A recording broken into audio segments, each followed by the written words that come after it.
All right, we'll call this general committee meeting to order. Welcome, everyone. Thank you for being here this evening. Mr. Clerk, any disclosure of pecuniary interest this evening? Mr. Chair, I see none at this time. And I will note Mayor Lill and Councillor Crowley are joining us via Teams. So, all right, with that, we have one public meeting under the Planning Act this evening, and I will pass it over to the Chair of Planning, Councillor Purnell. Point of order. Thank you. Point of order. Point of order. That's correct. What's your order? Thank you. The reason I'm calling a point of order is that the reason that this meeting has been called is to move a motion related to strong mayor powers on bylaws 25051 and 25052 to accept development from site plan control and to amend the zoning at 738 Chemong Road. And it's for its approval. And the reason I am saying that the meeting should be declared out of order, as is the motion, is because we have just minutes ago received an amendment via the clerk to bylaw 052, so that it is not the same bylaw that was presented at the public meeting on Thursday night, nor is it the same bylaw that councillors have reviewed in preparation for this meeting tonight. There are several councillors, we were late a few minutes because we were discussing the fact that several councillors did not see the email that shows a new bylaw that has not been renumbered 053. So for that reason, there are documents that do not correspond with what this meeting had proposed. So we are not prepared to conduct a general committee meeting based on the motion that has been presented. So I would like to present the fact that this motion, this bylaw is out of order. There has not been adequate time. It's not in print. Only via email has it been received by councillors at approximately 4:05 today. And many councillors have not even opened their email or had an opportunity because we were dining from 4 to 4:30. So thank you very much, Madam Chair. Okay. Thank you for your opinion, but we will be proceeding with the meeting because it is actually under provincial legislation more than municipal legislation. Point of order, I'd like to challenge the chair. No, sorry, you can't. This is under provincial legislation, and we will be proceeding, Councillor LaChica. Thank you very much. Municipal, not provincial. This supersedes municipal, so please stand down. Thank you. This is not about point of order. No, the chair does not recognize you. Please stand down. We will. Point of order. No. Clerk, I'd like to declare that this chair is in breach of the procedural bylaw. I have a right to declare a point of order, and she's not acknowledging my challenge to her chair. Sorry, please stand down. This is a new meeting under strong mayor powers, and we will proceed under provincial legislation, people. This is new for a lot of us. All of us, it's the first time in Peterborough, and this is under provincial legislation. If you have a concern about it, please contact your premier. The meeting will proceed, and we are talking about a zoning bylaw amendment and a site plan control exemption for the, be quiet. Be quiet. She needs to have some manners or will be removed. I am the chair, and we are proceeding with the meeting. So we are to acknowledge my point of order. No, I have already ruled on that, and we are proceeding. I would like to challenge the chair. No, you can't. It's procedurally we can. No. Excuse me, a point of order, clerk. Procedurally, is one allowed to challenge the chair? Not under the strong mayor power. There's nothing written in strong mayor powers about municipal procedure bylaws. This supersedes the municipal procedural bylaw. We are proceeding. Please stand down, Councillor. We are proceeding, and we are going to go to introductory remarks. I have a point of from Mayor Leal. Not accepted. We've already discussed it. No, we are proceeding to the remarks by the mayor. Thank you. I believe that you have to recognize my point. No, I don't. I've already ruled that we are proceeding, and this is under strong mayor powers. It's a different procedure. We are continuing. And so based on your comments, I have a point of information, please. Point of information. So you're saying that because this is a strong mayor motion, that aspects of our procedural bylaw are not in effect. Can you just clarify how the meeting is to be governed then? Certainly, I will defer to Commissioner Potts. Madam Chair, to the extent of the exercise of strong mayor powers at this meeting, and they involve the mayor requesting council to consider the matters in question, and to request council to consider the two bylaws on the agenda. The strong mayor powers under the Municipal Act, as the chair has indicated, apply despite the procedure bylaw. Thank you. Thank you for that My point information. of information though was about our specific procedure that governs the meeting, because what I heard is that you're saying that our procedural rules, like the ability to challenge the chair, are not on the table. So can Mr. Potts please just provide some clarity as to like how we are supposed to proceed as councillors? Mr. Potts. Can we please. challenge the chair? To the extent, as I indicated, Madam Chair, to the extent of strong mayor powers. So to the extent that Mayor Leal is asking council to consider the matters in question, and to the extent that the mayor is asking council to vote on the proposed bylaw, the two of them, the procedure bylaw does not apply. Whether it's in any respect, it does not apply Okay. to that extent. Thank you. No, we are proceeding to Mayor Leal. Thank you. Point Mayor Leal, Information? point of order, what rules are we going to play by tonight? Because I don't have a set of rules in front of me that supersedes our procedural bylaw for the you city. do not have the chair. I have not recognized you. You do not have the floor. What the rules No. are going to play, because this guy here, our lawyer. We right have- here is telling Counselor? us, so Counselor, what is the rules we're going to play by? Counselor, we have an agenda in front of us. We all have the agenda. So there was the opening by Chair Beamer, pecuniary interest, and then we move directly into the strong mayor resolution, the public meeting under the Planning Act. I have identified which we will be talking about. And now we are going to introductory remarks by Mayor Leal. This is a different. No, we are proceeding. I would like to declare that I am giving a notice to defer this motion. I have the right to do that, and a deferral comes before the main motion. So I had 2 points I was going to make. First of all, we're all very shocked to get something new that pertains to this meeting just a few minutes ago. Secondly, I was bringing forth a motion to defer. That is in order. I'd like to know from Commissioner Potts what line in writing of the strong mayor powers document states that all procedural bylaws are suspended when we have a meeting related to strong mayor powers where we're voting on a motion. First of I all, looked Counselor, carefully through that strong mayor's documentation, and there is no language about suspending procedural bylaws in a municipality. Thank you very much. So Madam. Councillor Chica, you are to speak through the chair, and I did not recognize you. So please follow protocol on that hand. And a deferral is out of order for this. It's under strong mayor powers. It's, as has already been stated about 5 times now, the provincial legislation supersedes our municipal procedural bylaw. So deferral is not in order. So we will proceed to the opening remarks from Mayor Leal. Thank you very much, and I will accept no more interruptions. Thank you. Thank you, Chair Purnell. Good evening. The city of Peterborough has a housing first strategy on paper, but in practice, an effective housing first strategy requires sufficient housing stock.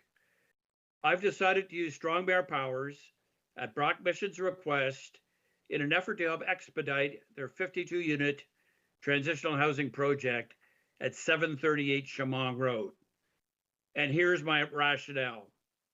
Number one, Brock Mission currently owns the land on which this development would take place. thereby saving significantly land acquisition costs. Point 2, Brock Mission has successfully operated on this property for years without incident. In fact, during the recent neighborhood meeting, people expressed that they were surprised that the organization was already there and operational. Point 3, Brock Mission is a highly successful rules-based organization.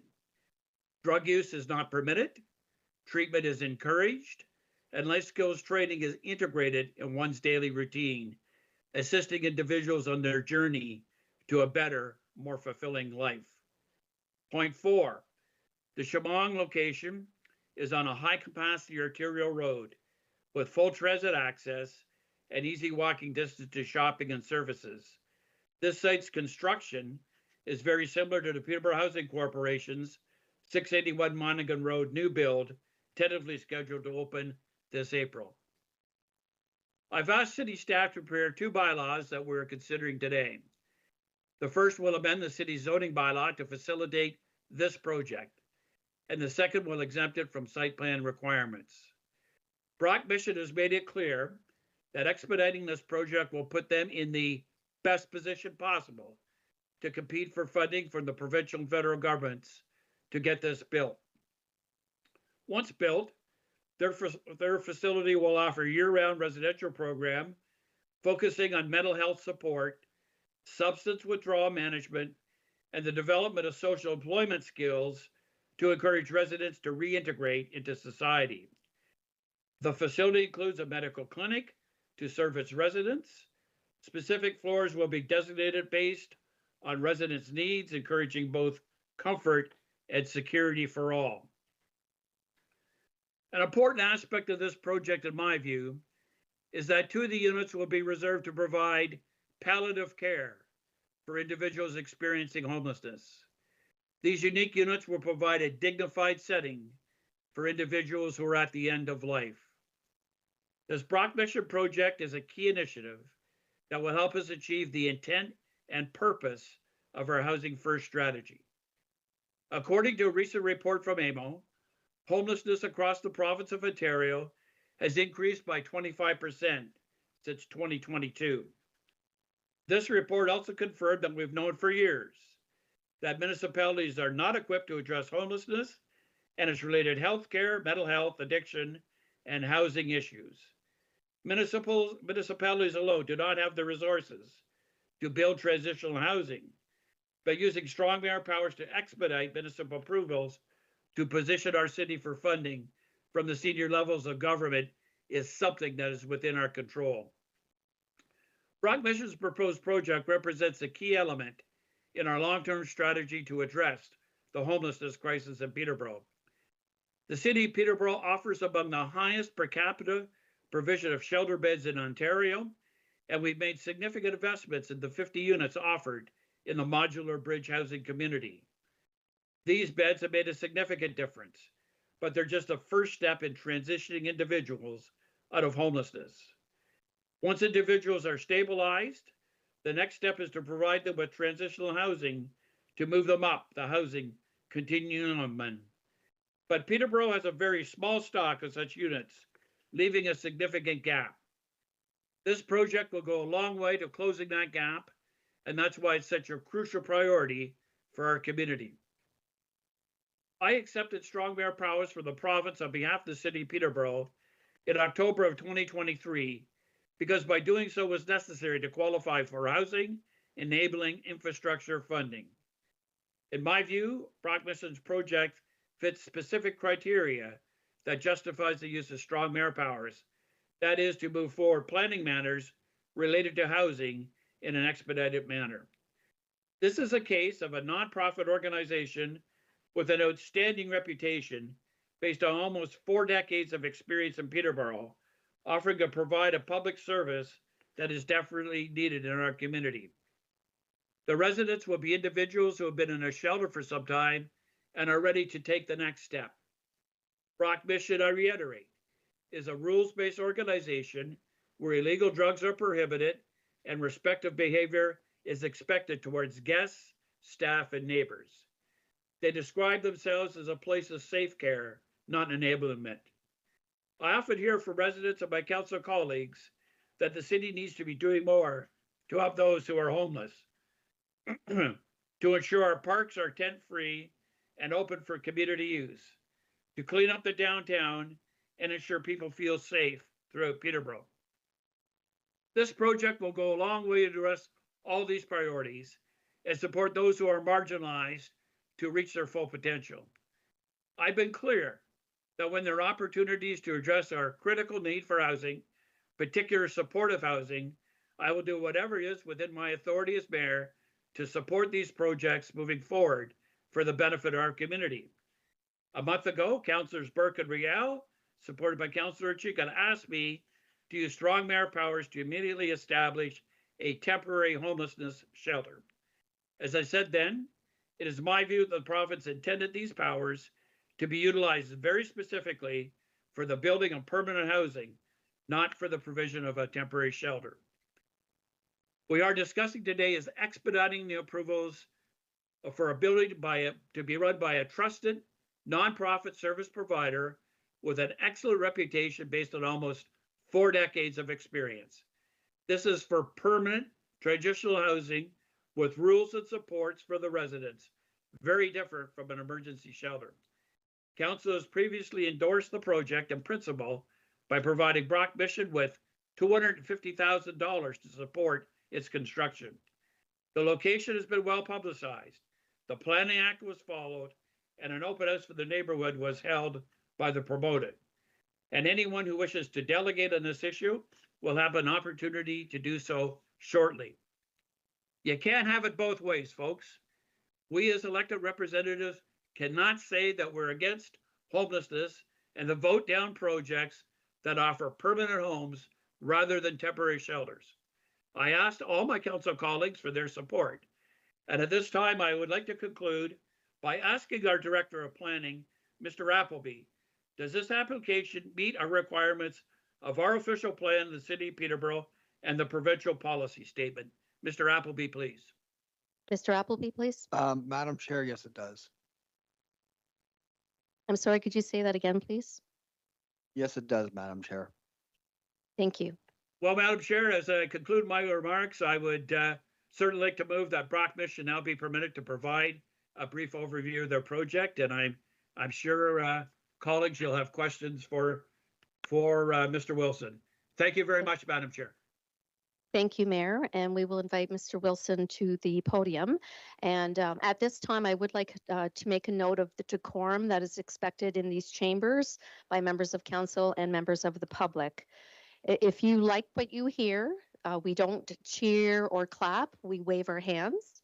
And if you don't like what you hear, there's no heckling or booing or any disrespectful behavior in these chambers. That goes for everybody in this room.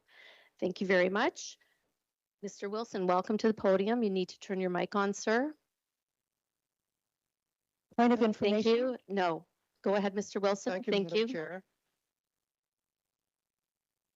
CAO Reyna, You do not have the floor. Mr. Wilson has the I don't see floor. this on my agenda. It is on your agenda that was circulated, Mr. Wilson, and the mayor, by his invitation, under strong mayor powers, has invited Mr. Wilson to be our first delegate. And I think that actually, if you'll indulge me, sir, I think this is a good opportunity because this is our first time around through this process. Normally, when we have an application under the Planning Act, we keep the focus very close to the rezoning. We all acknowledge that a lot of the concerns in the neighborhood from the emails and phone calls we're getting are really more directed to site plan issues as well as operational issues. So as your chair, I will allow some leeway in allowing you to address some of these operational questions and site plan issues that may actually help a lot of our future delegates coming up to understand that the project more full scope. I think that will help a lot of people in the community as well to understand, but we really should only be talking about rezoning, but a little bit of latitude, sir, so you can explain your project to us. Thank A you. point of information, please. No. But Chair Parnell, you have to recognize my point. And my point is that in my reading of the strong mayor's powers, it doesn't give the mayor The mayor cannot unilaterally suspend or change the meeting rules. Okay, we are i.e. not, Robert's rules Kel- or our procedural bylaws. So I'm unclear because we have a deferral that was on the floor No. that you said no, and we have a challenge of the chair, which as the chair, you just said no. Councillor I Burke, think that what. you do not think have that- the floor. We are not debating strong mayor powers. That has already been established. I'm not Please trying- stand down. I'm not trying to debate. No, I have a- we I are have- not. I'm not Councillor debating. I'm Councillor not Burke, debating. I have a Can you hit the question. mute button? I have a question about our procedure. No, we are I'm not debating. proceeding. I'm not debating. I have a question about things that you are shutting down that are part of our procedure and No, part of the democracy that we have around this table. And you are in one stroke saying that, no, this doesn't apply in this case. Yet what I'm reading about strong mayor's powers is it says that it does not give the mayor the power to change our procedural way that we operate at council.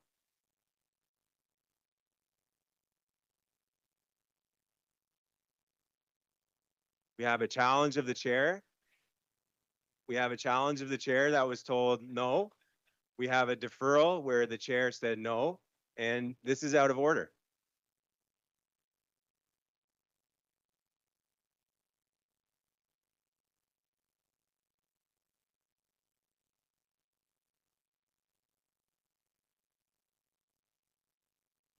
okay. Thank you. So I have just double checked with the clerk. So we are proceeding with the presentation as we would under a normal Planning Act application where we do have a presentation. And that is where we are at on the published agenda. So Mr. Wilson, please proceed Thank you, without Madam Chair. interruption. Madam Chair, members of council, thank you for hearing me, for the opportunity to speak to you. I feel a little sad about some things. The last 10 days, I've been dealing with emails. Just move the mic closer to your mouth, please. Does that work? Is that better? Yes, thank you. Okay, thank you. Sorry about that. The last 10 days, I've had the pleasure, privilege, difficulty of getting into conversations with wonderful, good people, good citizens of the city of Peterborough, who have a real problem with the proposal that I have brought forward. Some of the points that were made, I actually plan to adapt into the operational side of the site. And I will tell you, I was going to do my usual suit, shirt, and tie to come here, which I usually do. But I think somebody has to speak for homeless people. And since I've been given latitude, I'm going to take it, if I may, Madam Chair. There are men, women, teenagers, children freezing out there tonight. And it seems the only thing that matters is points of order. Please, let's focus on, and every one of you knows I respect you immensely, every single one of you. But can we please focus on what we need in the city of Peterborough, and that's transitional housing. And I've worked in this for the last 14 months. It's accelerated in recent months. And I personally asked Mayor Leal if he would consider using a straw mayor powers. And he cares about the homeless out in those streets. You care about the homeless out in those streets. I care about the homeless out in those streets. And that is what this is about. Let's not get diverted into so many other issues. And please let us focus on people are dying out there. And I dressed as best I could to try and represent them tonight because I feel that nobody's speaking for them. I have answered a lot of questions. I'd like to, and I'm open to answer any question anybody's got, as I was on Thursday evening. No, that'll be at the end of your presentation. If you could stick to the I sure rezoning and thank you. So from the point of view of the rezoning, the site right now is almost undefined, as far as I'm told, regarding the character of today's zoning bylaws. We started operating at Cameron House in 1994. We expanded it in 2011. I had involvement in both. Cameron House is not on the radar of the people of this city. It is not on the radar of the police in this city because it is a rules-based organization. Security cameras are to be found on that site. There are two types of individuals living on the site. There is a small shelter space, and there is a separated, if I can use that term, transitional housing spaces with 8 suites. So the transition, and it's women in each of them. The shelter space, as you good folks know, but I don't think everybody does, because and many of the emails I got, shelter was used instead of transitional housing. So on that site, we have that facility now. The new facility that is proposed is for transitional housing. That means no drugs bought, sold, or used, no methadone, no safe injection, no illegal behavior. That's how we run Murray Street, which was opened in 2022. That's how we will run this new facility. So from the point of view of the site, it is ideal for the purposes of Brock Mission. And the facility, the building of Cameron House will remain there. Its use might change. And if I'm drawn into that, I will answer what I mean, because we're talking about it already as a board. So, Madam Chair, it's difficult to add anything to what Mayor Leal said, but I want to applaud him for what he is doing. Thank you. Thank you very much, Mr. Wilson. The floor is now open to members of council to ask Mr. Wilson some questions. Do we have any questions? Councillor Beamer and Riel and Lechiga. Councillor Beamer, you have the floor. You have 5 minutes. Thank you, through you, Madam Chair, to Mr. Wilson. Mr. Wilson, thank you for being here this evening. Thank you. Mr. Wilson, you mentioned you're speaking for the homeless, and you spoke very eloquently for the homeless. I hope you understand tonight. I'm got to speak for the neighbors and the residents who I support. This neighborhood's an interesting neighborhood. I would argue they're a progressive neighborhood. Over the years, many have contacted me saying we need to help and support the homeless more and more.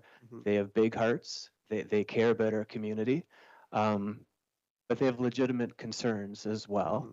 And right or wrong, Mr. Allen, many do see what's happening at Trinity in Wolf Street. Yes. So can you just again reassure why this will be different than Trinity in Wolf Street, what the plan is, and if there are some challenges, what is the plan if we do see some issues in the neighborhood? Mr. Wilson, please. Thank you, Madam Chair. Through you, Madam Chair.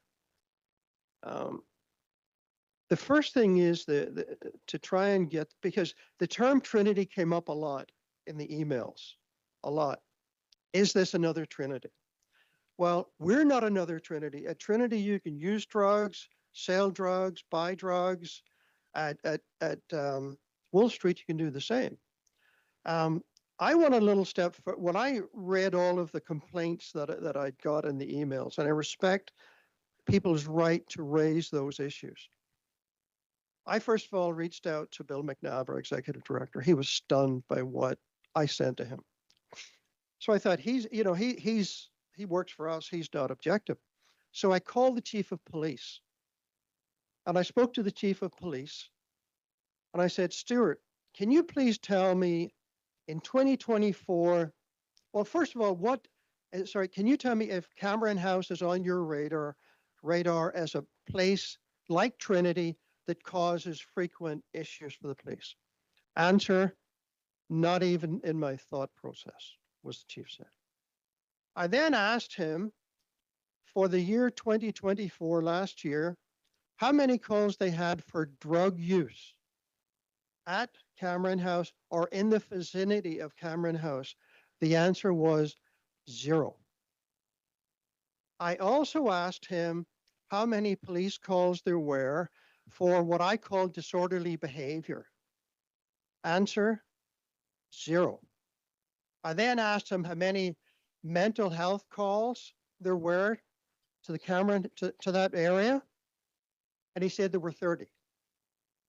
So no calls for crime or criminal behavior at all, and 30 mental health calls, and I would expect that.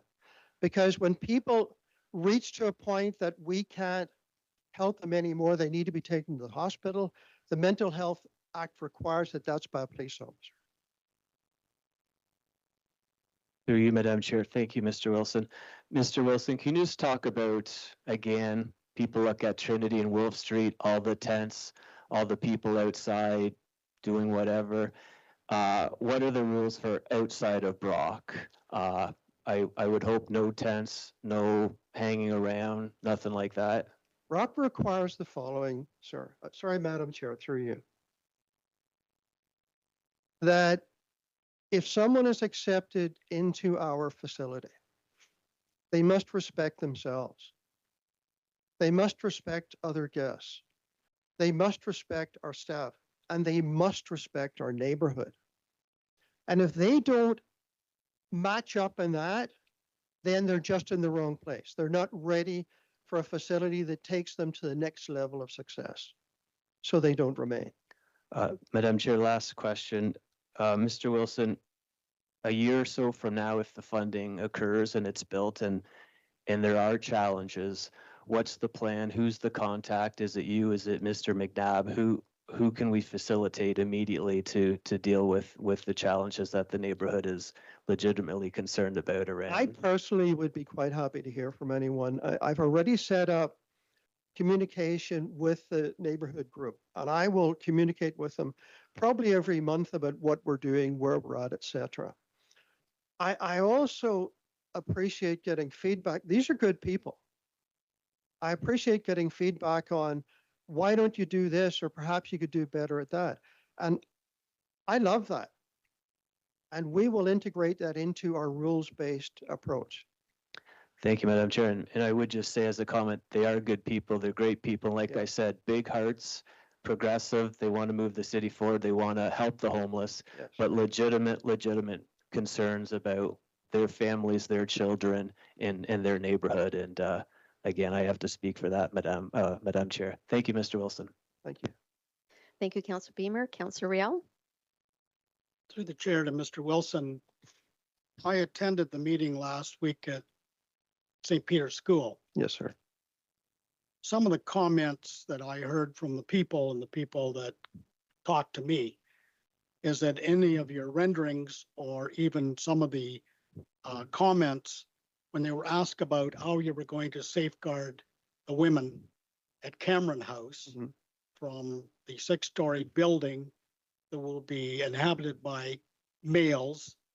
And I didn't hear anything that gave me a warm and fuzzy feeling how the Brock was going to facilitate protecting these marginalized women that are traumatized from you building a building with 50-some males in a building. Can you please explain to me or the people that are in the audience, because you certainly didn't convey that at the meeting, and even the renderings that were here, there was nothing on the renderings that showed to safeguard Cameron House from the new build. Okay, so that's a question outside of zoning, but please go ahead and explain the makeup Thank you, of the Madam Chair. building. Well, this whole meeting is not. No, I'm allowing it. I'm just identifying. Thank you, Madam Chair. Through you, Madam Chair. Councillor Rial, I expect virtually nothing as regards problems at our new property with the new development. That's what we experience at the transitional housing portion at Cameron House. That's what we experience at the transitional housing portion at Wolves.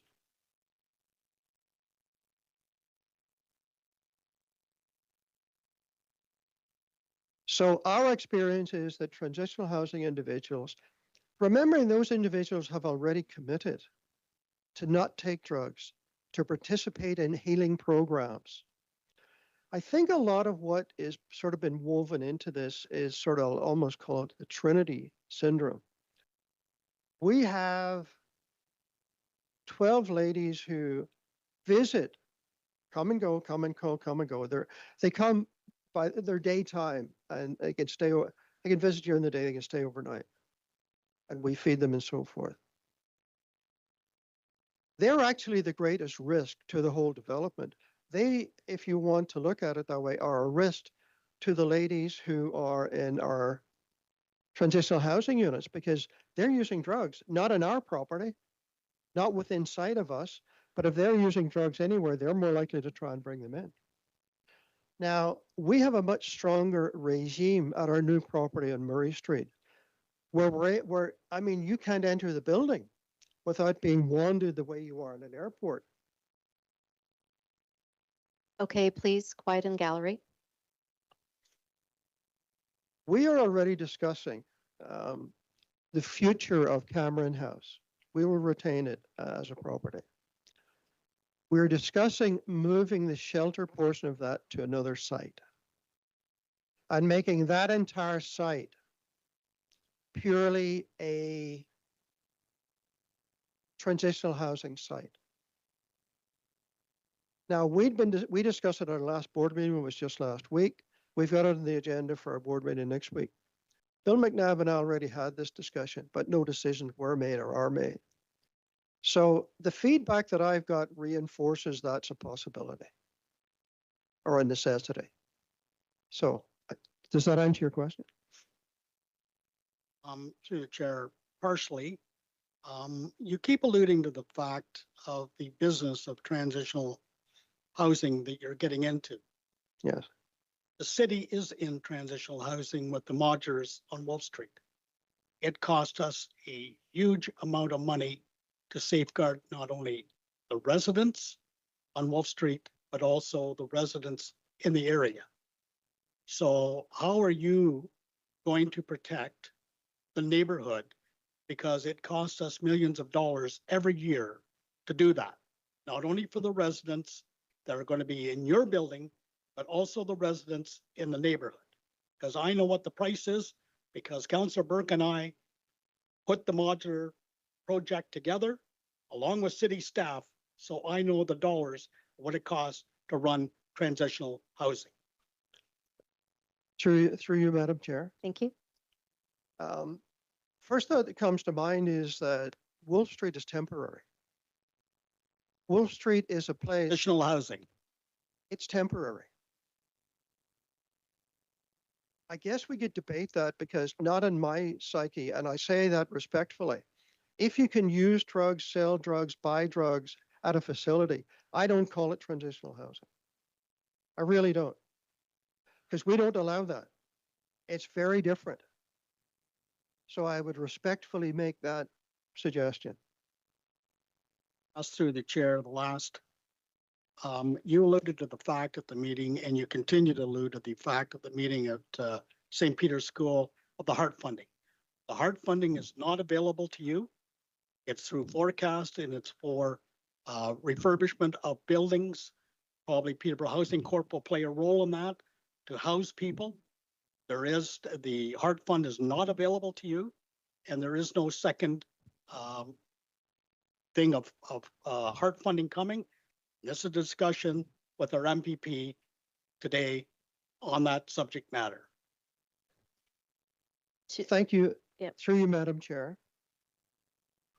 I was asked the same question at Canada Council meeting, and I will give you the same answer.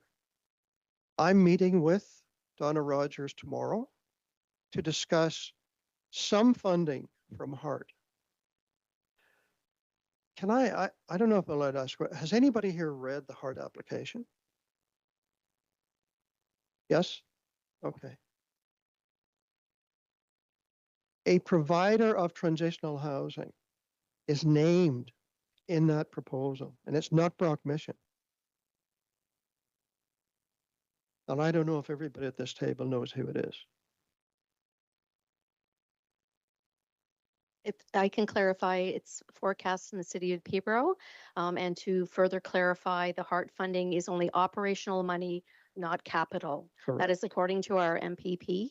So the whole purpose of this application is to get it to a solid area of completion so that when provincial or federal money is announced, we are ready to put the application in.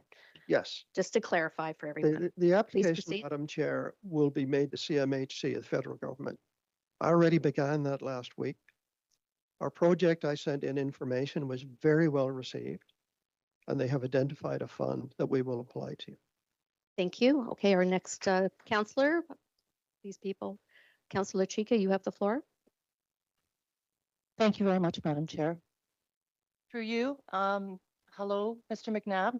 We've had some communications, I'm On- Mr. Wilson. I'm sorry, pardon me, Mr. Wilson. We had communications at the public meeting, Yes. and I attended the public meeting. I was eager to get there because I was eager to find out some information, because we haven't, as a council, had the opportunity to talk about any of this since February 3rd and receiving the mayor's letter. We didn't get to talk about the site change, which was initially the Murray Street location. Murray Street was never mentioned.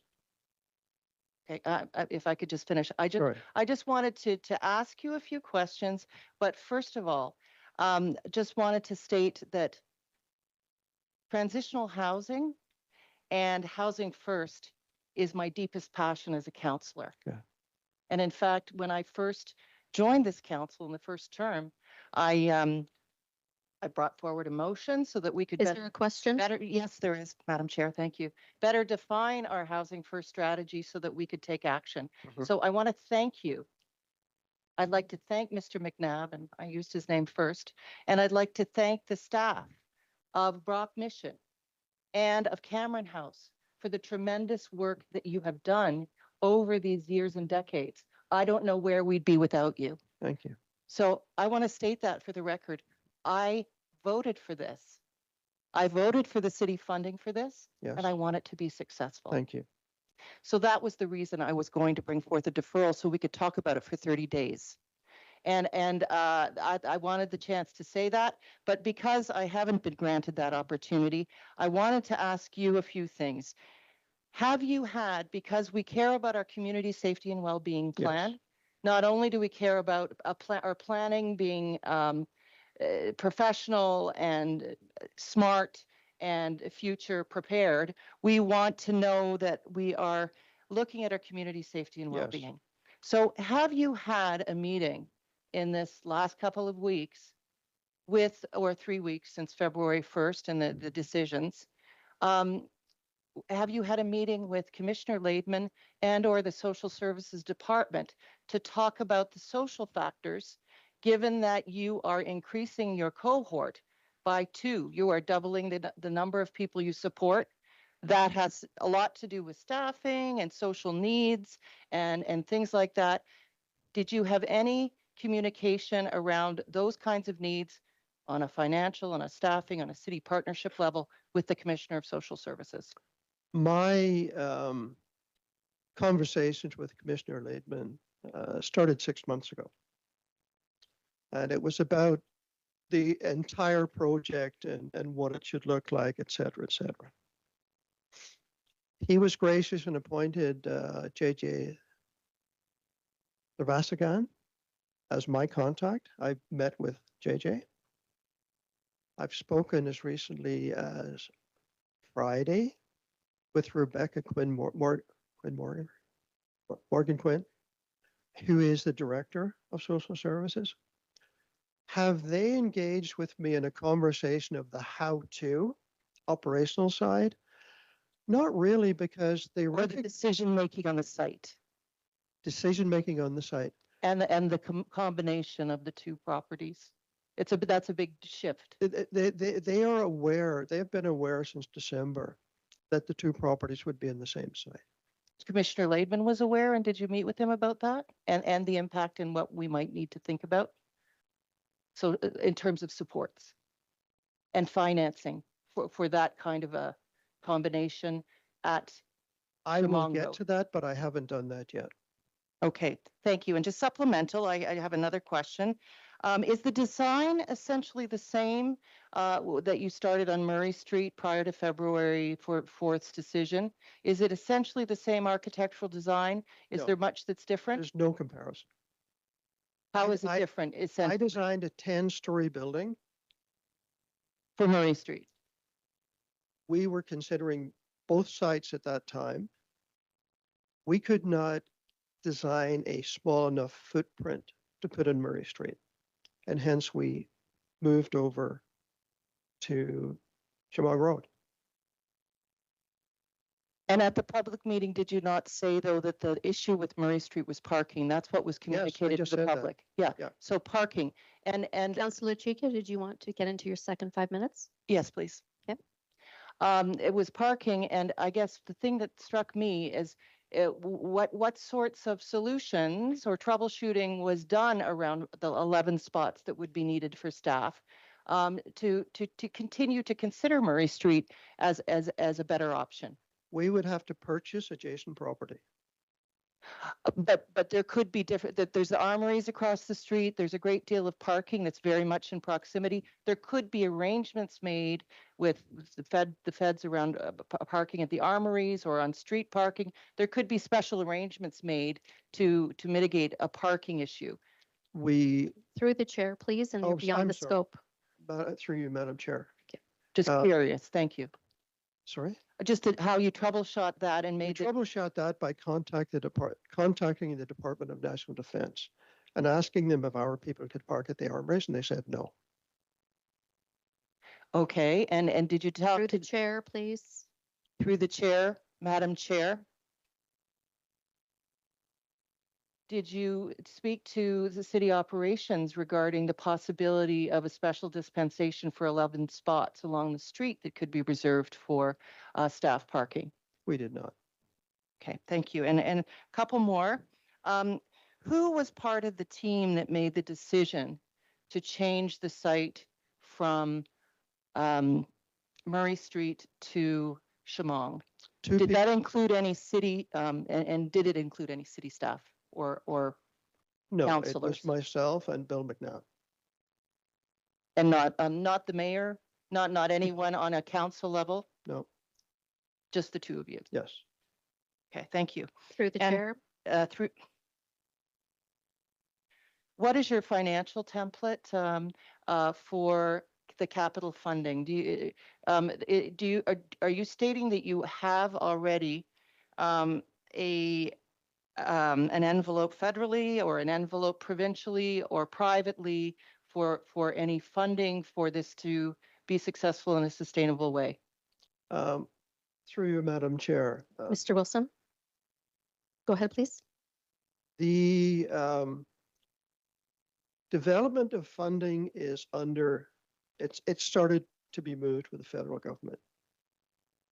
To move to actually submit that application, we need these two motions to be approved today.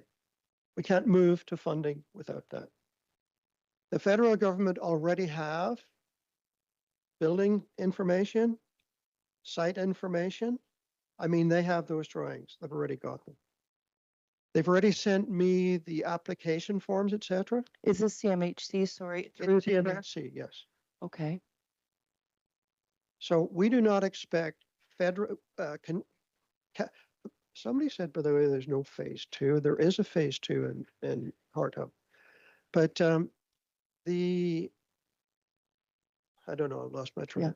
Okay, and it's interesting because it's important because many times if there's a need for more funding, the city is approached and we're trying to create a housing strategy that we can plan for and predict and so these things are important to us. So for the funding piece, CMHC is an ongoing application opportunity and it wouldn't be. Sorry, what do you mean ongoing? It's something that's not in a one-time situation. Yes, Like we it is. recently, there was CMHC approval for something recently. It comes up like cyclically. The application to CMHC is for $16 million.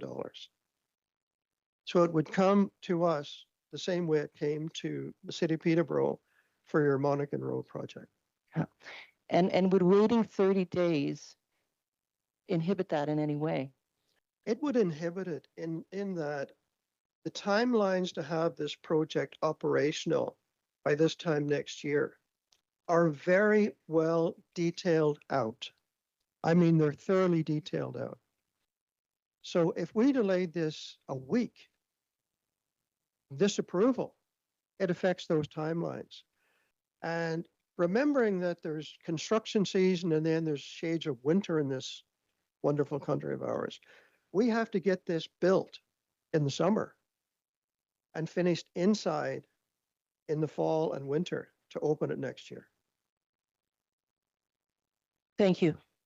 Thank you. We have two more speakers with questions for you, Mr. Wilson, Councillor Burke, and then Councillor Haakey. Councillor Burke. Chair Parnell, thank you.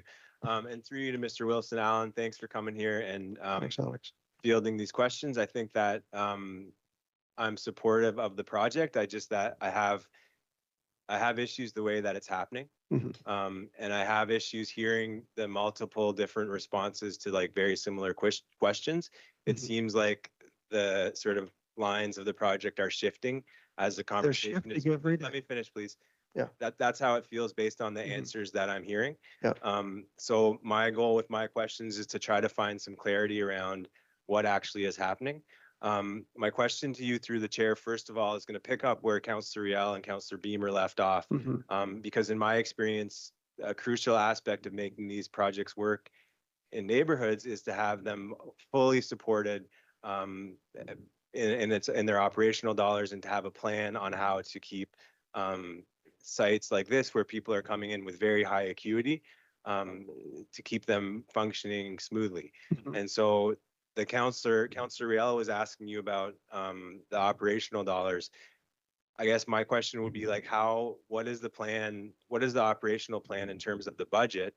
And where are you hoping to get that money from? The operational plan for the budget has been costed at $2 million.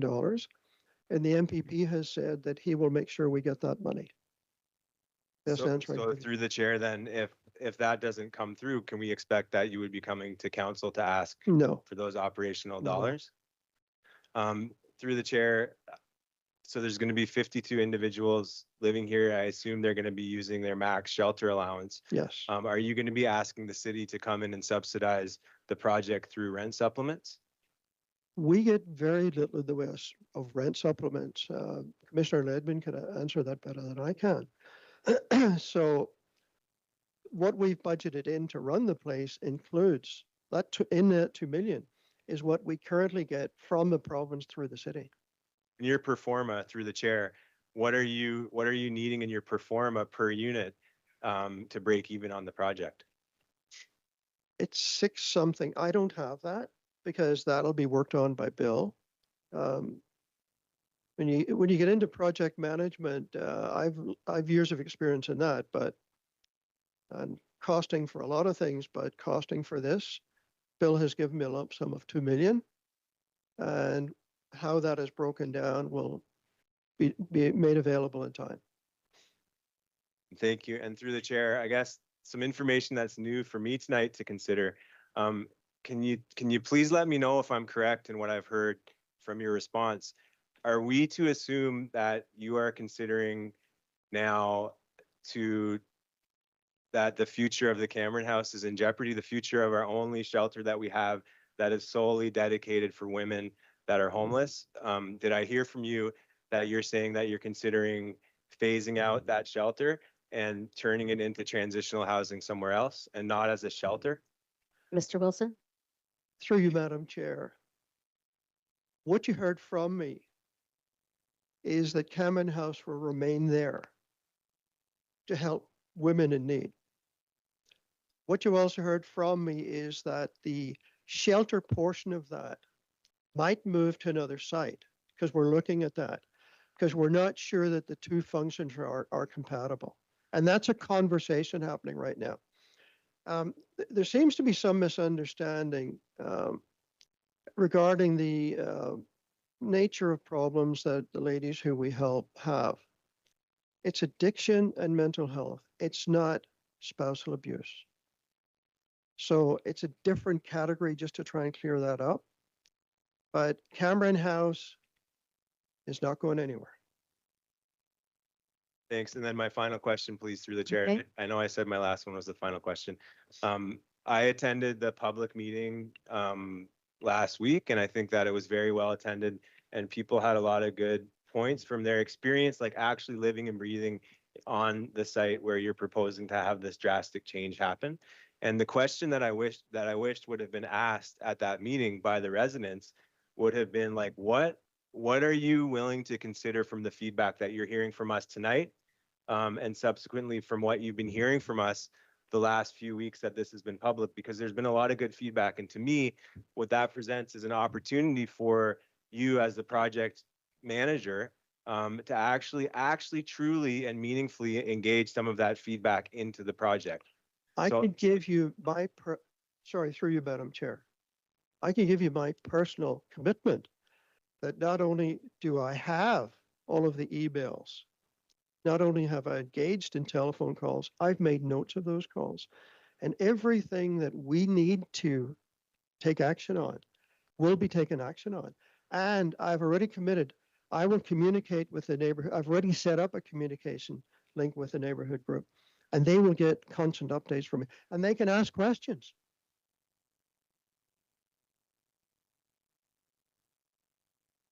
Okay, thank you very much. We have 3 speakers to still ask you questions. So Councillor Hagee, Baldwin, and then Crowley. So Councillor Hagee, you're up. Please. Thank you very much, Madam Chair, and through you to Mr. Wilson. Thanks, Alan, for coming. I think you just answered one of my questions, but I want to make sure.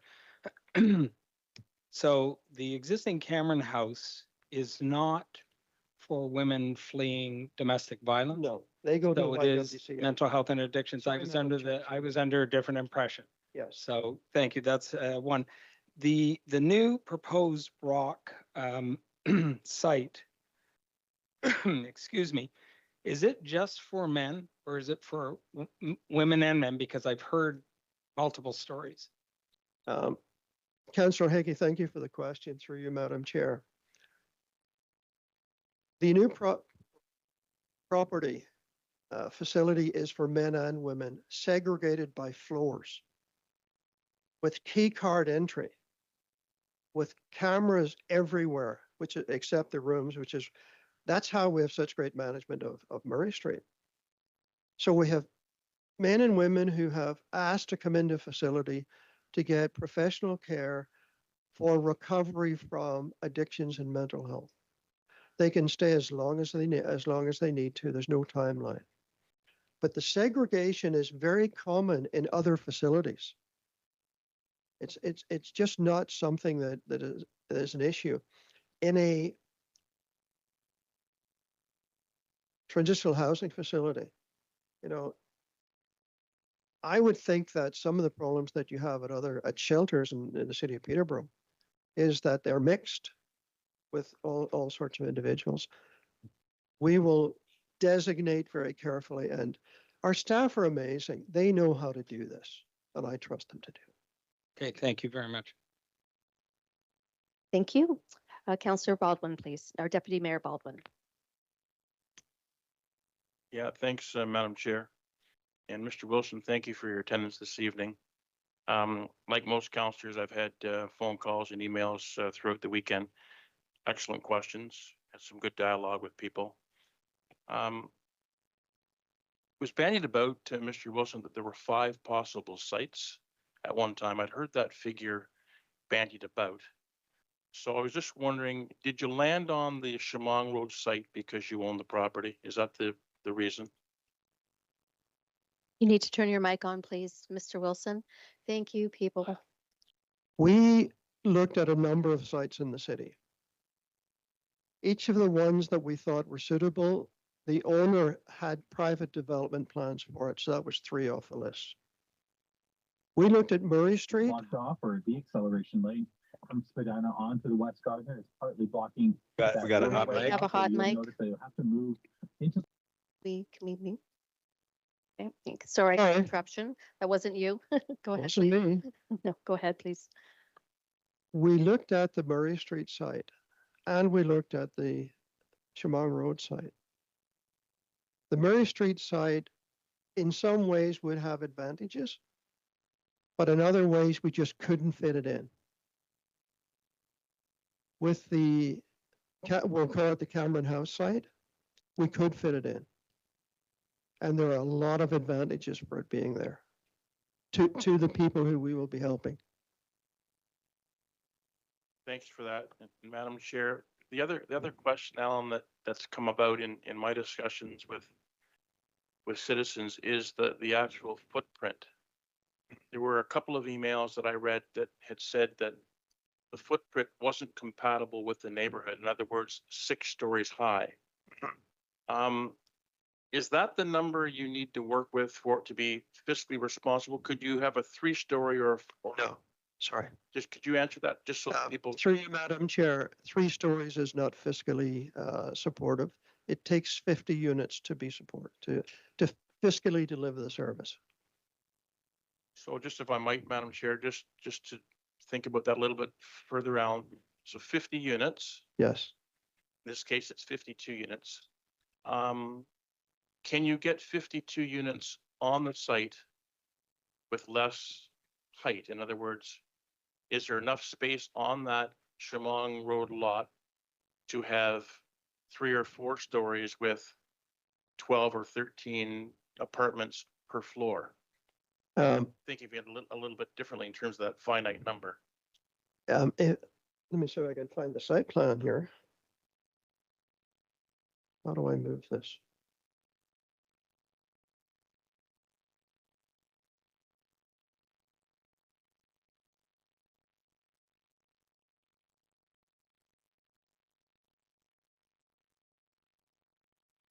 So this view might help a little. Actually, that's the best view. But I do have other drawings on here with the site plan and building.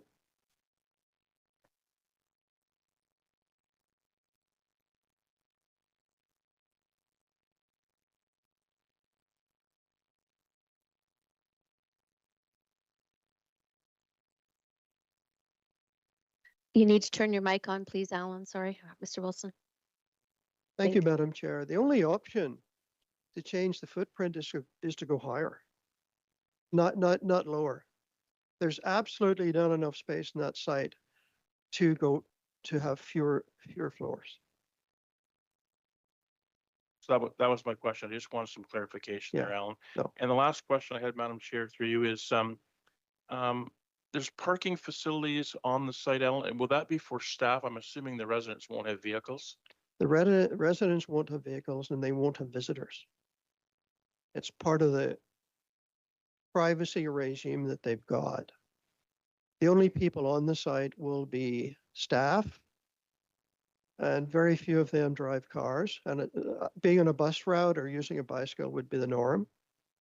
And also deliveries. That's the vehicular traffic on site. One last one. Okay, I'm sorry. got 22 seconds Put left. put me on for my other 5 then. Okay, go ahead, please. Councillor Parnell.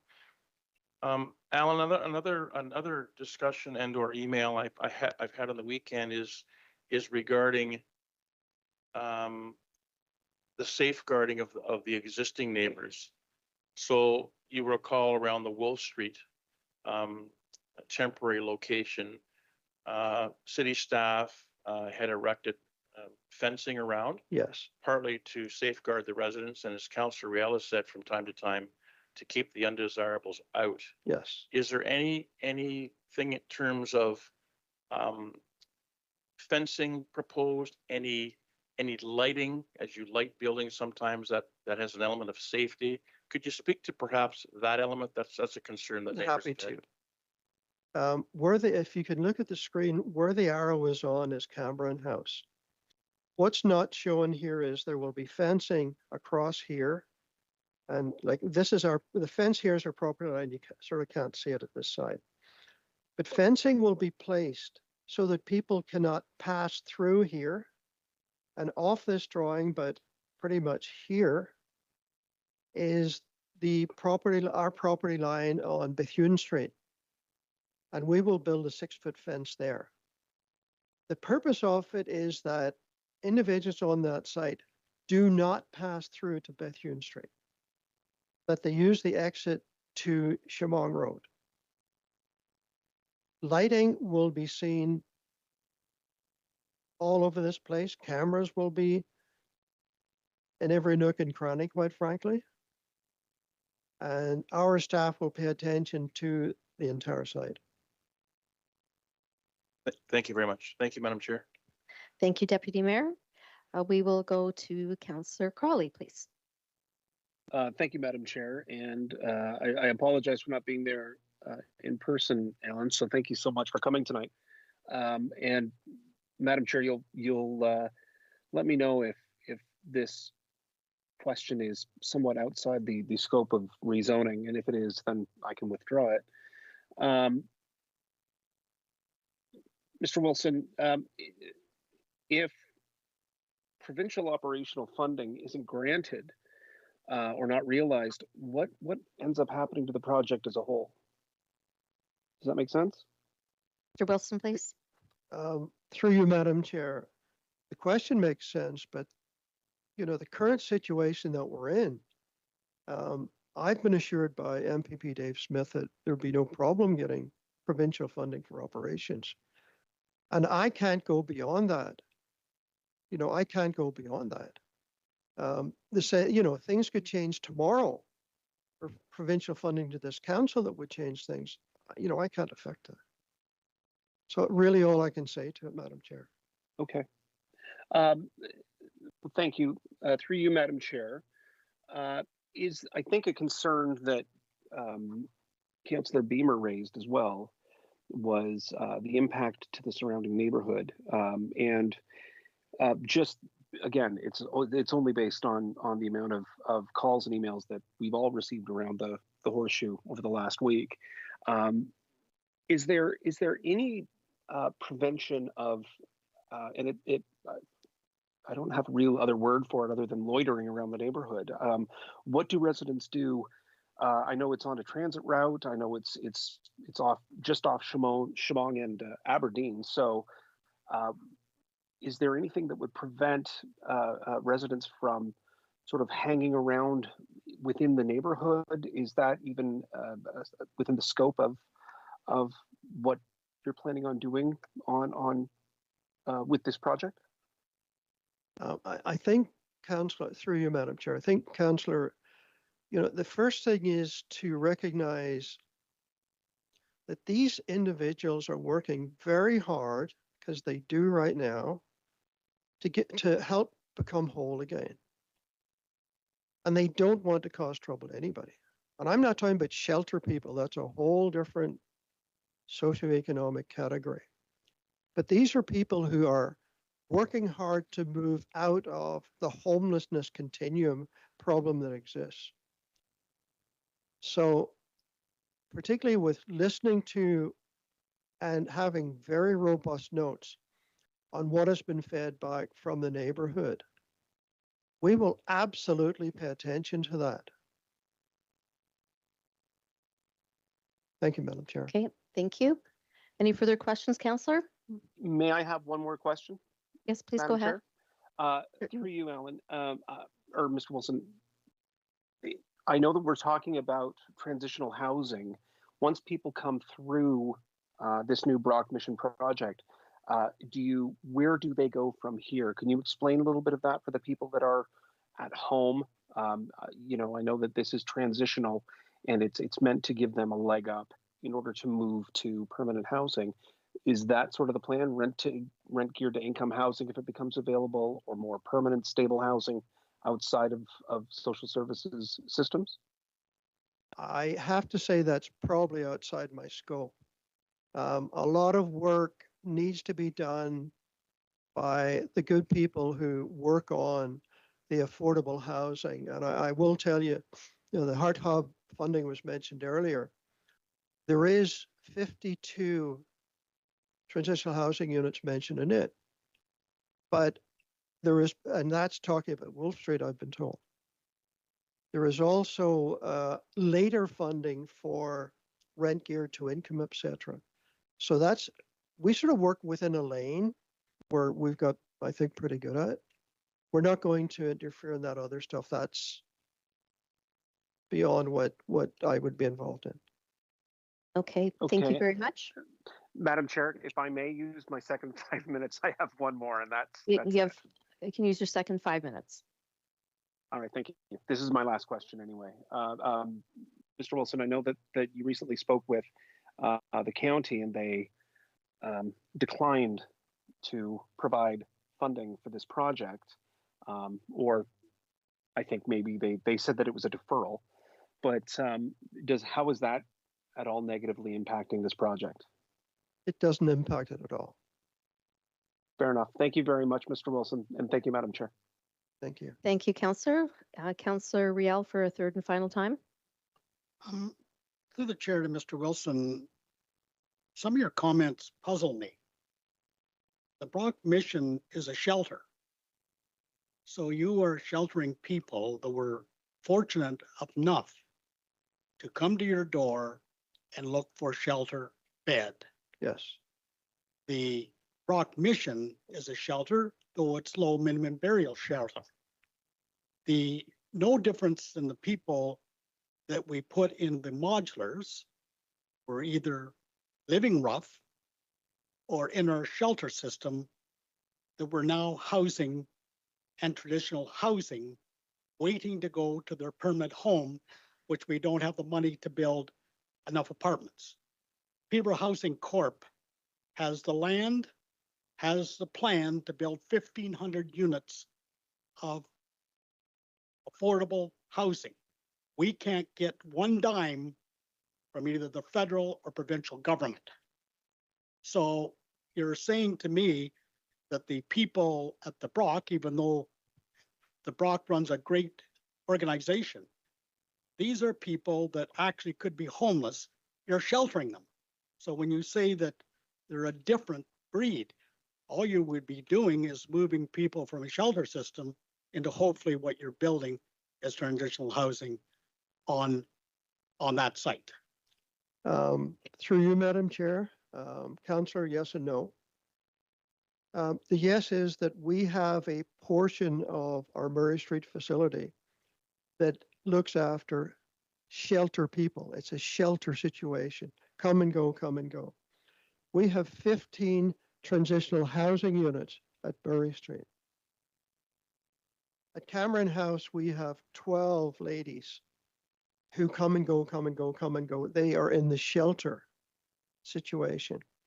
We have 8 ladies who are in the transitional housing situation.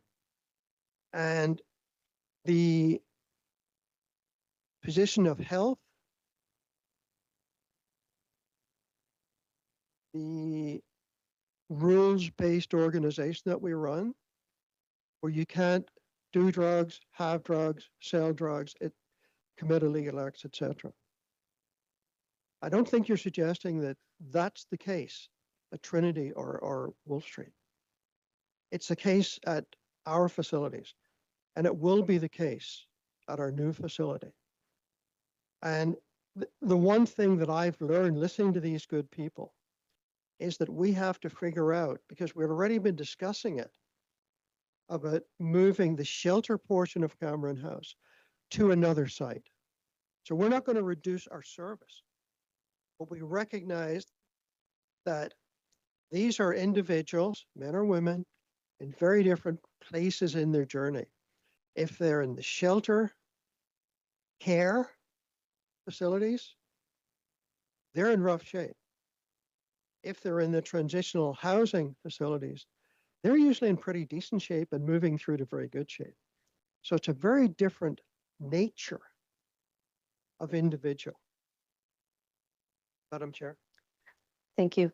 Through the chair to Mr. Wilson, I mean, tonight is the first time that I heard that you're going to have male and female in this building. That's the first time I heard of it, because what I was told, it was a completely male-dominated building. Now I'm hearing you're going to have, with a key fab, I guess, 1 floor male, 1 floor female, 1 floor male, whatever. This is the first time I've ever heard of this as a city councillor, because what was proposed to me, that you were hoping to build a male-dominated building move the people out of the shelter system in the Brock, which are male clients, into this building. This is new to me, that what I'm hearing tonight, that it's going to be a male and female building. Whole different animal right there. Through you, Madam Chair. Thank you. When I made the presentation on December 6th, I said this floors would be designated for disabled people in wheelchairs, for ladies, and for men. I was very clear about that in early December. And that hasn't changed in the design conversations. And you and I, sir, have been meeting since January, developing good thoughts through your wisdom. Excuse me, Alan, we met once and it was in June, and the plan was on Murray Street, not where you're proposing today. Okay. Thank you. We will move down the list. So Councillor Duguay, you are next, please. Thank you, Chair Parnell. I'm going to limit my remarks to planning and development, because that's why we're here this evening. Mr. Wilson, I note from the, I'd also like to thank the many neighbors who have sent emails. I've tried my level best to respond to them over the weekend. And if I did not, my apologies. I just simply ran out of time. Now, Mr. Wilson, I'm noting on the overhead screen a conceptual building mass drawing. This is prepared by a professional architect. Yes, and he's here. Mr. Campbell is here? Yes. Thank you. Mr. Campbell, wherever you are, hello. As part of your development team, I understand you've also engaged Mrs. Diana Kay, a professional planner, correct? We have engaged Neil Campbell, a site architect, Diana and her colleague Chris, so a planner and a land use engineer. We are working with mechanical, structural, electrical consulting engineering firms.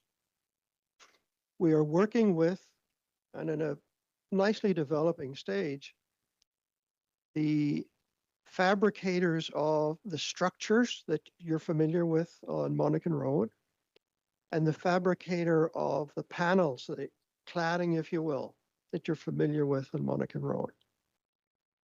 We have a civil engineer working on the design of the basement and footings. We have a land use engineer, as I mentioned, a geotechnical engineer. So geotechnical and geological studies are well underway. Stormwater management is well underway. So, I mean, we've made rapid progress in the last 3 months. If I might, Chair Parnell, supplementary. Mr. Wilson, is it your understanding, sir, that these are necessary studies and reports for a multiple unit housing project? Absolutely. Would it be your understanding that these reports, these studies will require and be subject to scrutiny through our municipal staff, our own professional engineers, Yes. and maybe other stakeholders? Absolutely. Thank you very much. Thank you very much. And I'm cognizant of the time here. I did allow some latitude, but we've really gone beyond. So we have two additional speakers, Councillor Burke for the second time, Lachika for the third and final time. Please try to keep your questions more to planning matters. We've covered a lot of operation and site plan already. Thank you. Thanks, Chair Parnell, and through you to Mr. Wilson. I'm also a little bit confused by the conversation. On one hand, you're saying that when you're asked about how people are going to migrate out of the transitional unit you're proposing, you say, well, that's not our lane. That's affordable housing and you can deal with that. But then previous to that statement, you're saying that you're getting into addiction and mental health treatment. And that's what this site is going to focus on. Yes. So my question is, what supports are going to be offered there? There are treatment centers across Canada, and they have clinical support with trained clinical counselors and workers. Can you just describe to the room what sort of supports for addiction treatment will be offered on the site? Well, first of all, we already have professional staff. We have medical staff as well. But one of the good news things about the Heart Hub approval is that a multidisciplinary team is being set up, and we will engage with them. So that's to your first or second question. Your other question about where do people go next? With the people who we deal with in the 23 transitional housing units we run, we have arrangements with, I'll call them friendly landlords, who provide places for them to go. And it may be, for example, 4 ladies in one house, common kitchen, common bathroom, but they're all in that journey, right?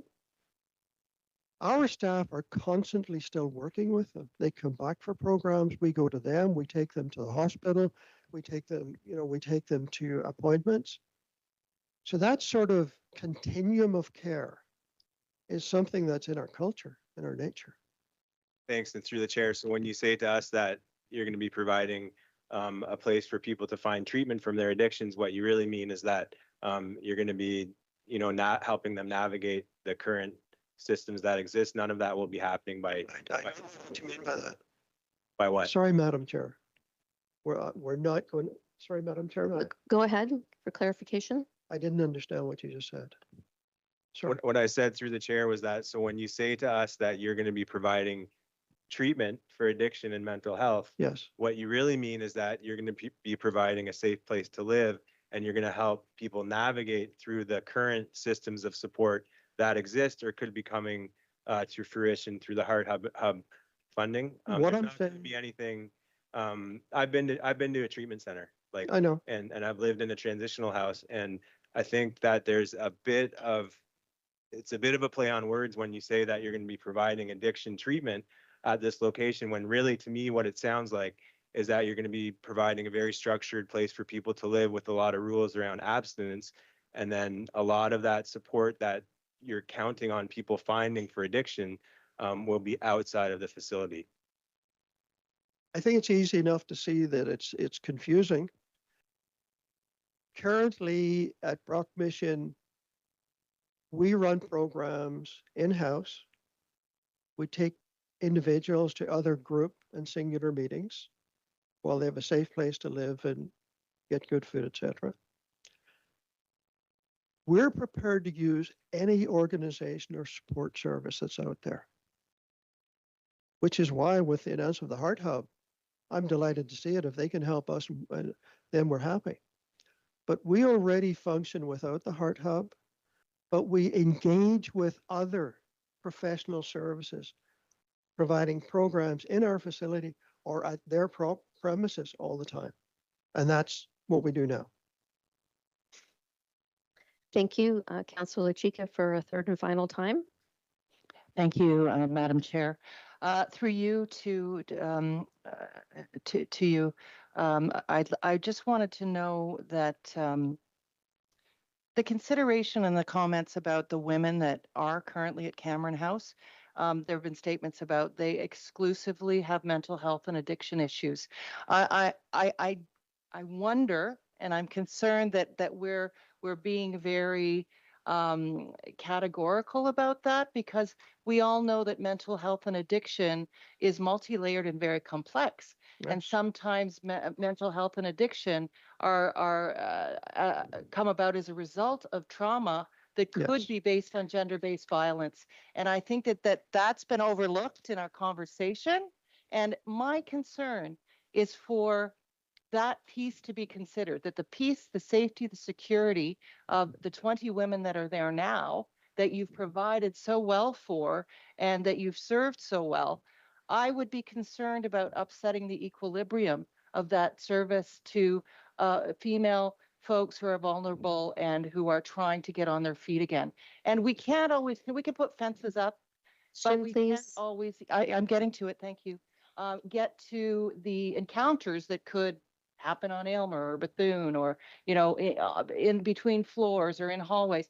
I mean, I think that my question really pertains to whether any sort of interview, any sort of a survey of the staff at Cameron House or the individuals at Cameron House has been taken to lead to the decision making about this final choice No. of site? Has No. there been any communication, interview, survey of Internally? female No. residents internally or female staff? And if not, Female why staff, not? yes. If And- female staff, yes.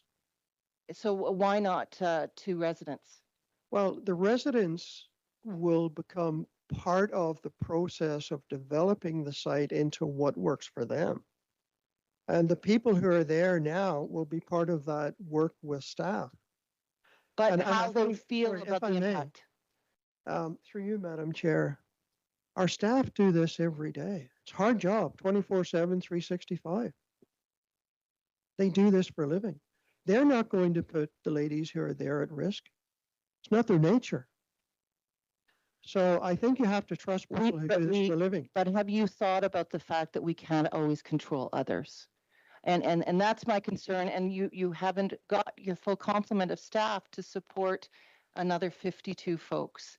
And combined with the 20 that are already there, this is the question. And my concern is that only 2 people have decided on this, and that's you and Mr. McNabb. And there are many professionals. Councillor Chica, this is debate. You're supposed to be asking questions of clarification. Yeah, I think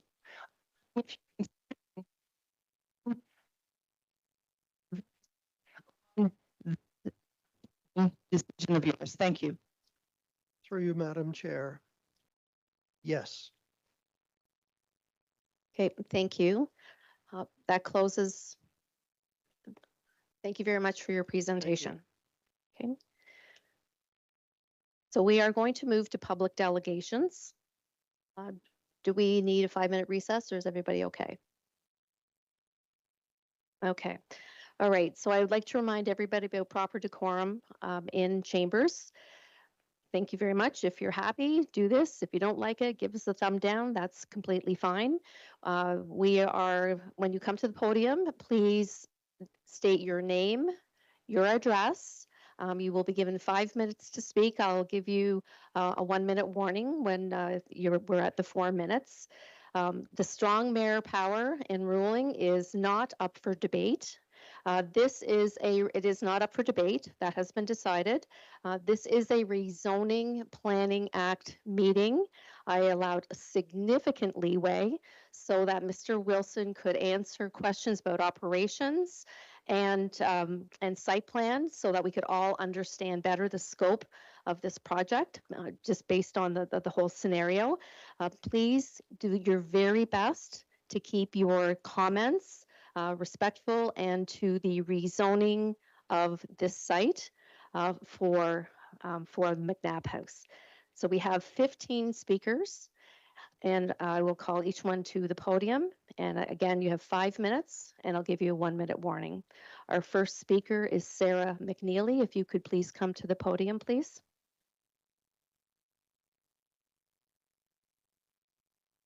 And you'll need to hit the talk button there. And welcome to Chambers. Madam Chair, before you start my time, may I ask a few questions through you to the clerk for clarification?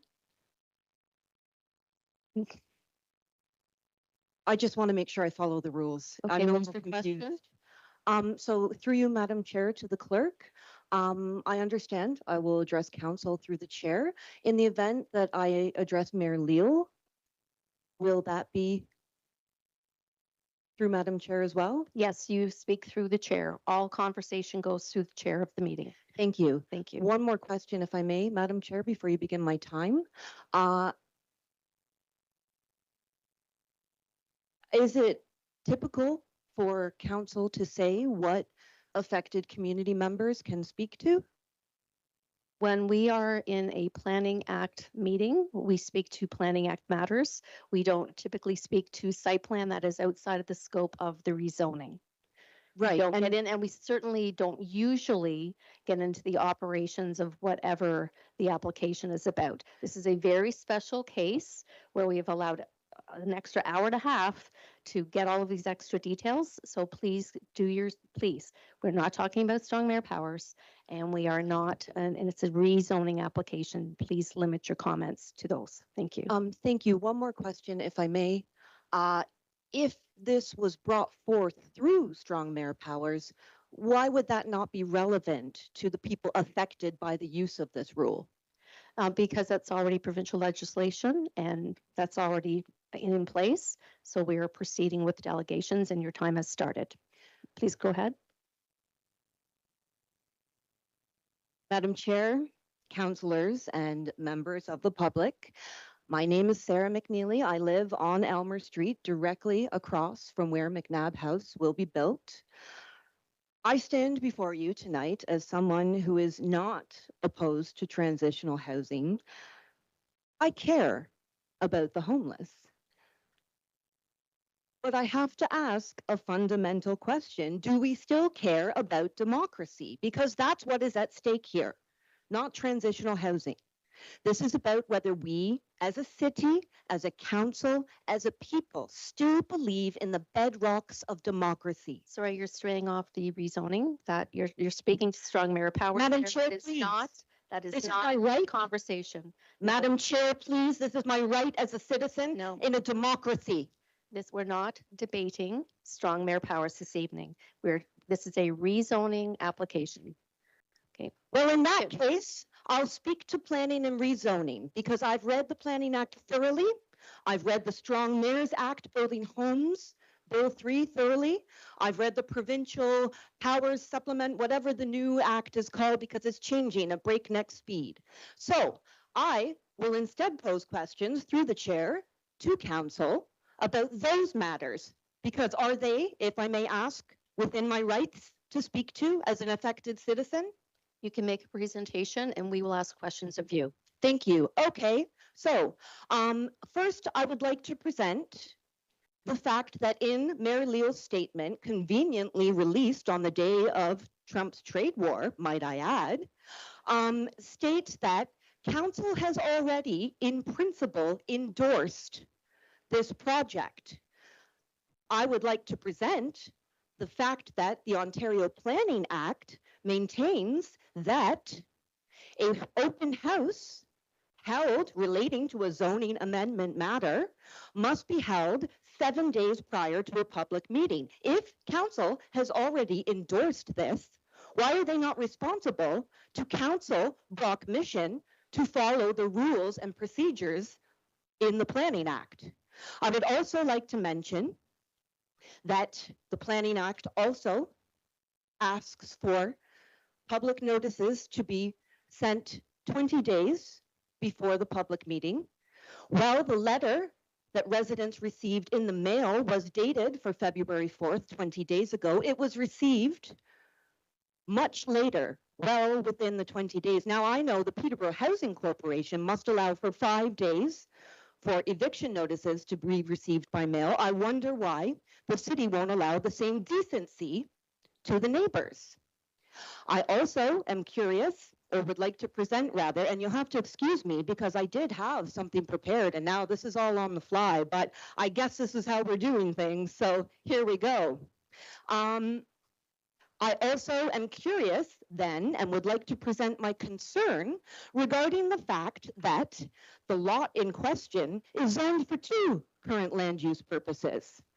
Minor mixed use in the front of the property where McNabb House will stand and purely residential in the rear of the property where Cameron House stands.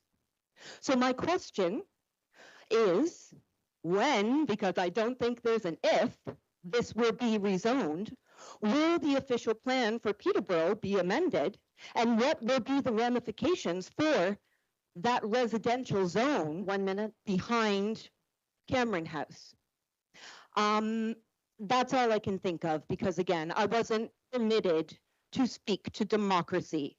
How ironic. Thank you very much. Are there any questions? Seeing none, thank you for your presentation. Whoa! Councillor Chica, All right. she just put her hand up. No. Thank you for being here, Sarah. It's wonderful to see you. I completely share your values about our passion for housing and the needs of the most vulnerable, and for providing that in the best way we can and setting it up for success. And I think that the process is, like you, vital.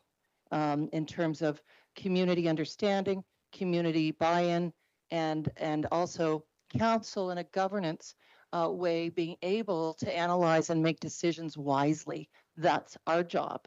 So thank you for participating. Thank you for your engagement. And thank you for what you raise, because we Question? should be having the opportunity to democratically discuss things and make decisions at the proper pace.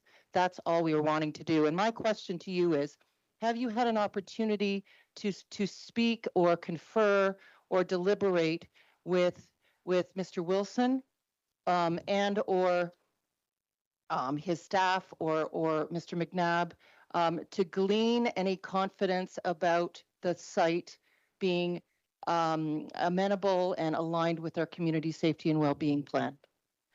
I have had very little opportunity. Of course, this is going at breakneck speed, and I do have a job and a life and a lot of other things going on. I have, through neighborhood members, seen responses that Mr. McNabb and Wills have given. They raise more questions for me than answers.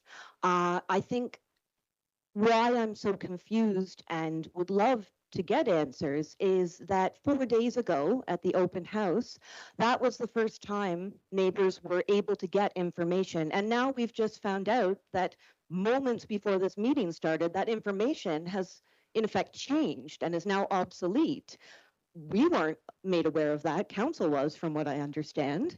I don't know how councillors can be asked to make a decision on a site plan exemption and zoning amendment that isn't even clear and keeps changing.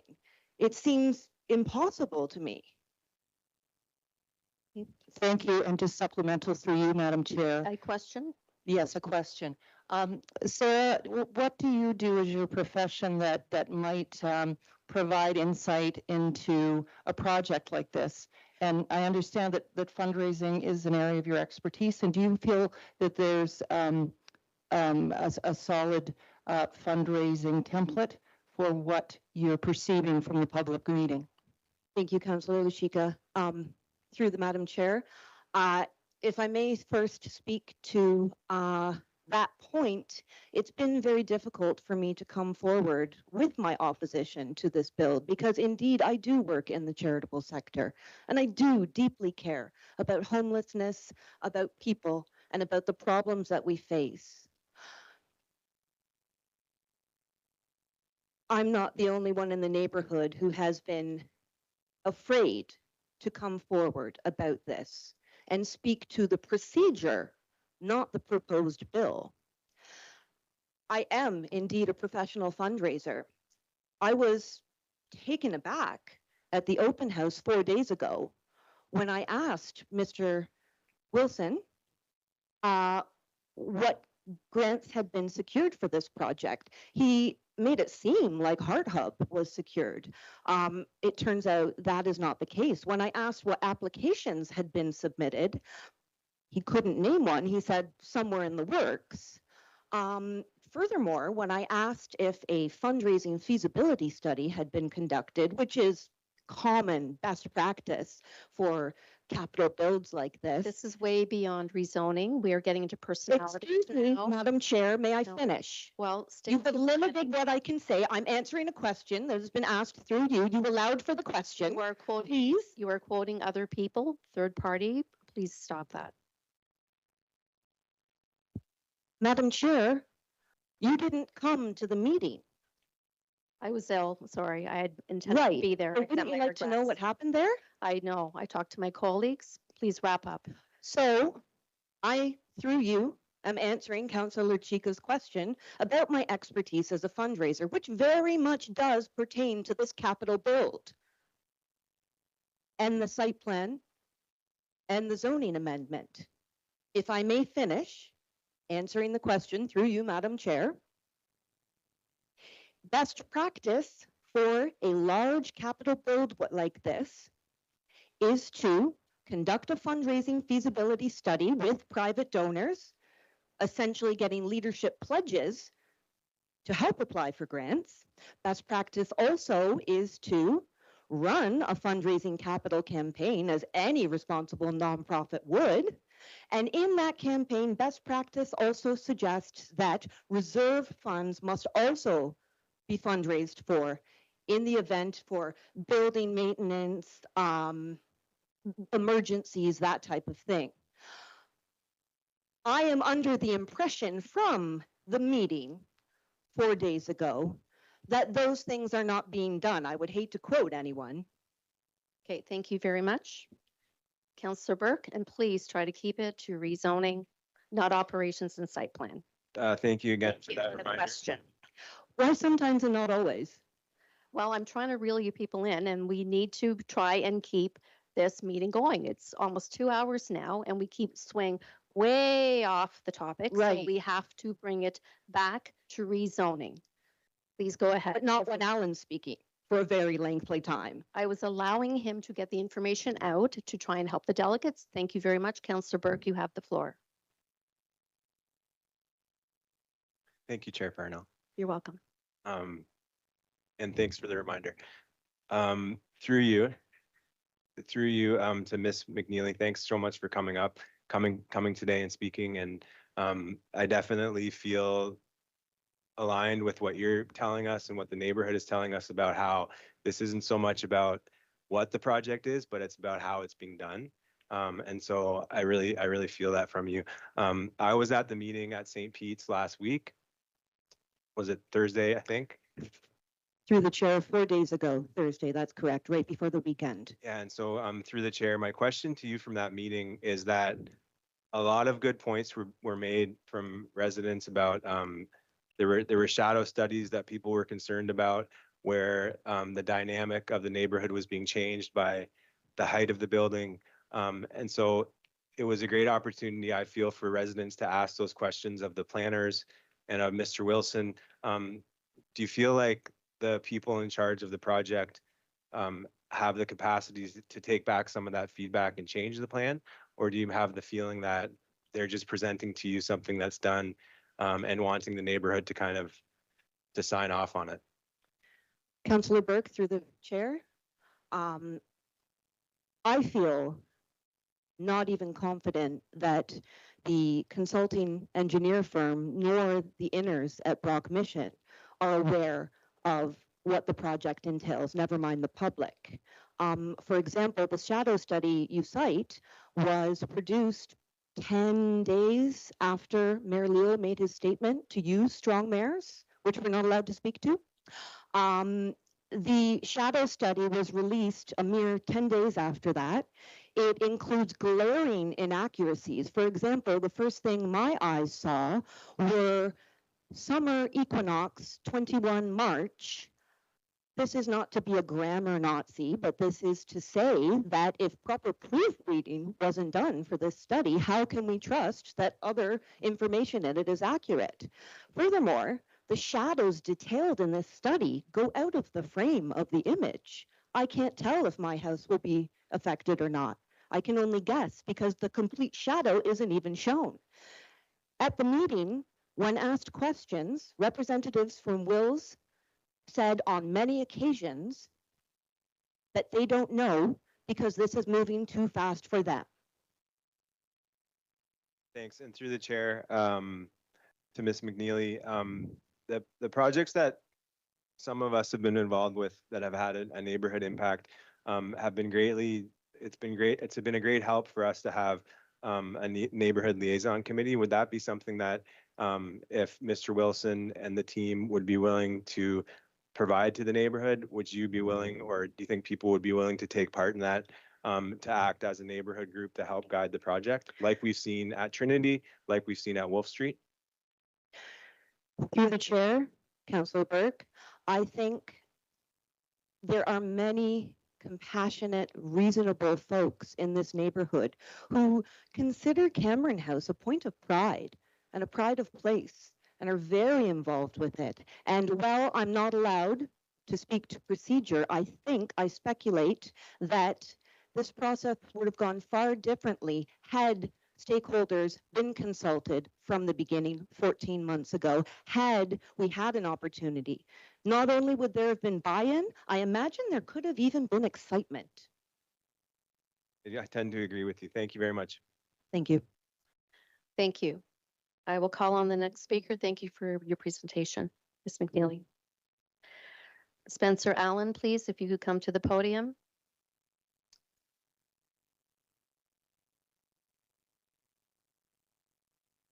And I'll remind you, sir, please state your name and your address. You have 5 minutes. I'll remind you at 4. I'll give you a warning at 4 minutes. And please do your very best to keep it to the rezoning application, sir. Do my best. Thank you. Thank you. Through the chair. That's what I'm supposed to. Okay. Thank you for allowing me to speak this evening. My name is Spencer Allen, and I live on Elmer Street, directly behind the proposed McNabb House site. I come before you not as someone who is opposed to transitional housing. I care about the homeless on the street as well. But as someone who believes that haste makes waste. Tonight, this council is being asked to approve a major zoning change and site plan exemption for a project that is underfunded, underplanned, and moving so quickly that even the people behind it admit they don't have all the information yet. I don't ask you to take my words for it. I ask you to take Alan Wilson's words spoken 4 days ago at the open house. And I ask you to measure his words against the due diligence, financial responsibility, and the governance that each of you swore an oath to uphold. Mr. Wilson stated outright that he has not yet secured a single dollar of funding for this project. When asked whether Brock Mission would engage in a fundraising feasibility study, a capital campaign, or reserve funds for building and maintenance and emergency costs, he flat out said no. Instead, he stated that he believes that the fund that he can get grants alone, citing billions available to the CMHC. What he failed to acknowledge is that these CMHC funds are not grants, they're loans. Loans that are only forgivable under strict conditions, and there is no guarantee that Brock Mission will meet those conditions. So I ask you, what happens if the funding doesn't come through? No financial impact assessment has been conducted as required by Peterborough's official plan. The project keeps changing. The goalpost keeps moving. How can decision makers vote on a project when they can't provide proper information? Would you approve a project where developers openly admitted that they have no long-term plan? Because when Mr. Wilson was asked about the long-term viability of the structure that could not be repurposed for any other use due to its small lot size and lack of parking, his response was, "Doesn't matter, I'll be gone by then." Is that the kind of governance your council wants to align with? It's so frustrating. This project is moving at breakneck speed. At the open house a mere 4 days ago, neighbors were told that the site at 738 Chemong Road was only confirmed at the beginning of February, immediately before Mayor Leal was requested to invoke, those words I can't say, detailing that he would use them required by the act. I guess I'll skip past that because I can't say that. Okay, to be clear, you can say strong mayor, you just can't debate it. That Oh, okay. decision's been made. Appreciate that.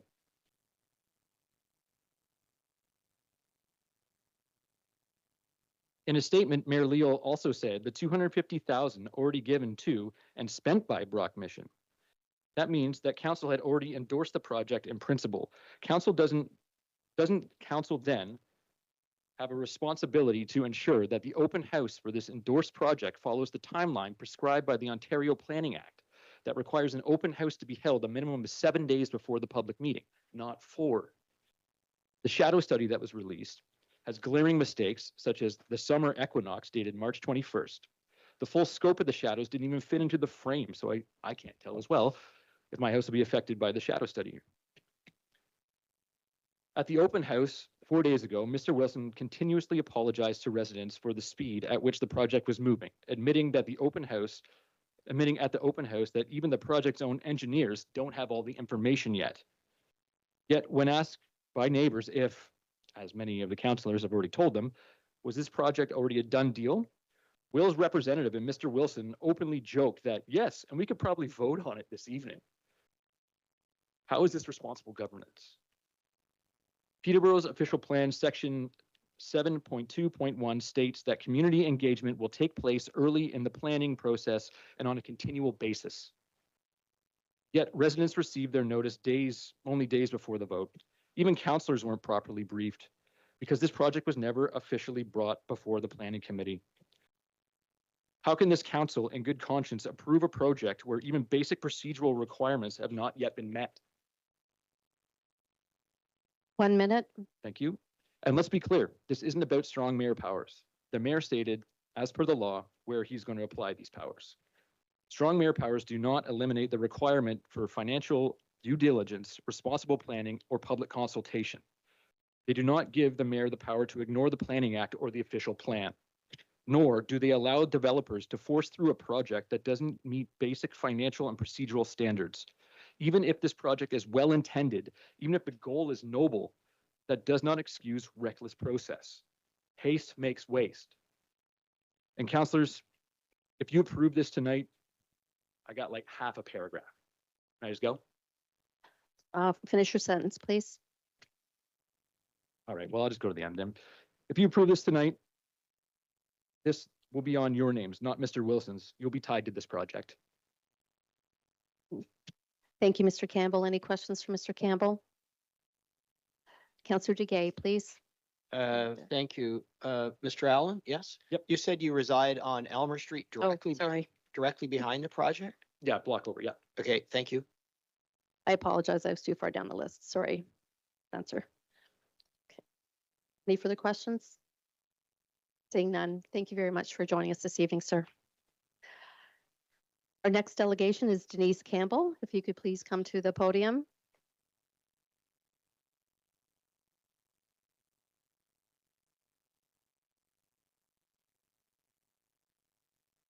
Yep. Again, please your name and address. You have 5 minutes. I'll remind you when you have 1 minute left. And please do your very best to keep it to the rezoning of the application of the property. Thank you.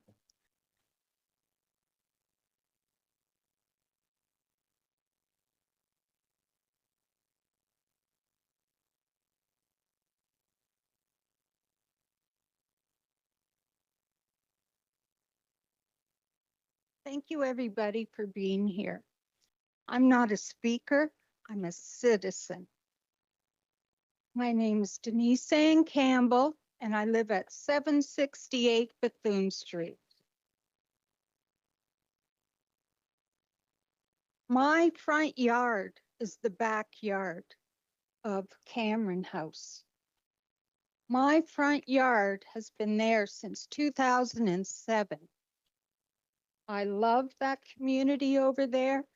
I bring them clothes. I support them. I tried to help them with the garden as other neighbors did years ago. I bring them toiletries, well run, very good neighbors. Location, location, location. That's a real estate terminology. Location, location, location. Respect, respect, respect, respect. That's a Brock Mission terminology used on February 20th at the first and only public house, open house for the residents of this city, not just Teachers College neighborhoods. This affects the city. I worked for Peterborough Housing Corporation for 16 years before I retired 20 years ago. Prior to that, Toronto Housing Corporation. I was involved in building low-income housing and affordable housing throughout this city. We consulted with our neighbors. We spoke with the neighborhood. We spoke with the citizens of this city and with council. We spoke with other community groups and organizations that would be supporting and hopefully getting our tenants into permanent housing. This is not permanent housing. This is transitional housing. I do not believe that this 12-bed emergency shelter and 8 transitional units for women starting at the age of 18 that can go there. I do not believe that these women have had a voice to speak about this. I believe they have been silenced out of their concerns. I believe they have been sold snake oil, as I have. Surely they would not like to have a 6-story building with 52 units overlooking them. Surely as I don't. Surely as you on council would not like to have that in your front yard or backyard as well. We have a need for this housing, and I believe in it. And I believed in it because of my career in housing. This is not the right location. Building is 6 stories tall. I am affected by this shadow study. I have mental health issues. I take lorazepam for my anxiety and venlafaxine for my depression. This shade study is going to go over my front yard for 9 months. 9 months. And to people, that may be okay because you're not going to sit out in your front yard, but that's all right. I'll double down on my lorazepam and I'll up my venlafaxine. Thank you, Dr. Miller. Thank you that I have the facility to go and get that. It's not your problem. It is a city problem. And those counselors that sit here today and vote yes, I believe you are NIMBYs. I believe you are afraid, and you are also extremely grateful that it's not in your neighborhood. It's not in your ward. You don't have to deal with the people, although I have emailed every single one of you, and I will continue to do so as long as this project is in effect. The construction site that I was involved in, the redevelopment through Peterborough Housing Corporation, had lots of problems with this project of Cameron House, as Mr. Wilson is aware, as is DM Mills aware as well. I suggest you get out of your chairs and you drive to that site and you will see a basin going in, a storm retention basin where the parking lot is currently, where you are planning on building a 6-story unit. I suggest you look at the oversized underground water storm system that had to be put in that property. I don't know everything about engineering, but I know what I went through as an employee of that corporation. And there are problems on that site and it will continue. If you can wrap up, please. $16 million, Mr. Wilson, you don't have the money. You said you can't support it financially. You need to have 50 units.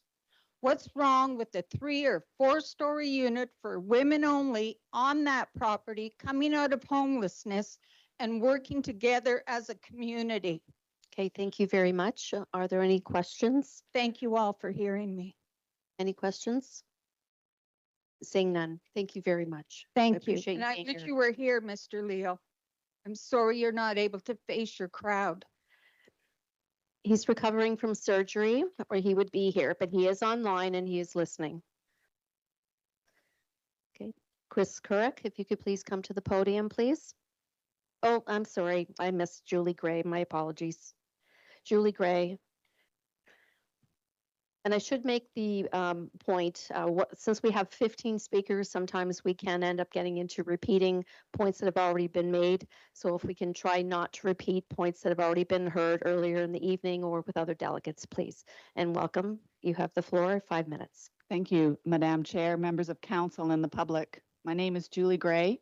I'm a retired principal with the Kawartha Pine Ridge District School Board, dealt a lot in my schools with students of special needs, behavior needs, etc. I care about the homelessness out on the street. I care about those individuals who struggle. I too attended the open house on Thursday, February 20th, hosted by DM Wills, that they were going to be putting up this 6-story transitional home next to Cameron House's women's shelter. It was made clear to me and others who attended that the intent of the project is to put it up fast and furious with no regard for those who may be impacted.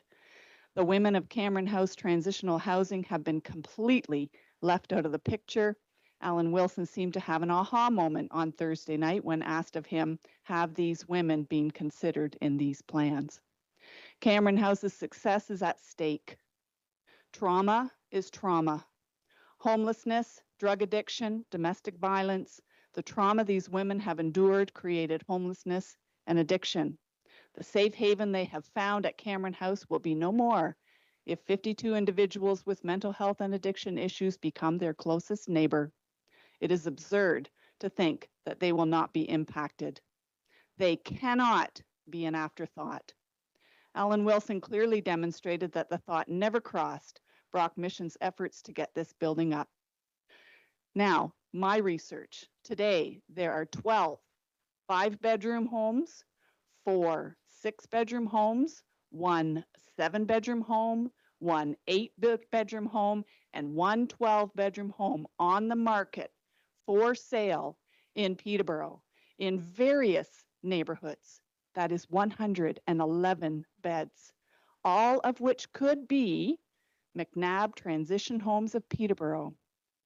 No research or statistics have been shared from Brock Mission forecasting success rates of this model for those struggling with homelessness and addiction. And now they wish to put 52 troubled individuals at various stages of their journey, recovering or not, under one roof. This is more than double the number they have in their Murray Street facility. What again does the research say about the success rate of these individuals moving into their own residential housing and becoming working citizens, paying their way and contributing to their community when there are 50+ people living within the same walls of each other? I will reiterate my first point. The women of Cameron House cannot be sacrificed to put up a home for recovering addicts right on their front lawn.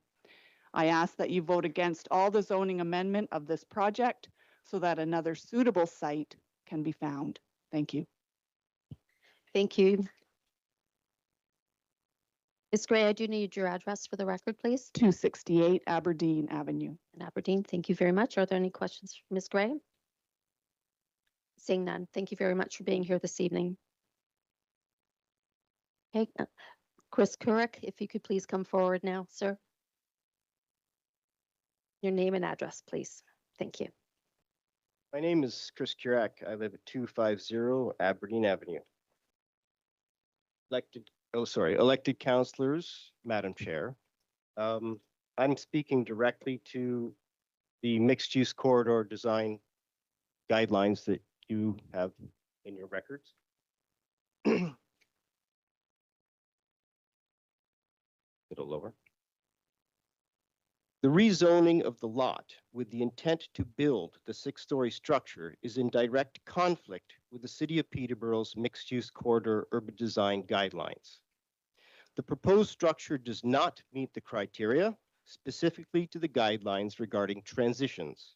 Quote, transition building scale and height should transition to low-rise residential areas to avoid abrupt changes in height, limit shadow and overview impacts, and ensure adequate sky view of existing use. Angular planes are used for the transition to low-rise residential areas. Guidelines A, buildings over 3 stories in height should fit under a 45-degree angular plane from the side and rear of the property line of existing houses from residential buildings within residential land use designations. B, consider using sun shadow studies or using alternative angular planes for shadow sites where the 45-degree angular plane severely limits development potential. Now, I've looked at these sun shadow studies, and I would encourage you to do so as well if you've not already, with particular attention to the last 3 pages buried at the back of the study. While the applicant might argue that it is using alternative angular planes, the design far exceeds any reasonable interpretation of the intended guidelines, and at the very least argues that further study is necessary prior to any application for rezoning. Casting residents in perpetual darkness with drapes permanently drawn, living in fear of peeping eyes cannot possibly be the intent of these guidelines. The proposed plan fails to coexist without undue impact on surrounding properties and is detrimental to the nature and character of the defined vicinity of an established community. Furthermore, speaking specifically to the lot shape and design which borders on Bethune Street, The proposal is incompatible with mixed-use corridor urban design guidelines as it clearly circumvents the intent of the minor mixed-use corridor designation. The rezoning, if granted, would not only apply to the new structure, but would apply to the entirety of the lot, creating a mixed-use corridor in the middle of a residential zone, one lot wide. Rezoning encroaches far beyond the official plan Schedule B land use plan, protruding into and dividing an existing residential neighborhood, which is one of Peterborough's oldest communities. The resulting division would drive a wedge between adjacent residential properties, fracture the community, and would open the door to further intruding mixed-use development in the community along Bethune Street. This is not simply the redrawing of a few lines on a map. The proposal has already brought fear, anger, and resentment into a friendly and supportive community. If allowed to go through, it would cast a permanent shadow over residents. It would lower property values, deprive long-established trees of nourishing sunlight. It would divide the community and devastate the people living directly in the shadow of the proposed monolith. When you examine your own official plans and guidelines, it is clear that the proposed zoning amendment is in direct conflict with the research and conclusions that went into it. Therefore, with due consideration for all the above, I implore Council not to approve the proposed zoning bylaw amendment. Thank you. Thank you very much. Any questions? Seeing none, thank you very much, sir. Am I allowed to ask a question? You still have some time? Yeah, I'm just wondering, I looked at the design just while I was sitting there, and I noticed that the parking lot is on the is on the south side, and the building is on the north side, which makes the shadow lines even worse. Is there anyone even think about where that should be on the lot? Okay, we'll take that on question down, and when DM Wills comes to the podium, I'm sure they'll address that for you. Thank you. Okay, thank you very much for putting that on the record. Okay, next we have Mr. Larry Stinson. If you could please come forward, sir. You've been here before, you know the deal. Welcome, sir. Thank you, Madam Chair and Council. So my name is Larry Stinson, and I own the property known as 269 Aberdeen Avenue, which is directly adjacent to the proposed development. I bought this property 6 years ago when my oldest son and his wife had their first child, to help him start his family, located in a family-oriented neighborhood that had a backyard where they could gather and play with friends and family. Now my youngest son and his wife and 2 children rent the home from us. Should the proposed development proceed, it would create a 60-foot concrete wall 10 feet from my backyard fence, blocking sunlight and removing a sense of privacy. But I'm not here, however, to speak about how this proposed development affects me or my family. I know I'm fortunate to have a home, and if my children have homes and a place to live as well. I certainly am not here to suggest that a plan to create more supportive housing and services for the most vulnerable in this community isn't needed and shouldn't be a priority. But I am here because I think that the process that has been undertaken to arrive at this proposal has lacked an appropriate and reasonable consultation process. And I think the proposal itself is flawed and does not serve the best interests of the overall community in the long term. It seems to be readily acknowledged by Brock Mission, by their contracted engineering firm, and by city staff that this has been a very quick process and not typical of this type of development. And I can appreciate the pressure that the city has with respect to housing targets and finding housing solutions for those without housing or without adequate housing. But the balance between urgency and good decision-making has been skewed too much toward urgency in this case. The result, in my view, is an ill-informed plan. It was pointed out at the community meeting last week that the new official plan, to be aligned with the provincial housing goals, identified this region as an intensification zone and has therefore been permitted to allow for 6 stories high. This makes sense along Chemong Road, or the Chemong Road corridor, and this property has a Chemong Road address, but it is a driveway on Chemong Road. The space is in the middle of a block of single-family homes. It is not a Chemong Road property. Somehow, I don't think this proposal is what was intended as the way to achieve intensification, and I would think that is not the way the city of Peterborough would want to proceed either.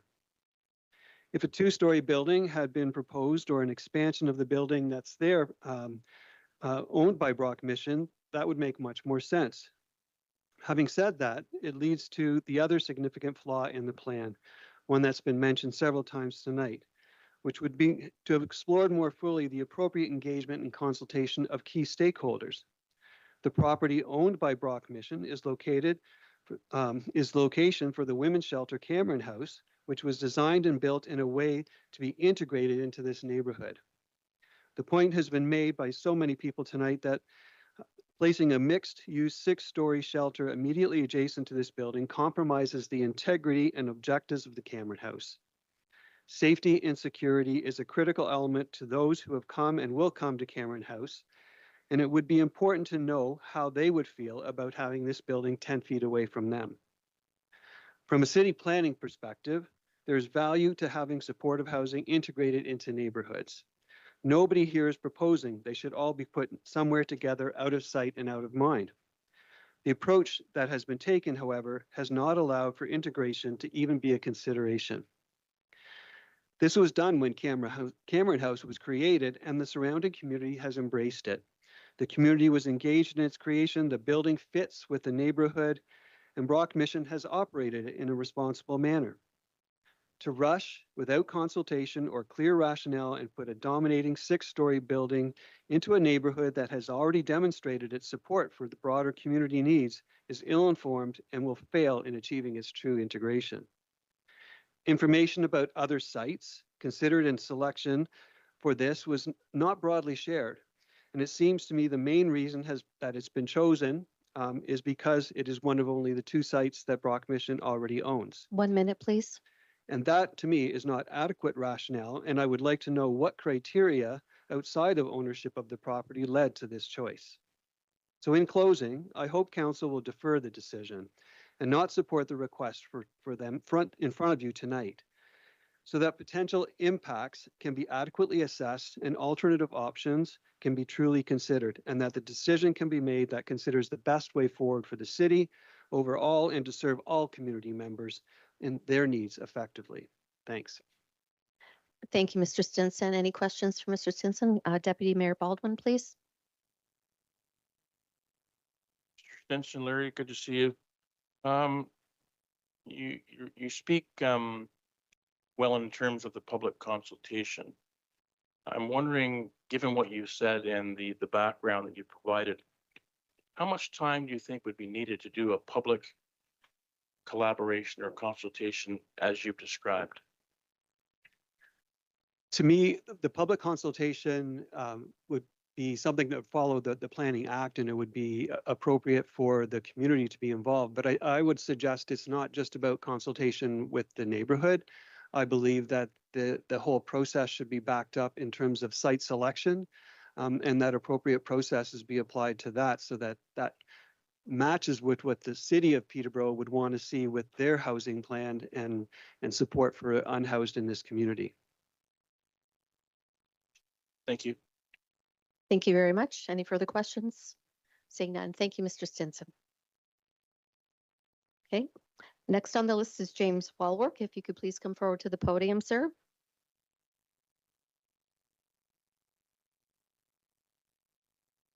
And we will need your name and address, please. You'll have 5 minutes. I'll give you a 1-minute warning. There's an opportunity for questions of clarification at the end. Thank you. Can you hear me okay? We can. Welcome, sir. Thank you. So hello, Council. Thanks for letting me speak here today. My name is James Walwork, and I live on Mason Avenue, which is across Shermong Road from the driveway to the proposed 52-unit development. In my opinion, this is a terrible location to try and put a building of this size and of this purpose. I work downtown and see on a daily basis the effects of homelessness and drug abuse. Just yesterday, I watched a distressed person walking down George Street approaching passing vehicles. As I went by, she unleashed a tirade of insults and profanity at the poor person who had the misfortune of getting stopped at the red light next to her. It is unfortunate that downtown has become like this. I also feel for the people who live and work near the Wolf Street site in the south end and also near the Trinity Church site where the ongoing issues with crime and indecency have been well documented. Where I live is a nice neighborhood. I grew up in the north end of Peterborough, and it is a nice place to live. Please don't ruin my neighborhood by forcing through construction of a building that does not belong there. There are reasons that buildings are required to follow the zoning rules and the other regulations. There's also a reason that you don't put a women's shelter in the same location as a men's facility. It seems that if this really was a good idea, special powers would not be needed to get it approved. Anyway, I just wanted to share a quick story about my neighbors across the street who last year added a small addition to the side of their house, as a member of their family is no longer able to use the stairs. Despite the fact that they only have one vehicle, the city would not approve their permit unless they included a second parking spot. To do this, they had to pave over their beautiful garden that they had spent years developing. Now these same authorities want to allow a 52-unit building to go in across the street with essentially no parking. It seems like madness to me, but I don't know. Anyway, to those members of the council who are in favor of this development, please reconsider tonight. This is not a good location for this project. Thank you for your time. Thank you, sir. Any questions? Seeing none. Thank you very much. Okay. Next on the list is Michelle Adams. If you could please come forward to the podium. And please do try to keep to rezoning if you can. Thank you. Hello? Yep. Yes, we can hear you. I was trying to take notes as we were going to change, but I think I'm going to read what I have originally written. My name is Michelle Adams. I lived within 2 blocks of the proposed center for my entire childhood, where my mother, Jill Adams, still lives. She didn't feel up to speaking publicly today, so I'm doing it on her behalf. In the little research that we've been able to do since this proclamation from Jeff Leal, there has been little or no communication or consultation about this project to anyone except perhaps those planning it. And bypassing some of the most rudimentary processes, such as a site plan, is both unsafe and undemocratic. Upon hearing about this proposal, my mother's primary concern went to the safety and well-being of the women and staff at the facility directly behind the proposed building, and then to her friends and neighbors who, in some cases, will literally live in the shadow of the building. And of course, to the many children in our neighborhood. The situation in Peterborough around unhoused persons is one of great concern. However, of utmost concern for all residents of Peterborough is safety. As noted, the community which Mom lives in includes Cameron House, which provides emergency and transitional housing for vulnerable people. The quiet nature of the community serves as a place of healing and rest. The sudden proclamation that a 6-story apartment building with units to house more than 50 people would go up literally behind Cameron House is unsettling, to say the least. It does not make any sense to put 50 people, each with potentially multiple challenges, in the same building close to a women's shelter in a residential neighborhood. There are foreseeable concerns around the increasing of crime. This is something that has been studied, and I have a direct quote from the study. The presence of a shelter appears to cause property crime to increase by 56% within 100 meters of the shelter, with thefts of vehicles, other thefts, and vandalism driving the increase. The determination to place this shelter in a neighborhood within blocks of a park, children walking to and from school, elderly residents who fear for their safety already, having suffered recent break-ins and petty crime, without any kind of impact evaluation, is reckless and potentially dangerous. With ultimate power comes ownership of any criminal activity, safety concerns, and home value changes. Will Jeff Leal, you, the council members in Peterborough, assume this responsibility? My priority and my reason for being here is my mother and her safety. However, after listening to her thoughts, I think the council should reflect very carefully about everyone involved in the responsibility to the safety and well-being of all their constituents. I ask, as the daughter of an 88-year-old who will be living up the street from this proposed apartment, if the members of this council can guarantee that she will be safe. I have a brief statement from my mom. Having known Jeff Leal during his early years as a city councillor and as an MPP, I find it hard to hear he is using his strong mayoral power in this way. My husband Peter was always amazed at Jeff's memory and ability to quote historical facts, but I fear his use of the strong mayoral powers will come back to haunt him in the future. He has been misled into thinking that to bypass all rules and regulations which go into a building such as this one will go unnoticed by the public. He is wrong. First, it is the wrong place to build a 6-story, 52-unit housing development for persons with known problems next to a well-run, well-established shelter that has been in the area for years. Second, placing 52 persons with complex challenges together in a setting with no smoking, no drugs, no alcohol, and no visitors will force those persons off the proposed property into neighboring yards. This would be disastrous. 1 minute, please. The rush that appears to be happening to push all the stages through is in itself faulty. The public has only recently heard what has been happening behind closed doors for 18 months. Mom continues, I have lived on Elmer Street in my home for 57 years. We have a lovely community. The plans should be put on hold until proper precautions and investigations can be performed by people who are not concerned about their reputation. Finally, and these are my words, it has to be said out loud to this council, some of whom knew and worked with my father, Peter Adams, who was the MP and MPP for Peterborough for many years. I believe he would be appalled at the lack of transparency, communication, and consultation associated with this project, and also the undemocratic use of the strong mayoral powers by Jeff Leal.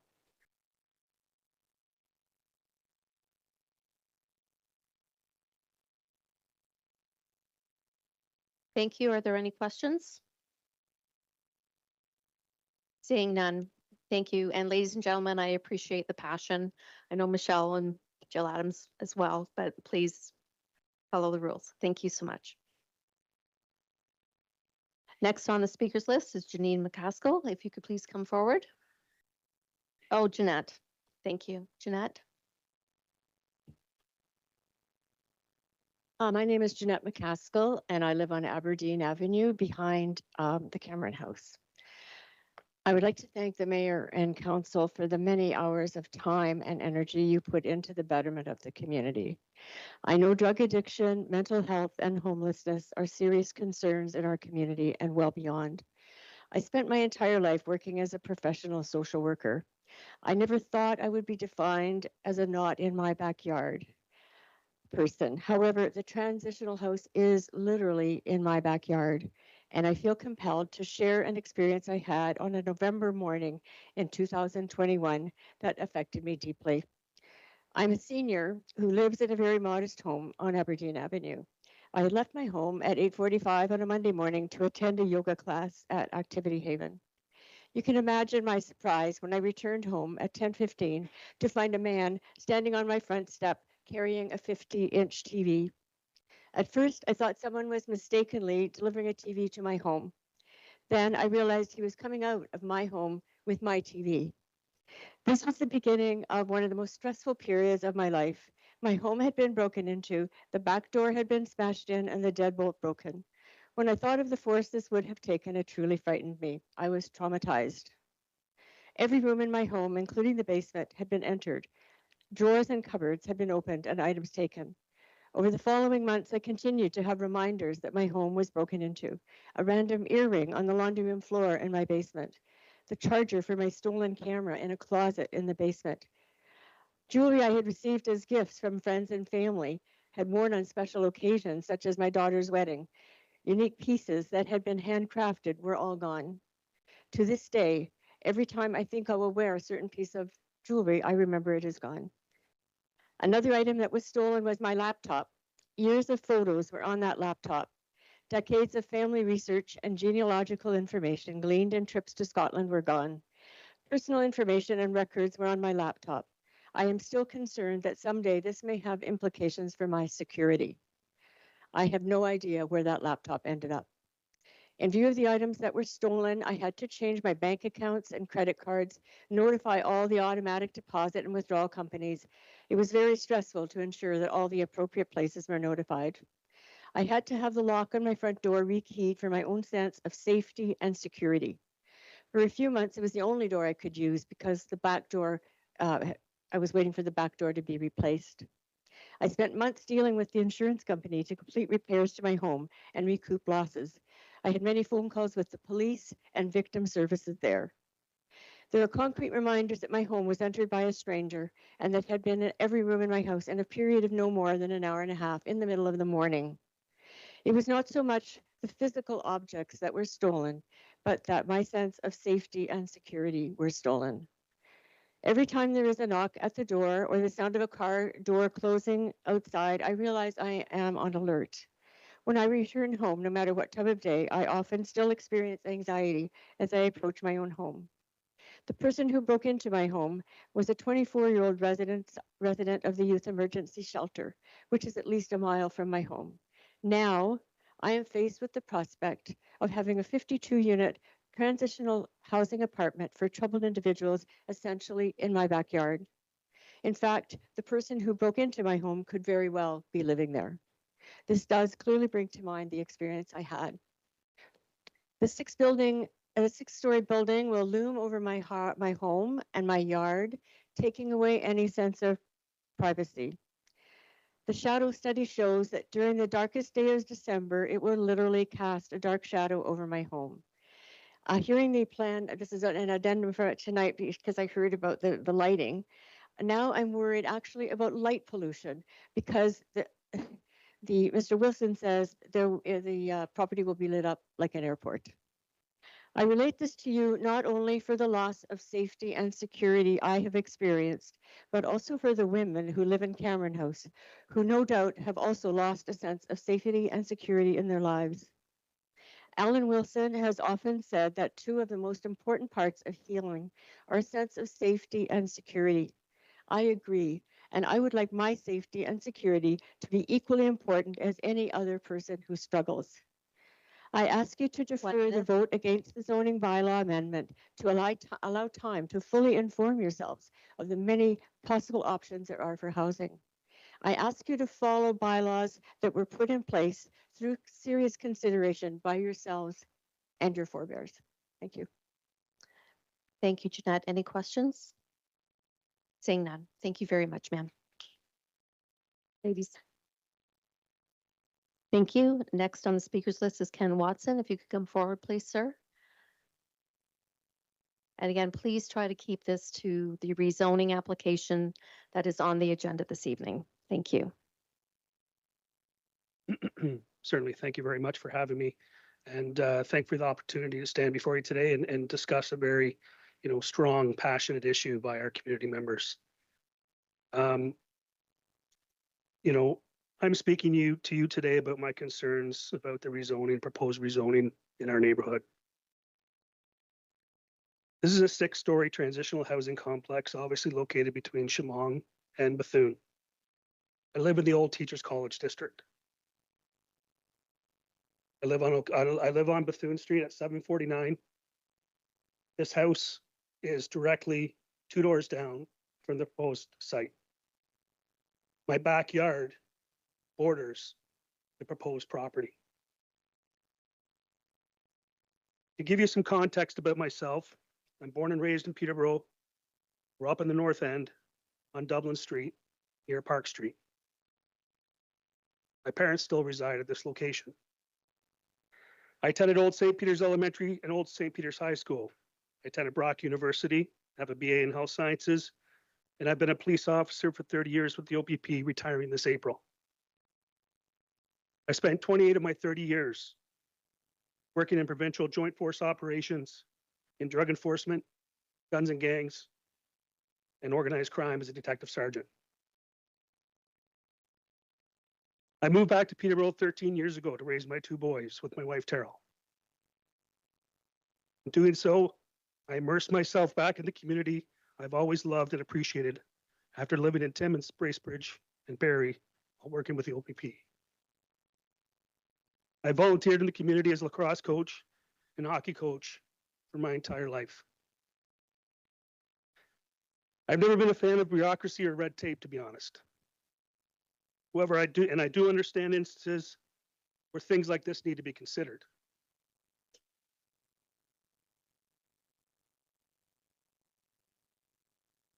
I do often think, though, that developments like this and consideration for things like this have to be in situations where they're no-brainers. Situations where it's black and white. This is not a black and white situation. This is not a no-brainer.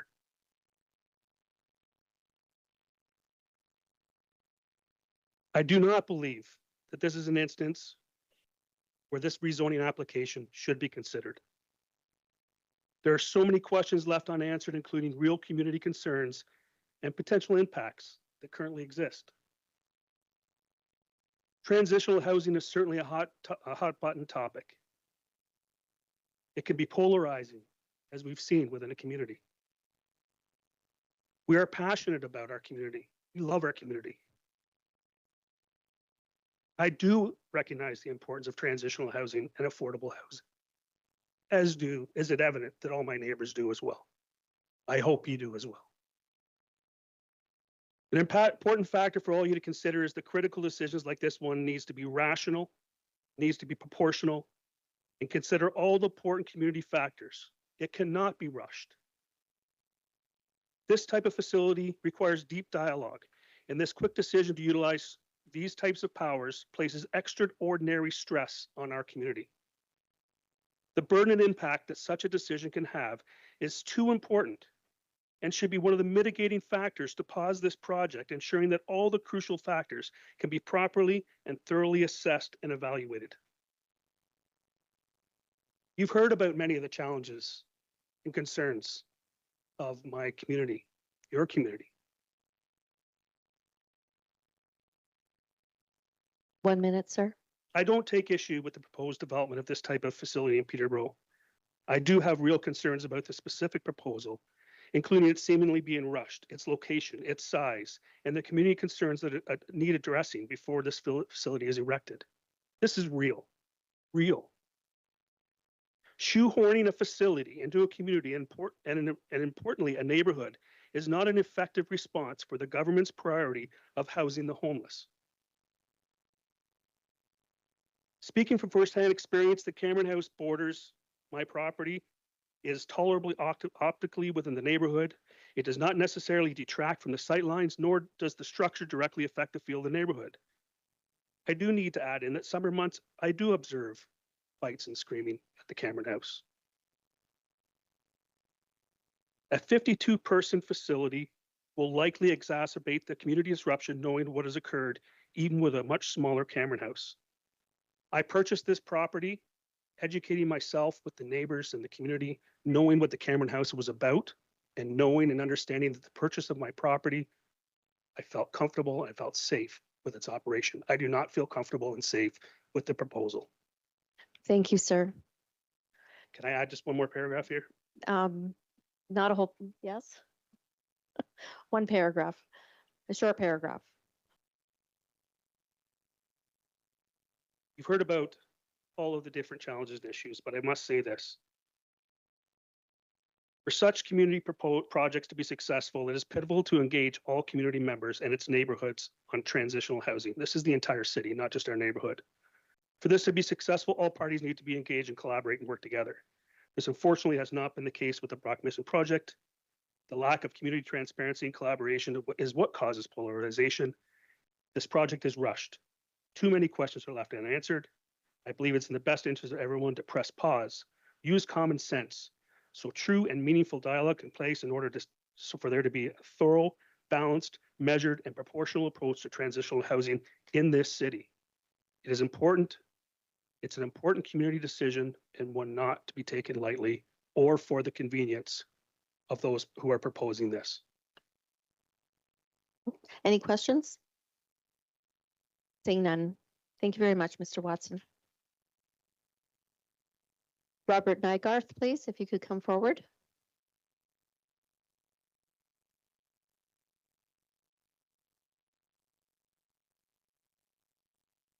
And when you get to the podium, if you could give us your address, please, and try to keep it to the rezoning application, sir. Thank you. Bob Niergarth, 15 Manning Avenue, Peterborough. We've heard some eloquent speakers this evening and very passionate people, of which I'm one. Chairman and councillors. I retired after 35 years of selling. I retired after selling real estate for 35 years with Bose and Cox. During that time, I prided myself on finding the perfect home for families in nice, quiet neighborhoods in Peterborough. One day, I got a call from Maple Ridge Seniors. The Maple Ridge Seniors had outgrown their location on the lower level of Maple Ridge Plaza. They asked me to find them a new home. I searched unused schools, vacant warehouses, but nothing I could find was suitable. Finally, I approached Mrs. Marion Batten and persuaded her to sever 2 acres off her farm on Braley Drive. That's where the Maple Ridge Seniors is now. I relate that story to illustrate that sometimes you have to use your imagination to achieve your goals. I'm suggesting a partnership between the city and Brock. Imagine, if you will, this transitional residence close to the Brock Mission downtown in the Brock Street parking lot. Now, you don't want to lose parking spaces. Make it a 10-story building, an 8-story building, 2 levels of parking garage and 6 levels for the residents. Imagine, if you will, a police department that is outgrown its location in downtown Peterborough. It has a huge parking lot behind it. Maybe a suitable location for this project. The city is the largest landlord in Peterborough. They own hundreds of properties. Surely you can find a suitable location for this project. Thank you. Thank you, sir. Any questions? Deputy Mayor Baldwin, please. Mr. Niegarth, it's been a while since we've been on the microfiche machine together. Yes. Bob, a quick question, looking at your expertise in the, I know you give opinions of value as opposed to appraisals, but thinking of the neighborhood that is under consideration, and if a building such as this was to be erected on the site that we were discussing this evening, in your professional opinion, what would that do to the property values of the neighboring community? Well, I'll tell you, I had an opportunity to show a property that is right behind on Bethune Street. And I showed it to these people, and a nice couple, and it was a perfect home for them, a bungalow. And the first thing they said was, "What's that building next door?" And I said, "Well, that's a women's shelter." And they said, "No, not interested." And they went away. And I didn't sell that one. So it's as far as value, it could be hundreds of thousands of dollars you could lose by having your property next to this building, or if you could even sell your house. It's I mean, I've lived there for about 6 years, and it's a very nice, quiet neighborhood. We feel very safe there, even though I have had my car broken into, and I have had people come to the door asking for money, and several of my neighbors had entered their homes, just walked in off the street, just looking for drugs or whatever. So it's not perfect, but I can't imagine this building making it any better. And one more through you, Madam Chair, to Mr. Niegarth. Bob, the vision you've got about the existing Brock and potentially putting up a 6 to 10 story complex in the parking lot there, or some other location as you're suggesting. Any idea of what a structure like that might cost? We've heard tonight that the one that they're proposing is 16 million. What would one downtown near Murray Street cost? Any idea? Well, if the city owns the land, so it's the same as Brock owning the land up on Chemung. So it's $16 million for the building. I can't, I don't know what, That's good. what it would cost. Okay. I'm not in the building business. I get you. Thanks very much for being here. Okay, thank you very much, sir. Okay, our next speaker is Greg Simon. If you could please come forward, please. Hello, everybody. And I need your address, please, sir. Yeah, so my name's Greg Simon, and I live at 192 Aberdeen Avenue. Thank you. All right. So initially, what attracted me to the area, I moved there just over 2 years ago. I remember I was actually just walking through the neighborhood, and I saw like the Teachers College and a couple ice rinks in the winter, and it felt straight out of a postcard. I couldn't make it like it felt like this piece of Canadiana that I couldn't even imagine it was almost real. And the idea of actually being able to live in this neighborhood, that was not even on my radar. But before that, though, I actually did live on Almer Street. I actually was in an apartment building there. I was actually across from Brock Mission. As far as my experience, though, it definitely seems like to an extent Brock Mission, implicitly or not, does tolerate drug use, or at least the drug experience outside their property. I would always see people on the lawn there. I helped a guy fill up his air mattress once. Yeah. So it's definitely something that does take place there. I witnessed it firsthand. Also living there too, they've actually had to install locks on the doors at the Almer apartments at the main entrance because people in the middle of the night would start knocking on your door.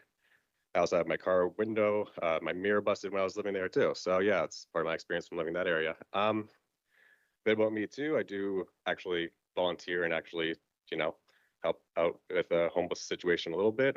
Across the street just a moment ago, I was helping out with Food Not Bombs. Every week I actually helped with deliveries there. Spend 3 hours every week doing that. Yeah, so I like to think that I actually do, have a part as well in that. So again, in the area currently where I live at, there's actually already some problems with, you could say the homeless situation, whether it's from the downtown or not. Just past summer, I'm not sure if there's even a guy walking with his dog off the leash. I saw a German Shepherd in my backyard. So if I had a kid or someone else there, that could have just been prey to some guy's German Shepherd. Lady across my street, name's Colleen. She's avid gardener. She has these apple trees. She can't have one apple ever there any season because it always gets taken by somebody. What else? Yeah, in general, it's also it's in terms of the neighborhood itself as well. If you go online to community forums and people ask, hey, what's a great neighborhood in Peterborough for walkability for my dog and stuff? Aside from the West End, they'll actually always talk about the North End. They'll say, oh, Benson's a great area to walk your dog. It's great, it's scenic. So in terms of heritage properties in the downtown that are actually nice and walkable, this is one of the very few ones we have left kind of at this point, I believe.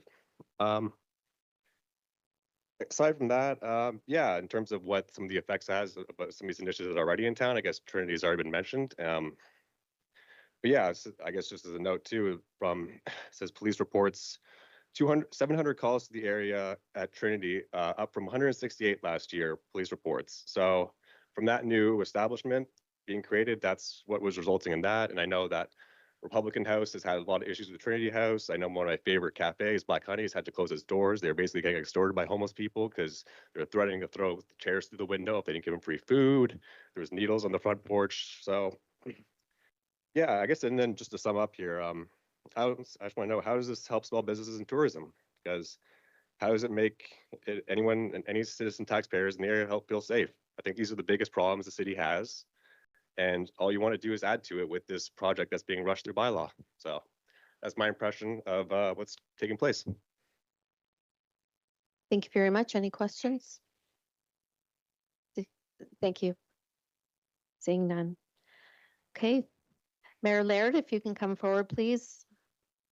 And please do keep it to the planning act or the planning application. We're not talking about Trinity or shelters. We're talking about a planning application. Thank you. Hi, everyone. Good evening, councillors. My name is Marie Laird. I live and own 741 Bethune Street. So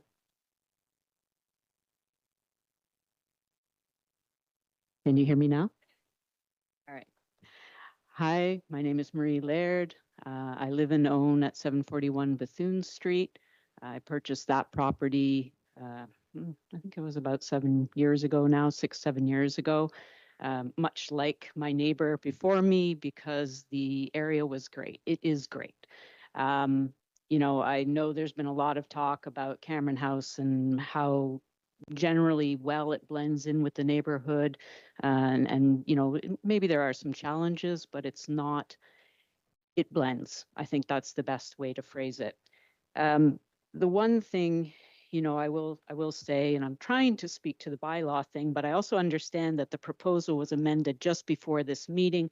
So I'm not really sure exactly what bylaw I'm supposed to speak to now, or what amendment I'm supposed to speak to now. So I'll try to just maybe generalize, and hopefully it hits a mark.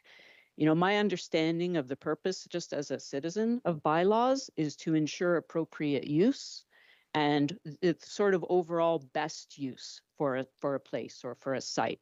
You know, it's supposed to prevent people from, you know, creating those slum landlord type of situations, or I don't know, building a really tall building in the middle of people's backyards, because that doesn't fit. That doesn't belong. It's not the neighborhood that people thought they were moving into when they bought or rented or generally just went to live there. So I find it interesting that, you know, when Mayor Leal decided to use these extraordinary powers for the very first time, that, you know, he's not considering, yes, you know, people who are homeless or in need of transitional housing count, absolutely, but so do the people who are already there. You know, one vote doesn't outweigh the other. And if you include the people already, the women already at Cameron House, and you include all the neighbors, I'm pretty sure there are more people being impacted by this than there will be moving into the new facility. And I would argue that most of these people feel the impact is negative, not positive. You know, we've talked about shadows and mental health, right? So now you are basically relegating a bunch of people in the neighborhood to live in the dark for a period of time in the summertime. You know, people like to garden, whether it be for vegetables or flowers. That's good for your mental health. It's good for food security. If you've ever tried to garden in the shade, I'll tell you, it doesn't work, right? So you're taking that away from people. The same shadows, you know, are going to just, we live in a dark winter, right? Now you're going to make people live in a dark summer. The flip side, as we learned tonight, it's going to be lit up by an airport. Somebody already mentioned that. So now you're making people have, you know, light pollution at night, and you're basically flipping the day-night scenario, right? That's nothing good for a neighborhood, not to mention, you know, the people in it, or, you know, we sometimes forget about the little animals who try to live in a city. That's not good for them either. Cameras were mentioned, security. You know, they're going to be all over the place. What about privacy issues? Where are those cameras going to be pointed? Do we have any control or say over that? And I know Mr. Wilson wants to say that the people moving into this facility are quite far along their journey. I'm paraphrasing, maybe didn't get the quote exactly right. But if they were so far along, what would be the need for the 6-foot fence, for all the security cameras, for being lit up like an airport, for keys fobbing in between floors, into the building, and everywhere else? I think it's misleading to say that these people are well along their journey if such extraordinary measures are required. So, you know, just for your consideration, and nobody's talked about what it's going to be like to live next to construction for, I don't know, the better part of a year, or however long this is going to take. I moved from Toronto. I lived in Toronto for 17 years before coming back home to Peterborough. I know what it's like to live by construction, and believe me, construction is not a nice neighbor to have, right? I was right by the Eglinton corridor. Blech. That's all I can say. And if you don't know what happened there, look into it, because it was bad. right? So I challenged the selection process. My understanding, I mean, there's a lot of other proposals as well, but it sounds like Murray Street was, dismissed when it couldn't fit a 10-story building. Was it considered for the 6-story building? I don't know. That's never been made clear. All of this is coming to us so late. I don't think, in the interests of good zoning, there's been any real discussion or consider what's the overall best picture, right? When everybody counts, what is the best picture? So yes, and property values count too. I live with my elderly mother. I support her. That house, right? Again, I feel safe now for her there. I'm not going to feel safe later. And besides, yeah, it is, this is my financial security in the future. If you knock off I don't know, hundreds of thousands of dollars. So now I might even be more in debt mortgage wise. The value of my property might not even cover my mortgage after this. What are you doing to my financial security? Am I going to be in need of a homeless shelter when I get to be 60, 65, 70? I'm an only child. I don't have a pension. Everything I have is what I've earned and worked for, including this property. Thank you. And you are Need you to taking wrap it up. away if you approve this bylaw. Are there any questions? Ladies and gentlemen, please, thank you. Any questions? Seeing none, thank you very much. May I just thank my counselor as well for raising my concerns as he promised he would? Certainly, thank you for that. Tanya Edwards, please, is our 14th speaker. Hannah Edwards, please.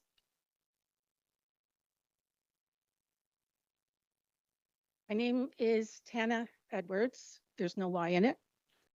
Thank you, councillor, city staff, Mr. Mayor, for the work that you do to support city residents, all of our city residents. I live with my husband at 764 Bethune Street. Our property is directly behind the existing Cameron House. We've talked a little bit about lighting this afternoon. One of the things that happened when the facility was rebuilt in 2010 was the big airport lights that were going to be in the backyard of Cameron House directly across from my front yard. Those lights got moved to the front. They got taken out of the backyard to make our neighborhood still feel like a neighborhood. The rushing of this project has created unnecessary stress. I worry that the new Brock Mission Transitional Housing Facility will significantly impact the quality of life for the residents of Cameron House and increase stresses to staff in both locations, which could have implications for the community. I have been a member of Seroptimist, supporting women and girls in our community for over 30 years. Locally, SI Peterborough financially supports Cameron House annually, the Brock Mission. I and others walk every year with the Seroptimist Striders during the coldest night of the year fundraiser, even taking the top fundraising spot. Seroptimist facilitated the donation and installation of new shower floors several years ago when they were disgusting, and staff told a visitor that it was a need. How sustainable is this new development when we don't even have funding at this point? Due to the growing complexity of needs over the years on more than one occasion, I was cautioned for safety reasons not to let residents know where I live. It's hard not to let people know where you live when every time you go out to get in your car, you're across the street.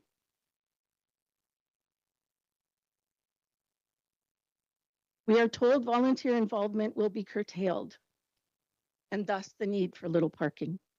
For those of us who have lovingly supported this facility throughout the years within our neighborhood and across the city, this announcement has been heartbreaking on many levels. A 6-story building will fill their front yard 18 feet from the porch. Can you even imagine if it was your porch? I've been criticized over the last 3 or 4 days for taking the needs of the women who live at Cameron House, that it's not my role to speak for them. If I don't speak for them, who will? When the board that runs the facility doesn't even ask them or their staff for input, as admitted earlier this evening. Having worked in student housing at Trent, I expect complexities for staff and residents will grow going to a co-ed model. Yet you've already determined your staffing requirements and you don't run a co-ed model yet, with all due respect. As a project management professional, I am trained to understand that stakeholder engagement with effective, open, and transparent communication is foundational. Elicitation of stakeholder needs and expectations has been virtually non-existent from the neighborhood, and we've heard too from council. If I was a counselor, I would not be a happy counselor. No wonder young people are frustrated with politics. How many others have not been invited to the table? This ask, these zoning changes are precedent setting. In just 21 days, neighbors have come together to try to understand complex legislation with incomplete explanation as to the details of the bylaw change, which we just found out changed again while I was on my way to this meeting. Just 4 short days ago, we learned that this project and site considerations have been ongoing for 14 months. 1 minute. This is appalling.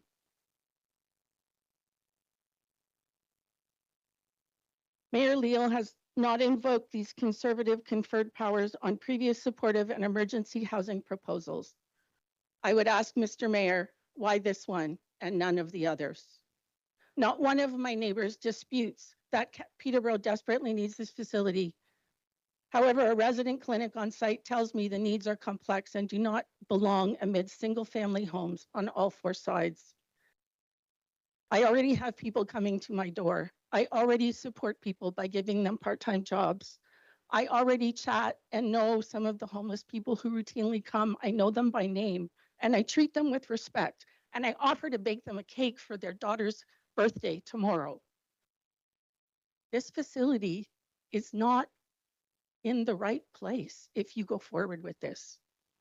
The gentleman who's the real estate agent is correct. There are other facilities in this community where we can go forward together, collaborating to accomplish what the mayor wants to accomplish, which I applaud, but the process has been flawed. Please don't vote for this. Thank you. Are there any questions? Being none, thank you very much, Ms. Edwards. Okay, online we have Diana Key from DM Wills Associate. Thank you, Madam Chair. Can you hear me okay? We can. Thank you very much. Please go ahead. Thank you. So for this evening, I don't have a formal presentation. I thought it would be appropriate to perhaps address some of the comments that I've heard this evening from a land use planning perspective. So we'll be speaking, or I'll be speaking specifically to the bylaw. Thank you. Please proceed. Thank you. So the first item, I wrote down a bunch of stuff that I heard, so let me know if I've missed anything. The zoning. So the zoning change that occurred this today. I understand it was a very heated discussion at the beginning. Just to clarify, the zoning that was prepared by staff and then amended did not change anything that had to do with the plans. The zoning bylaw omitted one item, which was the minimum size of a dwelling unit. And that's to reflect the existing plans. So the bylaw that you were given after the fact was not a result of the plans changing. It was actually to properly implement the plans that are being proposed.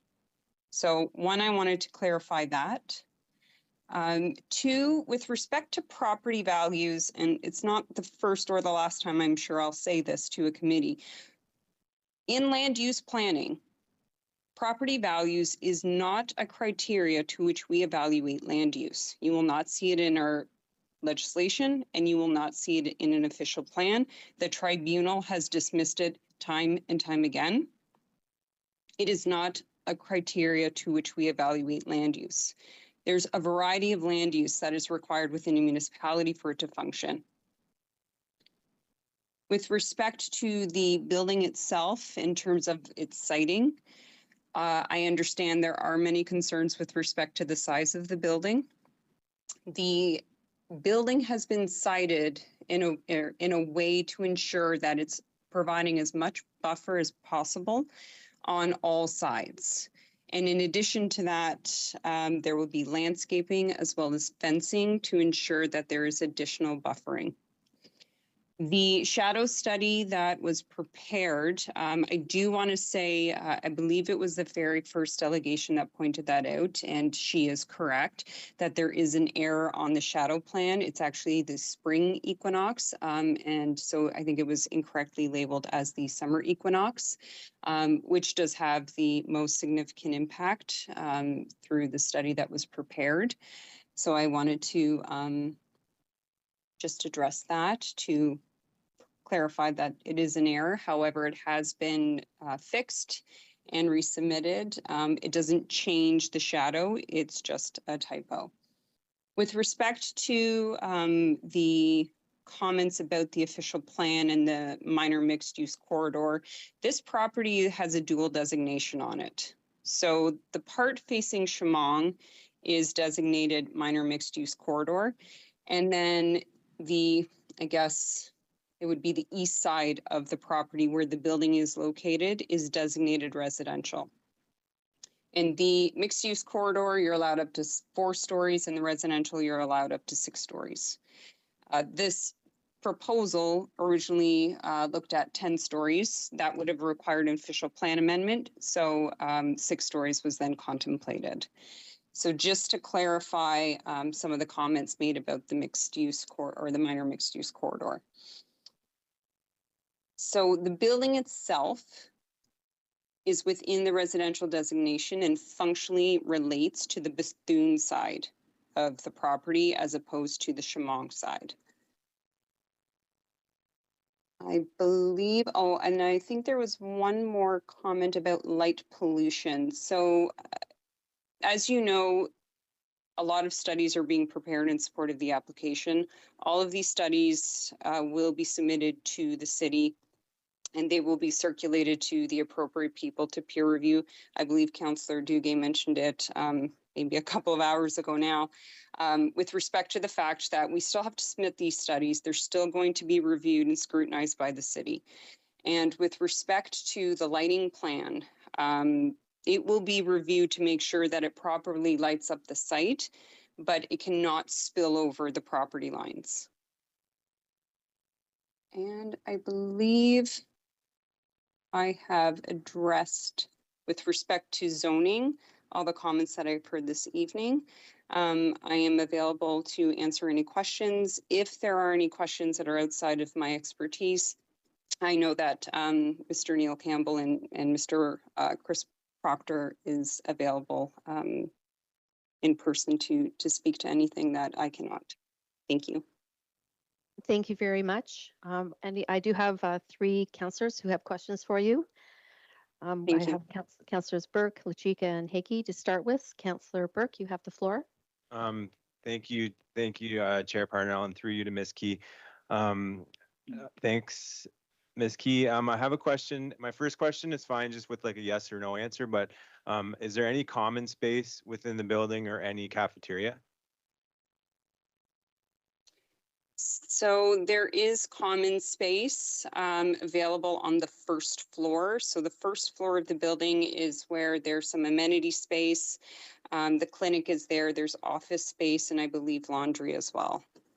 Thanks. And through the chair to Ms. Key, can you describe to us the changes that are being proposed in terms of the size of the unit? What are the sizes of the units?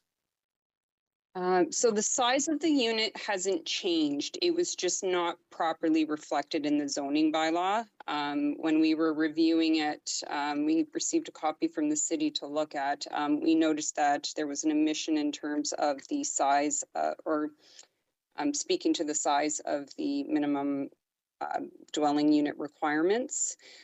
So it never changed. The building or the unit sizes that were presented at the open house are still the same size. It was just never put into the zoning bylaw. I'd have to look up because there's a range in size of the units, so I'd have to refer back to the plans to give you what that range is. Through the chair, yeah. Do you have the plans in front of you to give us a sense of the size of the units? I'm looking it up right now, unless Mr. Campbell knows right off the top of his head. And also through the chair, do the units have kitchens in them, full kitchens? There is an opportunity to prepare your own meals. However, the Brock Mission provides meals, and usually people go to the dining room to eat, as opposed to eating by themselves in their units. Okay, Mr. Campbell's at the podium. Did you want to add to that, Mr. Campbell? Can you turn the mic on, please, sir? Through you, Madam Chair, with regards to the proposed minimum size for a dwelling unit, it's 28.6 meters. And I'm just going to expand a bit on the common areas because it came up earlier, and I do think it's an important point. The common areas, starting from the lot itself, there's a rear courtyard, there's a front terraced area. Within the building on the ground floor, there's 2 program rooms to the south, one larger, one smaller. Then there is a large central stair that makes a connection from west to east. So coming in from Chemung Road, the driveway, it's directly aligned with a large broad canopy that extends the full width of the full length of the building, which allows for sitting outdoors in inclement weather.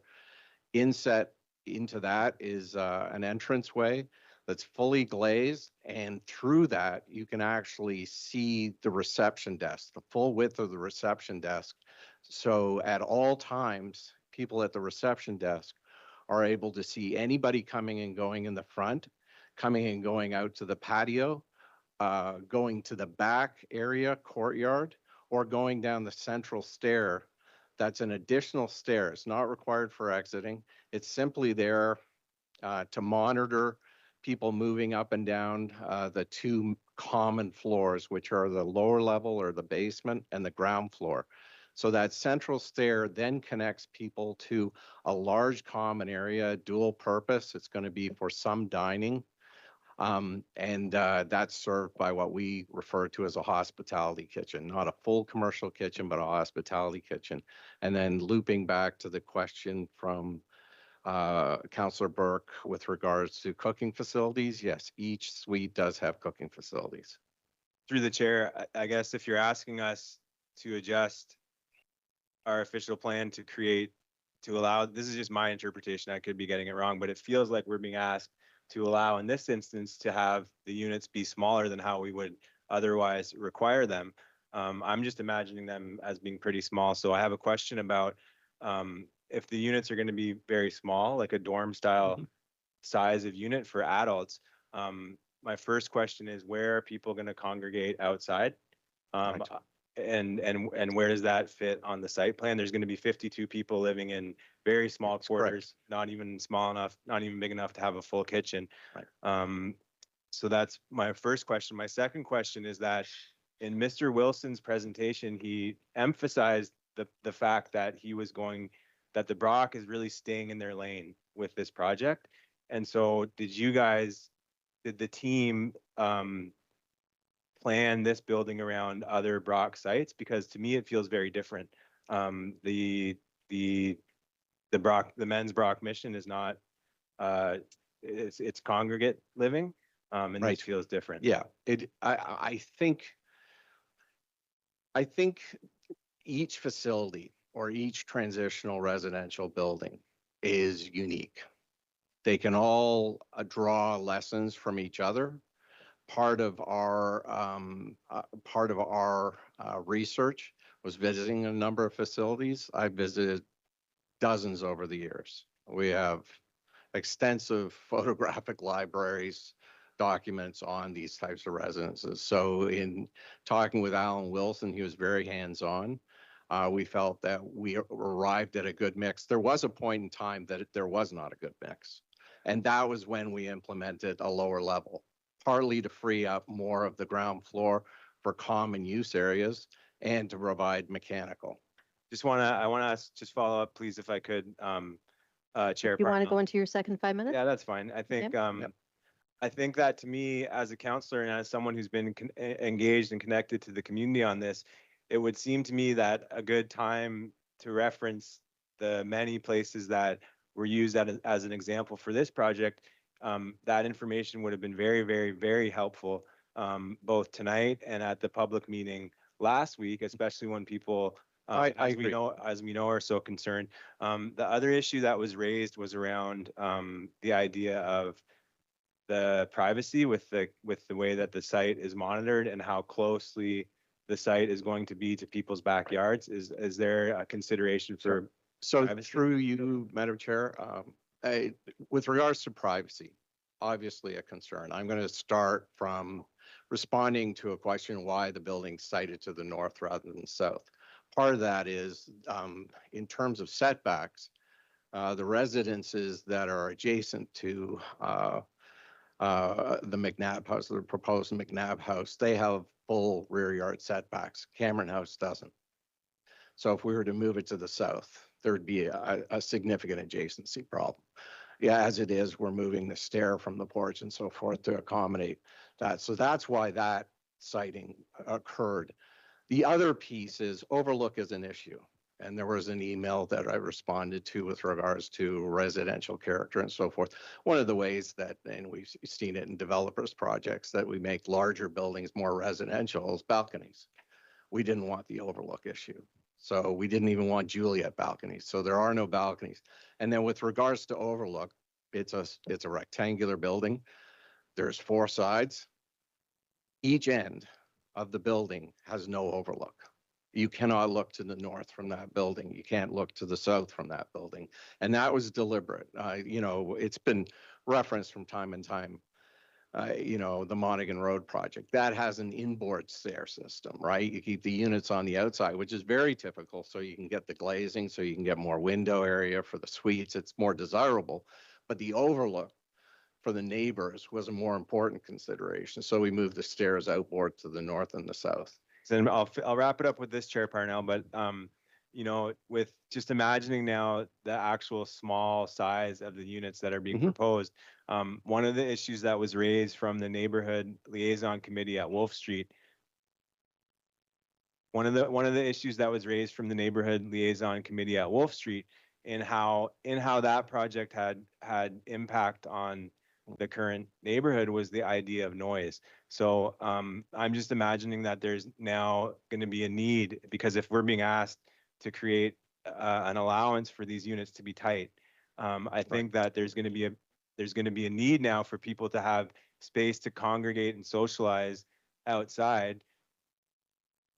And okay. Yeah, I'm just trying to get to my question. One sec. There's a lot of cooks in the kitchen right now. And so my question, the point I'm trying to make is this: these are small units. People are going to have a need to congregate. So now there's going to be an impact on the neighborhood where you're going to have 52 people that are congregating in a fairly tight outside corridor. And the feedback from the Wolf Street neighborhood was the noise that creates to their way of life. Is that being considered within the plan?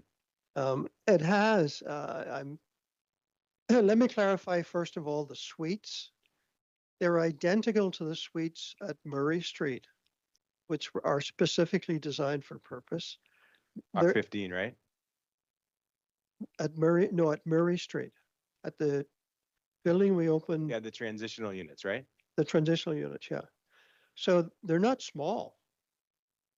They were designed mostly, I think, by your good people at the city.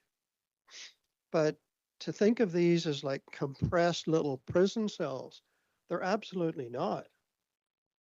They're very comfortable, bachelor apartment-like spaces. Through the chair, Mr. Wilson, do you know the length times width of the units? 12 by 15 is what comes to mind. Thank you. And may I answer one more thing, Madam Chair, and then I'll go sit down. Mr. Wilson, this is actually Ms. Kay's time. Okay. Okay, thank you.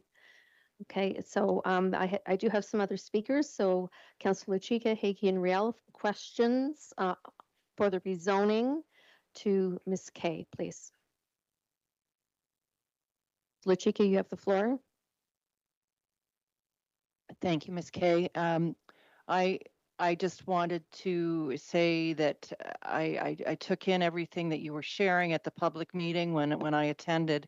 I'm one of the co-chairs of Infrastructure Planning and Growth Management, along with Councillor Duguay, and you know I was very eager to be there because on February 4th, when we got our letter from Mayor Leal, we had our head in budget books because we were making some big decisions.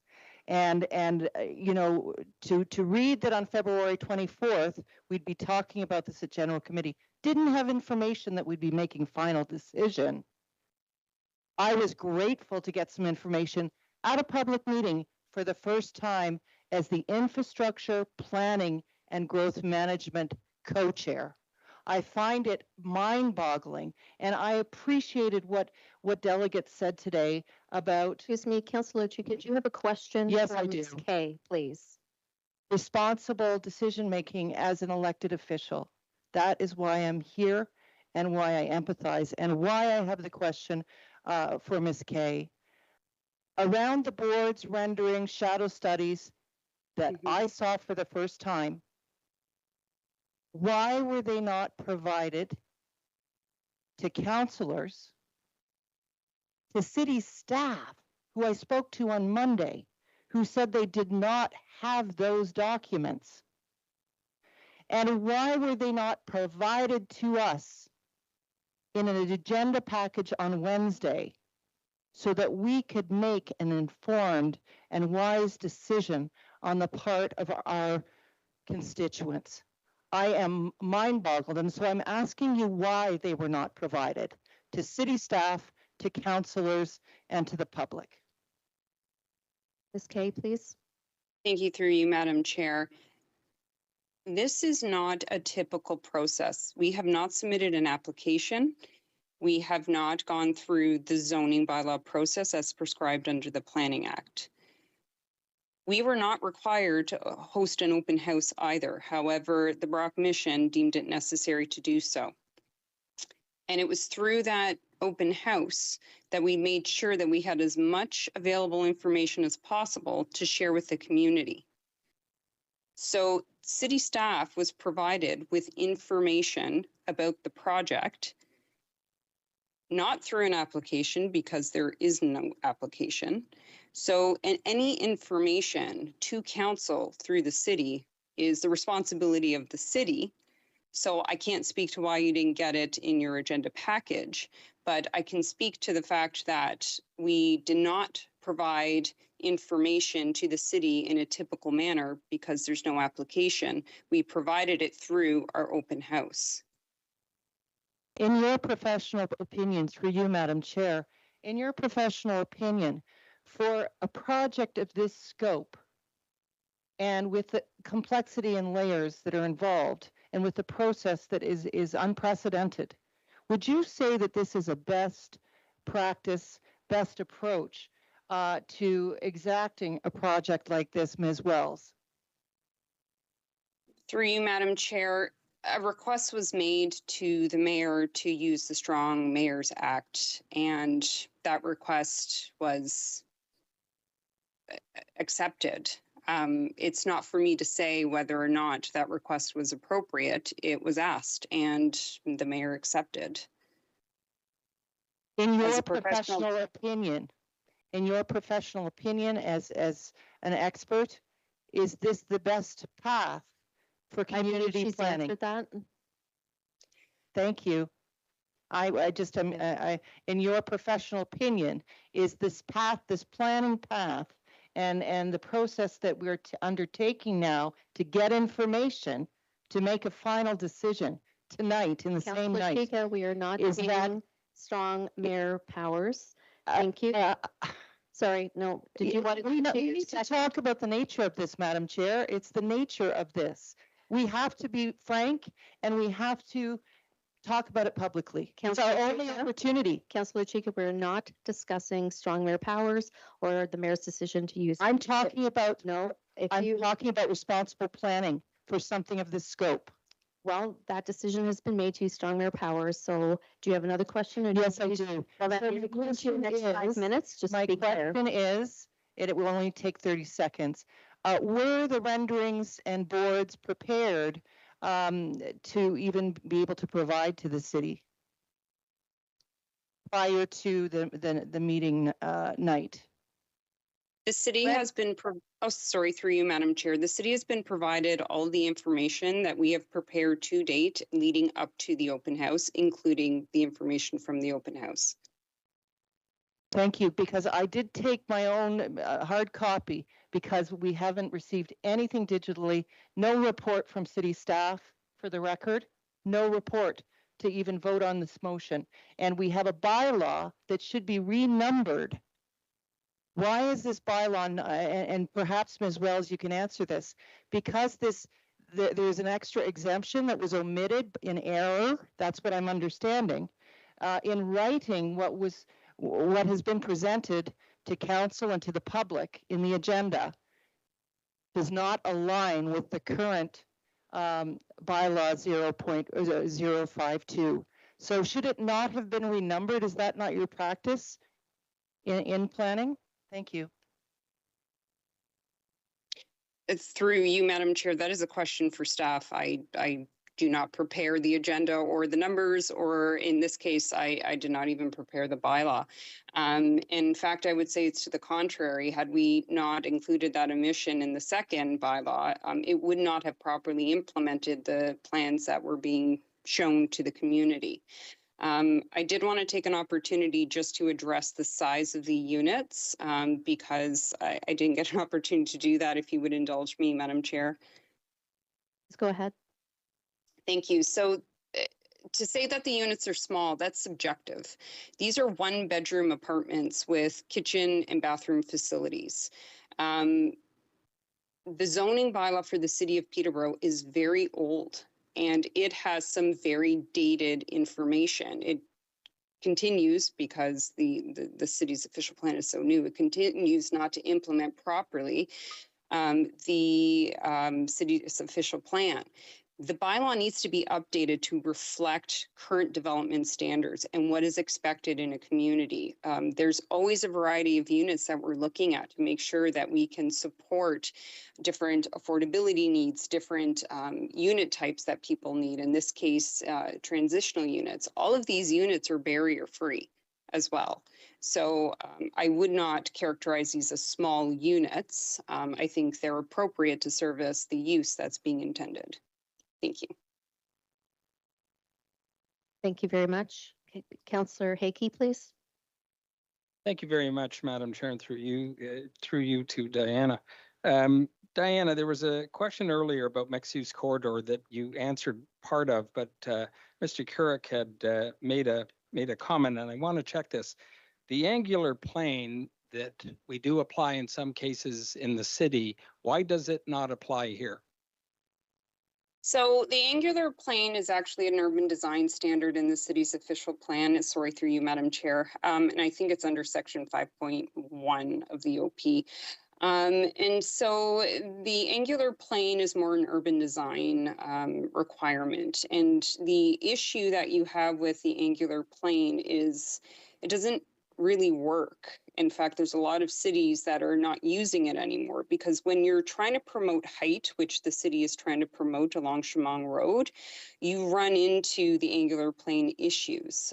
So the mixed use, the minor mixed use corridor, that designation is actually applied to Chemung Road.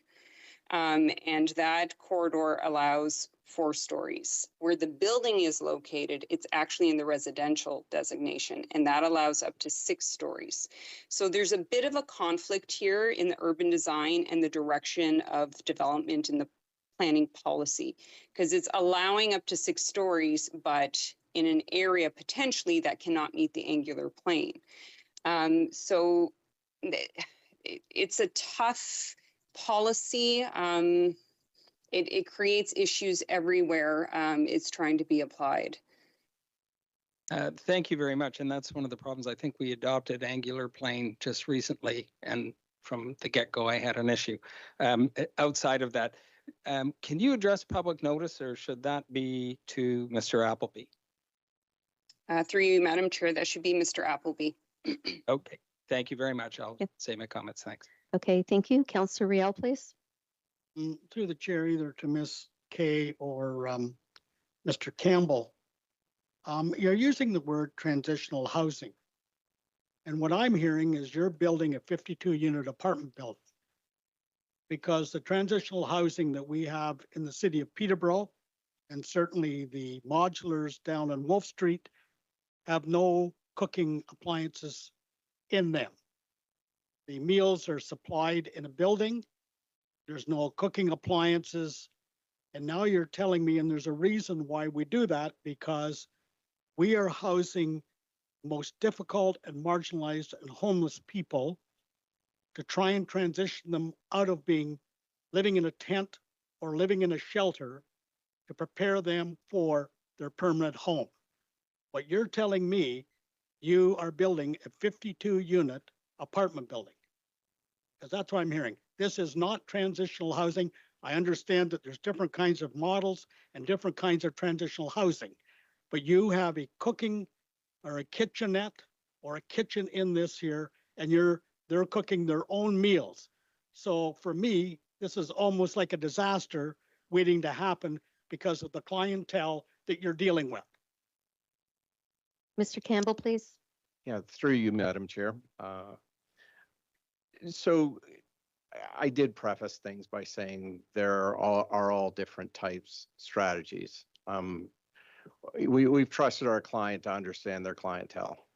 And, you know, that transitional is just that, the ability to take people from a variety of very difficult circumstances, get them reacclimatized to a home, a house, a place that they can call their own.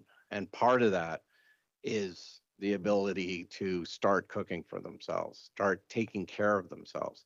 It's acknowledged and recognized that that may or may not be successful in every case, but every unit has that potential, right?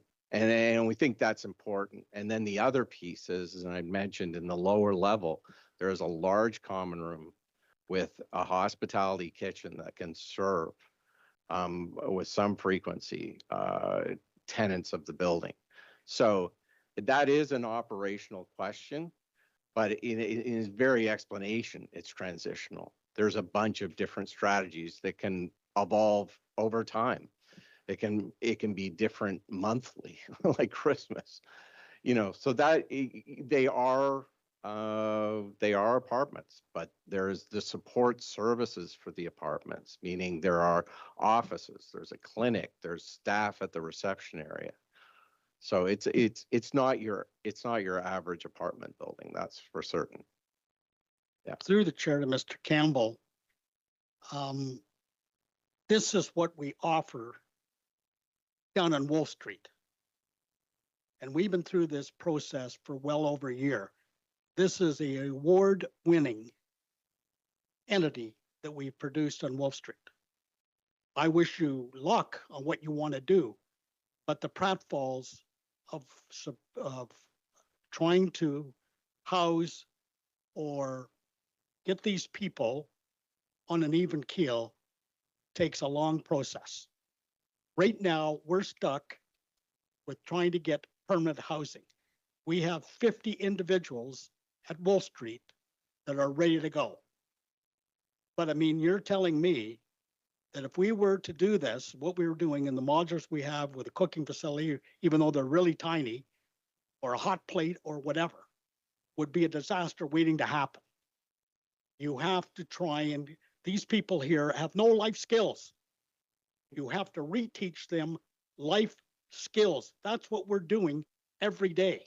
Yeah, no, through you, Madam Chair, I recognize that there are different models out there, and every different public housing agency has a different strategy. Our office brought the first multi-unit residential building for Habitat in the nation to Peterborough. We put together the land deal, we did the build, end to end, did phase two, end to end. We're redeveloping the Mount with all sorts of different ideas of transitional housing. We're dealing with other strategies, with other organizations. One of the advantages of this project is that this is not a new agency. This is Brock Mission. I'm not going to pretend to know it in depth, but they certainly have a track record. So we've been deferring to them at every step of the way. We've been issuing our plans for markups, consideration. They've been very quick to get back to us. That's part of what's accelerated the timeline, meaning often a client will take a week or two. These guys take a day and they come back fully marked up, fully annotated. We get them on the drawings right away. And the building has evolved relatively quickly, and they're satisfied that the current configuration of the building serves their understanding of the needs of their clients. Okay, thank you. And as an architect, that's our role. Yeah. Councillor Riel? Fine, okay, thank you. Councillor Duguay, please. Thank you, Chair Parnell. Diana, are you still available to us? Yes? Through you, Madam Chair, yes, I'm here. Thank you. Then Chair Parnell, I have one question of Mrs. Kay. Diana, in your professional capacity as a registered planner nationally and provincially, does this planning development represent good planning? Through you, Madam Chair, yes, I believe it does represent good planning. There is a need in the community. There's a critical need in the community for this type of development. It is being put in a location that it can be supported. It meets the official plan policies. It meets the provincial policies. The only item that we're going through right now is the zoning. And I believe it's because the zoning is so dated that you're going to see a lot of applications come through, whether it's Lansdowne Street or Chemong Road, through amendments in order to implement the direction of the official plan. The city has made it clear in its planning direction of what it sees Chemong Road doing, or the Chemong Road corridor, because it's not just the properties facing Chemong, it's beyond that. And I think this development supports that. Madam Chair, I have a supplementary question. I Please said I have continue. one, but I actually have a second.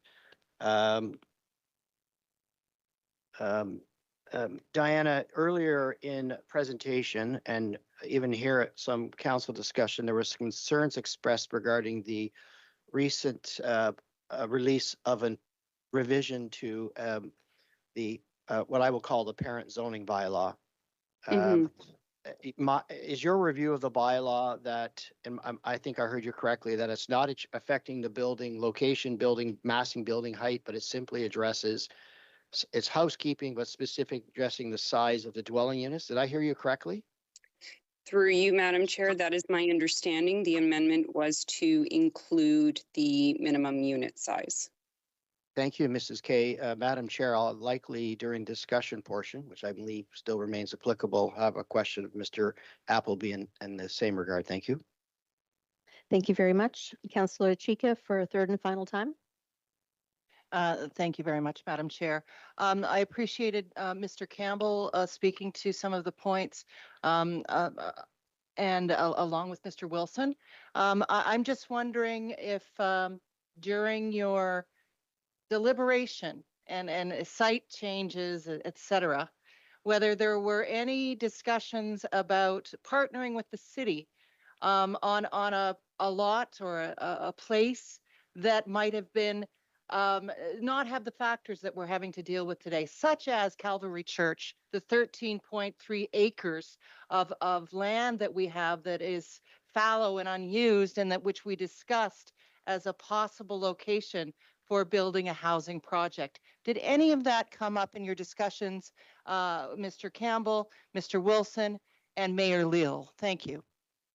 Um, We're still The answer talking. is yeah. Oh, sorry. Through We're you, s- Madam Chair. The questions are still to Ms. Kay. Oh, I'm sorry. And I'm Not including Ms. Kay in this. I think she named all Well, Ms. Kay is our delegate. three. Okay. Ms. Kay, did you want to answer to that? Through you, Madam Chair, I'd be more comfortable if Mr. Wilson responded to that because I wasn't part of those discussions.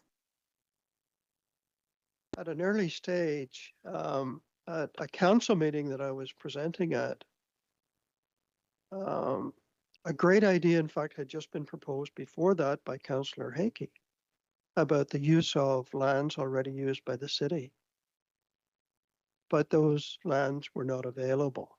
There's no list that I know of those lands. 13.3 acres that we own at the Calvary Church site, which we discussed for a housing project, and there's no residential issue around it.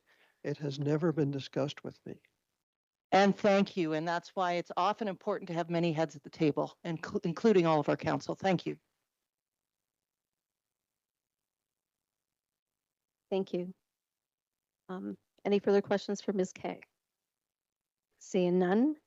Thank you. That concludes the delegations for this evening. We're going to take a 10-minute recess, and then we will come back for the mayor to make his motion. There'll be member debate, although there's already been significant debate, and then the vote. Thank you. 10 minutes.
Okay, 2-minute warning, people, 2-minute warning.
One minute. 1 minute.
Are you ready?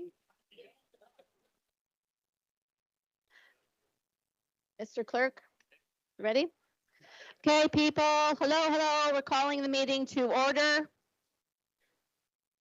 Commissioner Reyna, or CAO Reyna, can you shut the gate, please?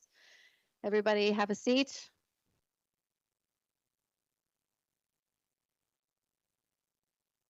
Thank you very much, everyone. I appreciate your patience. We have had an extended conversation already. We've allowed people to have their say well beyond a rezoning application to answer many questions that they had within the community. We are now to the phase of this special meeting with strong mayor powers for the mayor to move the motion. We'll have a seconder, respectful member debate, and then a final vote. So Mayor Leal, are you ready to speak, sir?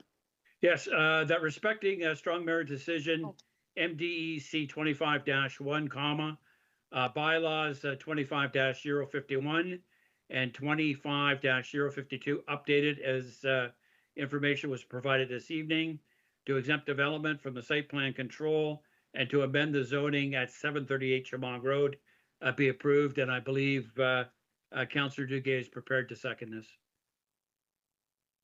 Thank you very much. Actually, we don't need a seconder at this stage. That will come at council, sir. Sorry. Thank you. Nope, just wanted to make sure everything was covered. Okay. Did you want to clarify the motion?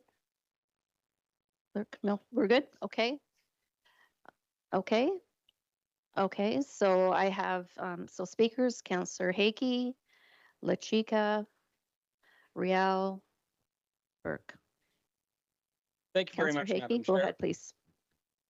We're good to go. I have some questions, some for Mr. Appleby and some for our treasurer afterwards.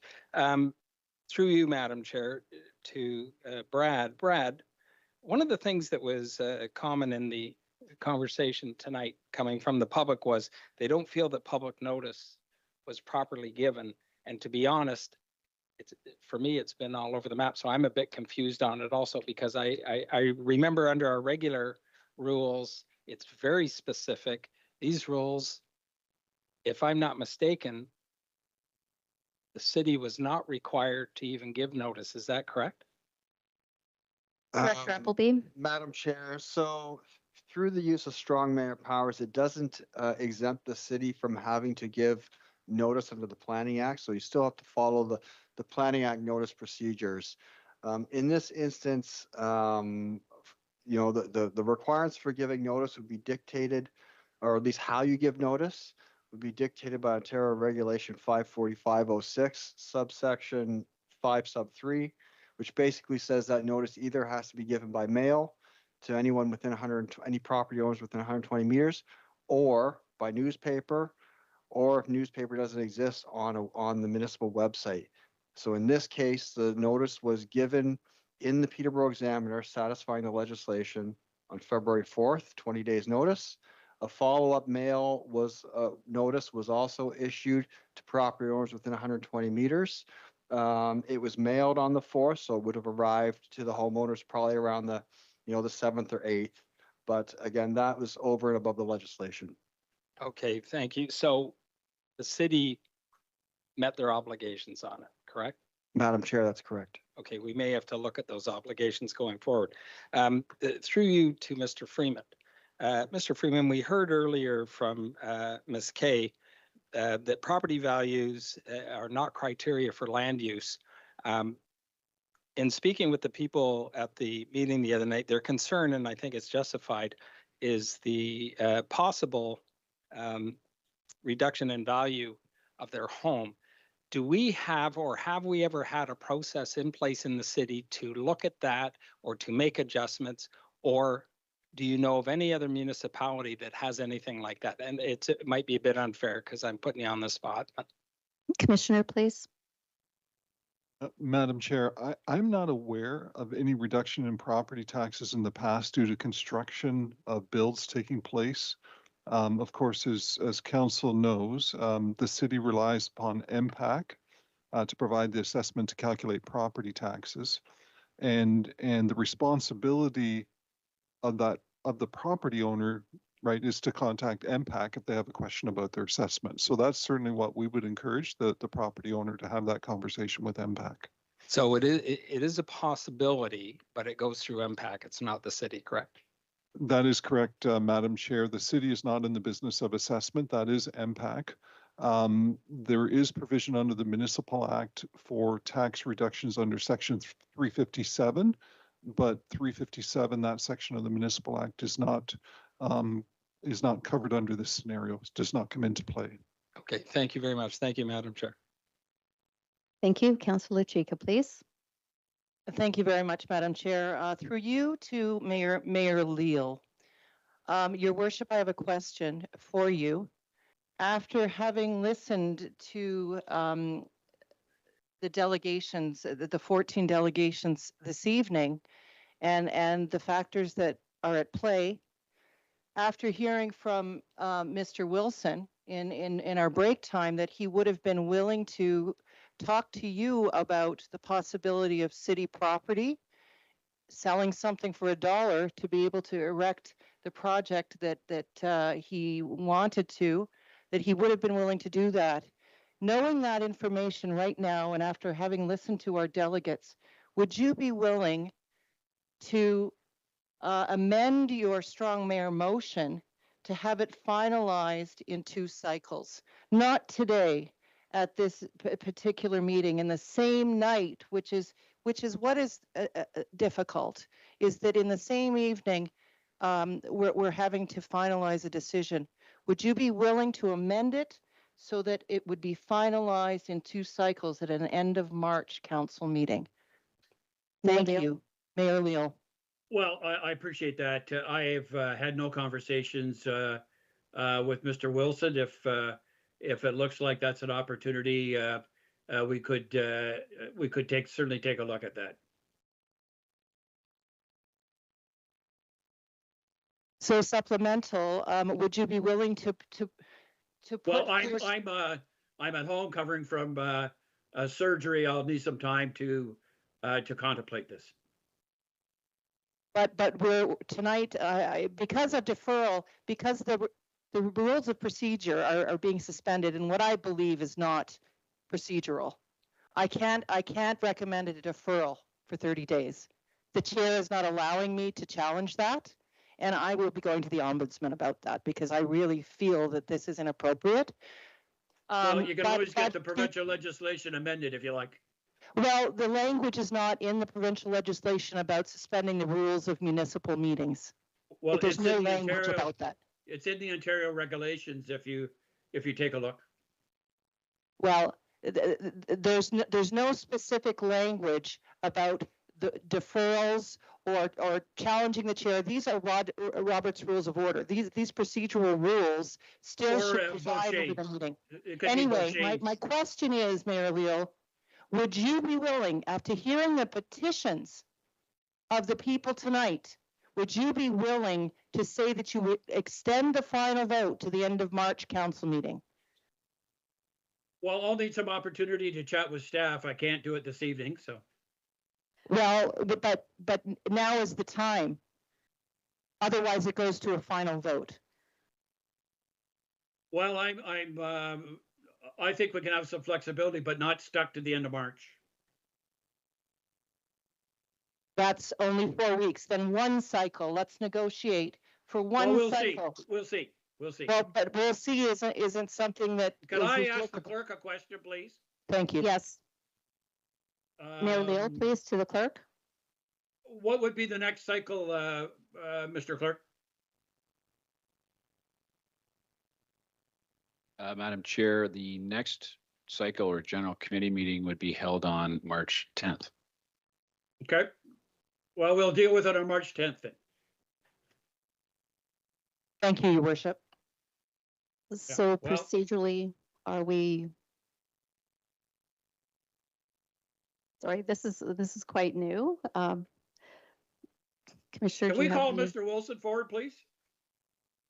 You wish to speak to Mr. Wilson? Well, I'm told there's information from him. I'm not party to that, so. Mr. Wilson, I'll allow it. Madam Chair, I think Councillor, through you, Madam Chair, was a little generous with what I said. Okay, that's why I want clarity.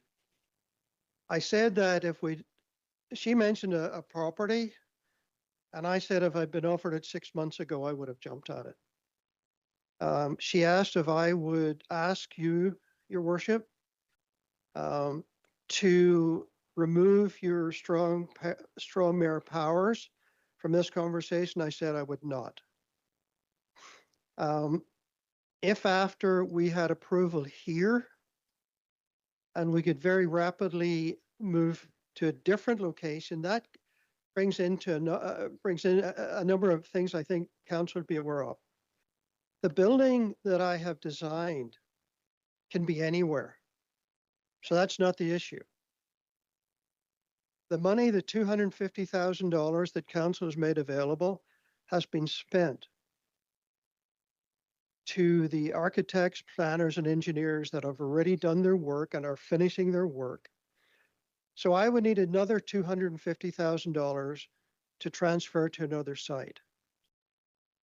So their decisions for council to make, but I'm not asking the mayor to change his generous response to me a number of weeks ago. We're going to continue on the track we're on this evening. Thanks, Mr. Wilson. Okay, so we're Supplemental, forging ahead. If I may, supplemental through you, Madam Chair. You're into your His Worship. second? Yes. So Mayor Leal, so I did initially express that to Mr. Wilson about withdrawing the strong mayor portion to allow for more time. But after that, I thought I would soften or make it simpler and just ask if you would be willing to hold the final vote. And now we're saying to one cycle. So to maintain the motion, but to hold the final vote until March 10th. We'll deal with the final vote this evening. I just heard two interpretations from Mr. Wilson, which is fine. We'll proceed this evening. Supplemental through Madam Chair to His Worship, but But he did not deny that he would be willing to work with, to rapidly consider a different site. We're going to proceed this evening. Thank you very much, Councillor Chica. Thank you. Councillor Riel. Through the chair, I'm torn here because I have a position or a portfolio as the chair of housing and homeless for the city of Peterborough. And I think that we as a city have done a great job. And we need more to do. Also, Councillor Burke and myself are the chair and vice chair of Peterborough Housing Corp. And we have plans to build 1,500 units of affordable housing and can't get one nickel out of either senior levels of government. Having said that, for me, the problem tonight is procedure. I don't like the idea of a mayor using strong mayor powers. I think it's democracy. Councillor Riel, that is not up for debate this evening. I'm sorry. It is not Well, on the agenda. He's using strong mayor's powers right here tonight. Yes, he is. That's what And we're that has, talking about, and that's what the motion is tonight, him using strong mayor power on a. that's right. Right here. And that's just decided and And we're that's not what I'm debating saying. it. I'm saying personally, I'm against a mayor using strong mayor's power. That's what I'm saying, me, personally. That's been decided and actually reaffirmed just now. So But when next. I get delivered at probably 4:05 a change to the bylaw, I have a huge problem with that because I sit here as a counselor. I think that I do my due diligence and read my stuff, but for me to be handed a document and say, here, there's a change to the bylaw, that isn't the way I do business. And then while the meeting was going on, I received this. My knowledge of the Heart Hub connection to the Brock project has been mostly through the media coverage over the past week. Until it was covered in the media, I have no idea that Brock believes that the Heart Hub submission included this project. I was not involved in any discussions about the Brock project prior to it being made public through the media in late August. I have a meeting booked with Alan, Mr. Wilson tomorrow for further clarification and to explore where the differences in the information has come from on this topic. My key points on this include the Heart Hub is a 3-year project of 2024-25 being year one. The hub is expected to be operated in the winter 2005. We asked for minimal capital as the focus was primary for rent supplements and staffing. The Brock project would not be available for admission until the 3rd year project was near completion. The timing does not align with the Heart's initiative. The announcement was made and the election has been called the next day. Funding letters have not been provided. We do not have confirmation of the funding or reporting requirements at this time. The work will not be done until the election and minister has been created and the process. Therefore, there's no money. This is the director of forecast. Okay, and again, this is a rezoning application. And I'm going to say We're getting way, way, Right way off tonight. topic. I am not going to vote for this. Fun. Well, as co-chair of homelessness, I can see that. That Point of order. That is Point of order. That is disparaging and the chair should be removed. right there. Nope. I demand an apology right now. No, Yes, right No, now. we are- And an apology no, from you. no, sir. I've been You're not courteous to getting it. you. I will not accept that kind No, of you're language not. to me. No, I'm sorry, sir. You've been nothing but rude. So we are moving ahead. Councillor Burke, you have the floor. Can I just get 3 seconds to just contain my composure? Because I don't really feel that this meeting is being run in a way that follows our procedural bylaw. You didn't have the floor to make that little tidbit comment to the speaker. So now I'm having to gain my composure, worried if you're going to cut in while I'm speaking and interrupt me and being out of order. He was going way beyond Yes, and you've been way beyond. rezoning. And you've been way beyond. I have given all kinds of leeway to lots of people to get their points across tonight beyond rezoning into operational and site plan. You have the floor to talk about rezoning.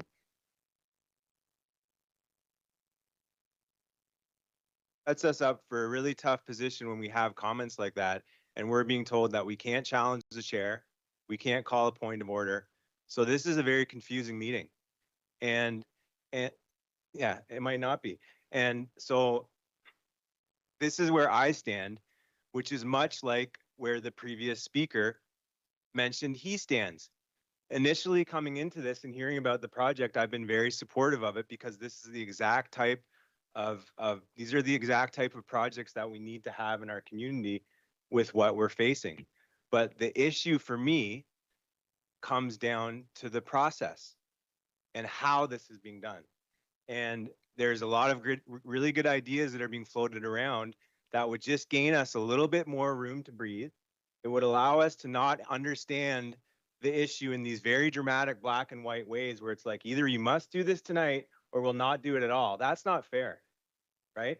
That's an unfair position for whoever's putting the rest of council. And I know because I talked to you guys during the break. I know I'm not the only one feeling this way, but we're being put in an unfair position when we are having to balance the need for this project with the process and how it's coming to us. And so I'm not against projects like this or ideas like this, as long as we and the neighborhood and the community and the partners are all given the same information. And when I hear the questions being asked about the very specific nature of what's going to happen on that site, the answer changes depending on who's asking the question. And so put me to a lie detector test. I support the Brock and Alan Wilson in this project, but I can't vote for it tonight based on how it's come down the pipe. And that's it. I have a question. I hope it's allowed. This is through the chair to Commissioner Laidman, or whoever, Mr. Appleby. But the sort of like pink cloud solution for how this is going to be funded is through the CMHC funding. And so my question is that a competitive process? And so are we, by supporting this project, are we creating more of a competition for the projects that we have in the pipeline for that funding? Ladies and gentlemen, if you are in favor of something, you do this. If you're against, you do this. Please respect the decorum. Thank you very much. Respect the decorum of the chambers. Through you, Chair. Chair, I could probably answer that question. Well, I fully admit I don't understand all the CMHC programs, so I'll answer that fully for Councillor Burke. My understanding of the CMHC programs is that they're not exclusive to one per municipality. There's been multiple projects in the city by private development that have also gone after CMHC funding through the same program. So I don't believe there's anything that restricts multiple projects in a municipality. And so through the chair, but if the city also had a project that involved transitional units, would this be something that CMHC could come back to us and say, no, we're not going to give you the support for that because we've given it to this project prior? Commissioner? Yeah, through you, Chair. I don't know that I would have the full knowledge of CMHC to be able to answer that question fully. Typically, there's two types of funding opportunities that come available. There's discrete one-time programs that municipalities have to put applications in. Those are typically restricted to one per municipality, similar to the 681 Monaghan Road project through the federal rapid rehousing program. My understanding of the general CMHC funding is that it's continuously open for projects to be proposed, but I'd be happy to get some more information if council wanted me to on that. You, Sheldon. And so I think the hard part about being a councillor in this position is that it doesn't have to be us against the wall with this project. The mayor, I really appreciate the sort of nature of why he's bringing this forward and his passion behind it. And I believe that it is genuine. I do believe that. But I don't believe that we are in this position where our backs are up against the wall and we must support the project as is or else it's off the table. I just don't buy that. We've heard enough tonight. by the many people that have come here and passionately spoken about that same thing, where they support the project, but that they feel the need for certain things to be considered from a bird's eye perspective. And I wish there was some way, instead of us being inflexible tonight with what we're allowed to talk about, I wish there was some way that we as a council, who I know other people feel the same way as me, I wish that someone could propose some middle of the road solution that would allow us not to bump this project off the table, but go down the road a little bit more slowly and have a better idea of the full scope of the project, including if there are other better available sites. And You are into your second 5 minutes. I didn't get a warning. Well, I tried not to interrupt you mid-sentence, so I am warning I'll you stop. now. Thank you. Councillor Duguay, you have the floor. Thank you, Chair Parnell. I appreciate the public delegations that spoke this evening about their neighborhood and their concerns regarding this housing project. From my perspective, as a practicing professional planner in this and many communities across Ontario, any delay or deferral of the project that might allow for additional public consultation, I'm not convinced there would be a differing result, whether it's 4-story or 5-story. I think the concern is with respect to the land use itself.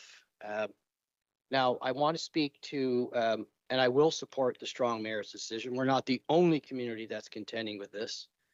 But I want to speak to a floor area because there were some comments made about the floor area and the size of dwelling units. Section 634 of our zoning bylaw today allows for bachelor dwelling units to be 28 square meters in size in our downtown. It's already permitted. So these units aren't small. This is a standard we've set in our bylaw, and it's been in place for about 10 years. Secondly, as Mrs. Kay referenced, section 4.22 of our building law, official plan, it does allow for a 6-story building height on the property. There is no need to amend the official plan. Had the official plan needed to be amended, that would have formed part of the strong mayor's bylaw. Now, if I can, Madam Chair, when I'm speaking, it's really important. I've listened carefully. I've taken copious notes. We can't be, I'll hold my case. Number 3, there is not a requirement of the Strong Mayors Act it's not subject to the same provisions that would be a zoning bylaw.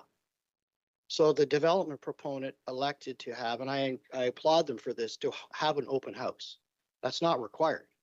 This is not being prescribed and processed through the standard provisions of the Planning Act.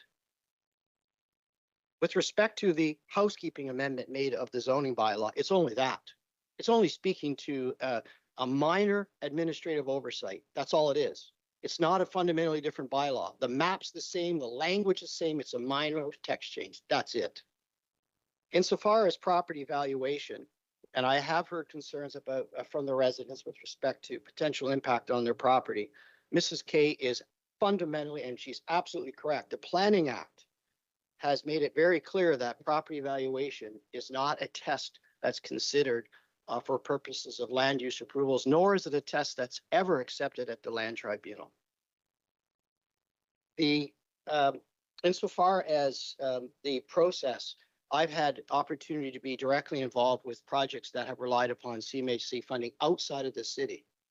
And you can have in the continuous stream as referenced by Commissioner Laban, you can have multiple projects in your community at the same time. So I'm not concerned that in the event that this project was successful in securing CMHC funding, that it would detract from our own ability to secure similar funding. That's simply not the case.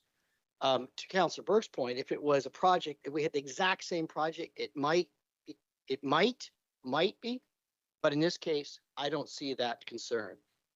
So I'm also aware, finally, Madam Chair, and I may be close to my 5 minutes, so I will conclude by saying this, that this development will be subject to ongoing review and scrutiny by our professional staff, our planners, and engineers led by Commissioner Nelson and by many others who will receive, if they have not done so already, various reports that are being prepared and supported the development. And I'm satisfied that those reports offer recommendations, and those recommendations will give rise to an appropriate development of the property. Thus, and I know I'm likely not to be popular with those that have attended. And again, I applaud you for being here this evening. But I will support the strong mayor in this instance. Thank you. Thank you.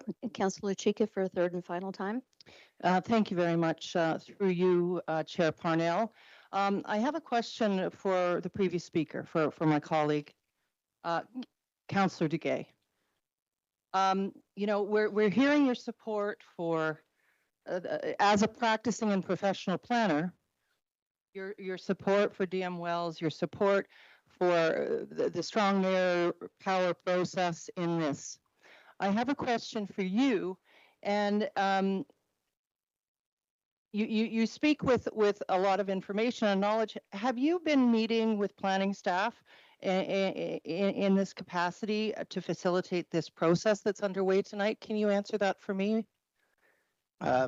Certainly, for the benefit of those listening and for my colleagues, the extent to which I've been meeting with staff, it would be identical, Councillor Chika, that you have, in the event that it was raised during any of the co-portfolio chair meetings. And indeed, it wasn't in the month of February. So then, Councillor Chika, you've just answered my question. Well, I've been told by someone tonight that you have indeed been meeting for the last year to help facilitate this process. I'm told that directly tonight. So that's why I asked the question. You're crossing the line. Thank you. You're crossing the line. I'm pleased to respond to the inference. I have not been meeting with staff. I'm aware of the project in my capacity as a member of council, but there have been separate and distinct meetings, and I do take some exception with the inference. And for the benefit of those in the audience, yes, I do bring to this table some experience with planning and development. That doesn't necessarily mean that I always support all applications that come forward. I've asked questions of the proponents and I'm satisfied with their explanation. But to confirm, there have been no clandestine meetings or separate meetings with staff. Thank you. There was no disparagement intended. It was a simple question because you are the infrastructure planning and growth management co-chair. And if there were meetings, I would have preferred and hoped to be included in those meetings going forward. And so thank you for responding to that. But, you know, I'm really concerned that we are here and we all have our various professions and things that we do. I'm concerned that we listen tonight to what we've heard, and that what is being decided and finalized tonight is a precedent-setting situation. And we're asking and deciding tonight: is this the way we want to do business in our city? And is this how we are supporting our constituents and how we're listening to our constituents as elected representatives, not as a teacher, a career teacher, which I am, not as an artist, and not as a businessman, and around we can go. We are elected here to support the people who elected us and to make responsible, unencumbered, strategic decisions for the best of our community, vulnerable, tax-paying citizens, all of Peterborough. Thank you very much, Madam Chair. Okay. So Councillor Duguay, then Councillor Vassiliadis, please. Thank you, Madam Chair. I have no further comment. Thank you. Councillor Vassiliadis, please. Thank you, Chair. Just for some clarity, and I'm not sure who I direct this question to. If this motion fails, what are next steps then with this particular project? Anyone? Director Appleby, please. Madam Chair, I would suggest that if this motion fails, well, first point of order would be, you know, I think Mr. Wilson and Brock Mission will kind of have to decide how they want to regroup and move forward. So that's really a question for them. But from a planning process point of view, I would suggest the option is always available for Mr. Wilson and Brock Mission to go through the sort of the traditional planning process to try and achieve what they want to achieve for the site or for any other site that they may be considering. So ideally, they could potentially look for another location then if this fails, that would be one of the options, I guess. Through you, Madam Chair, I would suggest that would be one option. Okay, no. Well, in hearing everyone speak and hearing everyone from Brock Mission speak, I do have to say that the Brock Mission is without a doubt one of the best service providers we have in the city. So if someone's going to do a project like this, I would have full confidence that they could pull it off. They have a great track record compared to other service groups in the city. So, you know, I remember when the plans were brought forward for the Brock Mission on Murray Street, I was skeptical. I thought, well, how's this going to work? And it has worked out. I mean, even driving by, you know, you certainly, there is a sense of calm compared to other areas like Trinity or Wolf Street. So, I mean, they have done a great job. They've got a great track record. I'm always concerned when any shelters put in the middle of a neighborhood of the impact. And most of the time it is a negative impact that it makes, whether as much as the work you do to make sure that doesn't happen. So that's been my concern with all the shelters that we've had. And someone mentioned about, you know, we'd be NIMBY if we just vote for this. And I do have to say, we don't all just vote for it because it's popular, myself included. You know, we want to make sure that the negative impacts are as little as possible to the neighborhood. So it's an interesting, this is just definitely a yes or no. So it's a difficult decision to make. I do think, again, Brock Mission's a great service provider, and I want to make that known. But I also want to make it known that all the people that came here today, we do listen to you. We have to listen to you because it's your neighborhood.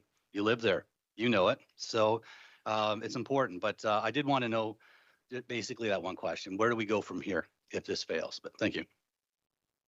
Thank you. I have two more speakers. Deputy Mayor Baldwin and then Matt Crowley, please. Deputy Mayor. Yeah, thanks, Madam Chair. 11 years here at council and never fails to disappoint. You never know what's coming out of left field or right field or in the paper on the front page on a Saturday afternoon. I don't believe there was any clandestine meetings. I did take exception to the front page of the newspaper on Saturday because it incriminated myself, other members around the council table, and most importantly, it in my opinion, it was detrimental to our professional staff because that front page of the newspaper, in my opinion, the way I We're not speaking to the media. I didn't write the article. I didn't choose the headline, and I find it offensive for you to be calling me out on that, Deputy Mayor Baldwin. Inappropriate. The Deputy Mayor has the floor. Madam Chair, I don't believe I made any accusations towards any councillor. I was referring to the front page of the newspaper. I mentioned no one's name. What I'm saying is the reference that was made in that Peterborough Examiner was detrimental to my reputation, the reputation for everybody around this council table, and to our professional staff. Totally inappropriate. There's nothing untoward going on here. Absolutely nothing. I did not. Point of order. Point of order. There are implications being made that are disparaging a counselor that we know that Councillor Baldwin is talking about me. And I find it offensive. I said nothing disparaging of staff. I did not mention any names. I just, I stated to the reporter that this was an uninclusive process. Lachika, you do not have the floor. Thank you. And we are moving on to Councillor Crawley, please. Crawley? Madam Chair. Or I'm sorry. Did you want to continue, Mr. Deputy Mayor? Sorry. I would like to. I'm sorry, sir. You please continue. So, Madam Chair, I'm just simply saying from a person who's lived in our community for 70 years now, to read an article like that, not mentioning any names, I found offensive. It was calling into question my integrity as a person, let alone a city councillor and deputy mayor. Now, I have a couple of questions, if I might, through you, Madam Chair, to Mr. Appleby. Brad, I heard someone say this evening that whatever decision was made this evening on this particular issue was precedent setting. And because we're under the strong mayor's powers, could you articulate whether that is precedent setting? Because the way I'm reading the legislation is there could be a different strong mayor power on a different issue next week, for example. So I'm of the belief that this isn't precedent setting. I'm wondering if you and or Commissioner Potts could speak to that. Who would like to take this one? Madam Chair, maybe I'll start and, you know, if Commissioner Potts. Thank you. Please wishes go to ahead, weigh in. Director. I guess my thought, Madam Chair, would be that it's not necessarily precedent setting because every case has to be evaluated on its own merits, whether it's a traditional planning application or whether it's, you know, the use of strong mayor powers. And in particular for the case of strong mayor powers, you know, the head of council needs to kind of contemplate whether it's appropriate for that case or not. You know, is it advancing a provincial priority? And so I think every case is unique. I would not necessarily say that, you know, a positive decision tonight to support the mayor's motion necessarily means that, you know, council's hands are tied to do the same thing in the future. You evaluate every application on its own merit.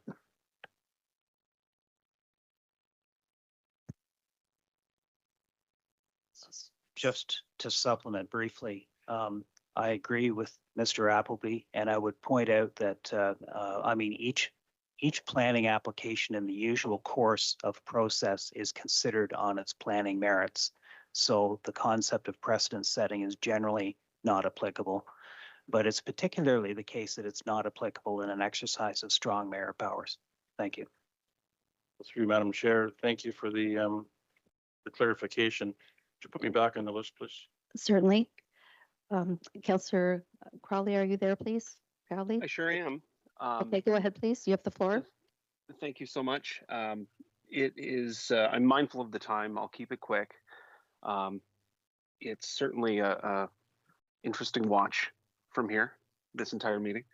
I do want to just quickly thank Mayor Leal for using the strong mayor powers that he has been granted by the province to try to bring something good to the community of Peterborough. I do understand that this is a difficult thing for someone like myself to hear, because I think that it's a noble cause, and I think that while I will just say flat out that I don't think I can support it, that I do appreciate that he's using it for something that is good in the community.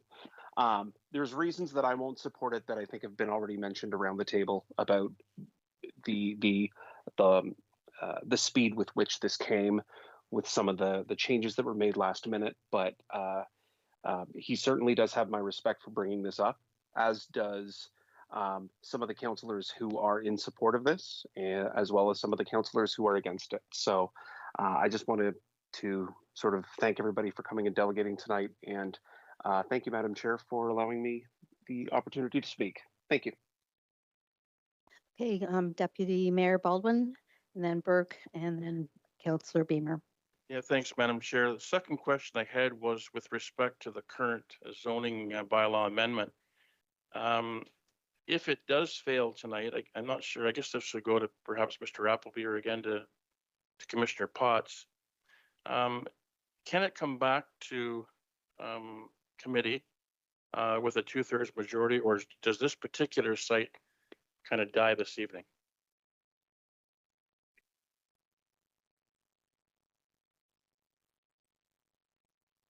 Like perhaps Commissioner Potts is going to take a stab at this one. Commissioner Potts, please. I may defer to Mr. Kennedy on, I'll speak to a potential further exercise of strong mayor powers in that scenario. Then, of course, any concern about reconsideration is not a concern, because that's a procedural bylaw impediment, which is addressed by the Act. The Act does provide expressly, despite any procedure bylaw. So any procedure bylaw impediment to strong mayor powers is not applicable. In terms of reconsideration generally, I think I'll turn it over to my colleague. Thank you. Okay. Mr. Clerk? Thanks, Madam Chair. Starting to my colleagues' comments, as we may recall, in general, we're speaking in general terms about a reconsideration or a matter that has been previously decided by council, then our procedure bylaw does outline in general the practice by which a matter could be reconsidered or revisited. And it's predicated on the amount of notice that's provided. If sufficient notice provided, the matter could be, that's been previously decided by council, could be revisited with a majority vote. If the matter does not provide for sufficient notice, then it would require a 2/3 vote. And that's, again, just to clarify, that's in general is the practice. And as my colleague indicated, there are other considerations under strong mayor powers for that. Thank you, Madam Chair. Well, thanks for that, Commissioner and Mr. Clerk. I think my final comments, Madam Chair, are kind of echo what Councillor Crowley has just stated, that regardless of the vote this evening, I do commend Mayor Leal for bringing this initiative forward. We do have a housing crisis in the city. We're taking many residents from the county who come into the city as well. We're trying to find a way to build transitional housing as quickly as we can. What we have before us tonight is a project from the Brock, and I would echo what Councillor Vasiliadis has said. They have a great track record, a great staff. So I commend them for bringing it forward.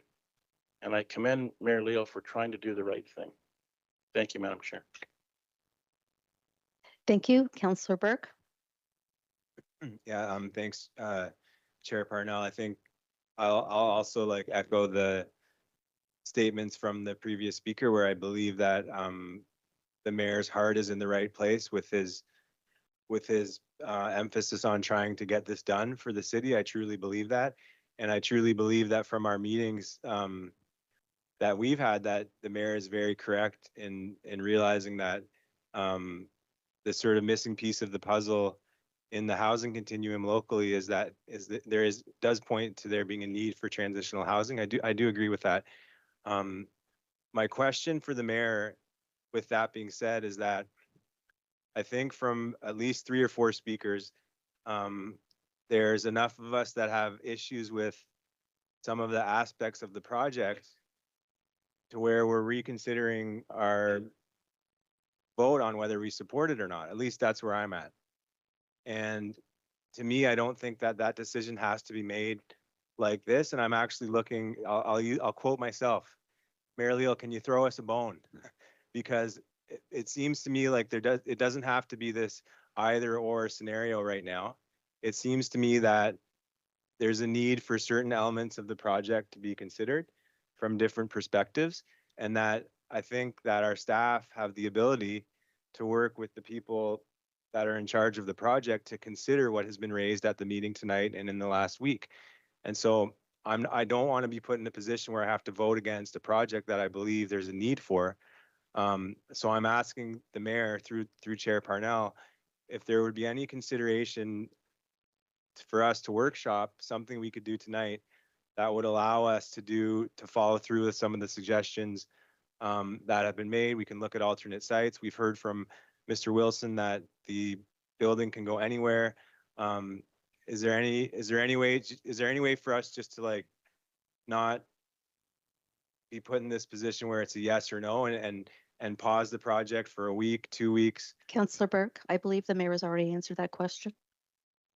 Well, I'm asking the mayor, and what I'm not asking for a deferral for a specific council cycle, like what was asked by someone else. We've already asked the mayor and he's proceeding. Sorry, I have the floor, and it's out of order for you to interrupt me. I have a question. No, It's out of order for you to interrupt no, me. it's not. I'm the chair and we've already asked the mayor. Someone has asked the mayor a question that's in the same family of questions that I'm asking. And what I'm asking for, well, that's your opinion. I have the floor. What I'm asking is very respectfully and understanding genuinely from where the mayor is coming from. Would there be any consideration for us to just change how we're approving this project tonight to allow for some of the input and things that have been brought to the table to be considered.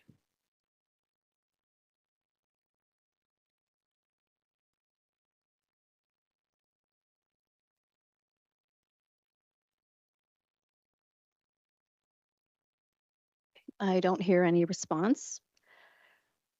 Councillor Beamer, Hold it, Madam Chair.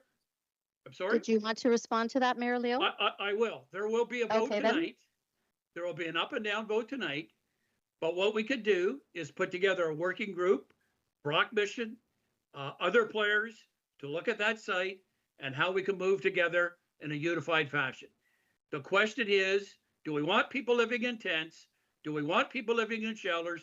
Or do we want them in proper housing? That's the question. Up or down, yes or no? And put together a group to allow this to go forward and take into consideration the very valid points that were made by many this evening. Thanks, Madam Chair. Thank you, Mayor. Councillor Beamer, you have the floor.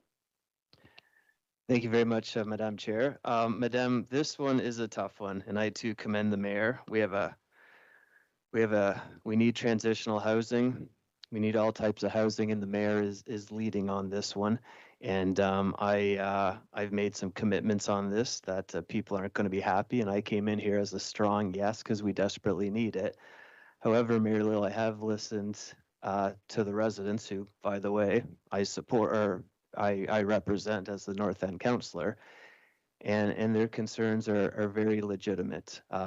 They may not be considered that way under the Planning Act, but reduction in the value of the homes is a legitimate concern. Shade, a legitimate concern. Loss of privacy, legitimate concern. Noise, legitimate concern. In crime and property theft in the neighborhood, whether it's Elmer, Bethune, Wolsey, Manning, Aberdeen, the Teachers College area. We have seen these type of issues before around Trinity and Wolf Street. Now, Madam Chair, by no means do I think the Brock Mission would be a Trinity or Wolf Street. Not at all. They are a well-respected organization, very rules-based, but I do believe there would be issues in the neighborhood around crime and property theft. That's certainly the concerns I've been hearing from the constituents over the past weeks, and certainly loud and clear this evening. So, Mayor, Madam Councillor Purnell, a good project, a great project, but the concerns are around the site and the location. And I do have to represent my constituents tonight, the ones who are here, the ones who aren't here and who've spoken out. I just can't support the location. Thank you, Madam Chair. Thank you, Councillor Beamer. Any further speakers? Nope, sorry, you've had your 3 times. You've had your 3 times. Thank you. Okay, so the debate is over. We will move to a vote. Now, because this is a special circumstance, we won't be able to use our electronics as we usually do, where we vote on screen. So we will have to go around the horseshoe voting, with the chair voting last. No, we don't need a seconder at committee. We will at council. And we need 4 to pass. Okay, ready, Mr. Clerk and Madam Clerk? Thanks, Madam Chair. And as I request each member of council's vote, my colleague will graphically update our display so that we do have a visual of the vote at the end of this. So we'll start with Councillor Rial.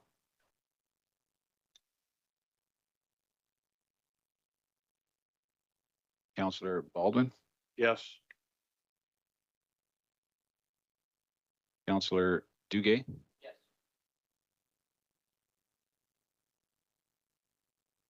Mayor Leo.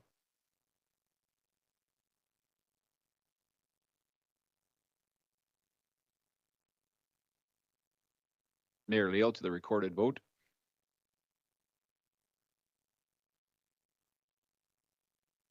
Yes. Did you get me, Mr. Clerk? Yes. Thank you.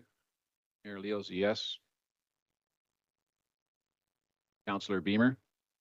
No.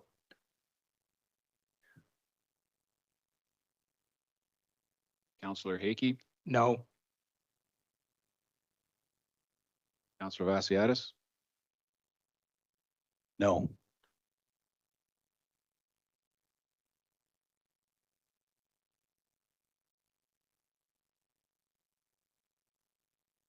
Councillor Crowley, I'm a no. Councillor Burke,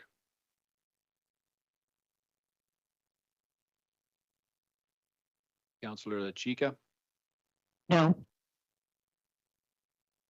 and Chair Parnell. Yes.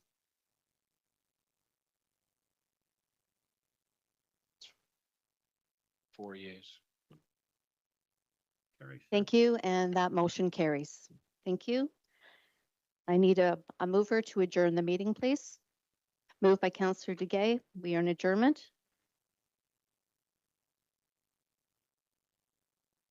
Okay. So we are about to start our 6 p.m. meeting now. So we'll take a brief break while we have to change up some technology, and then we will come back to General Committee or to Council.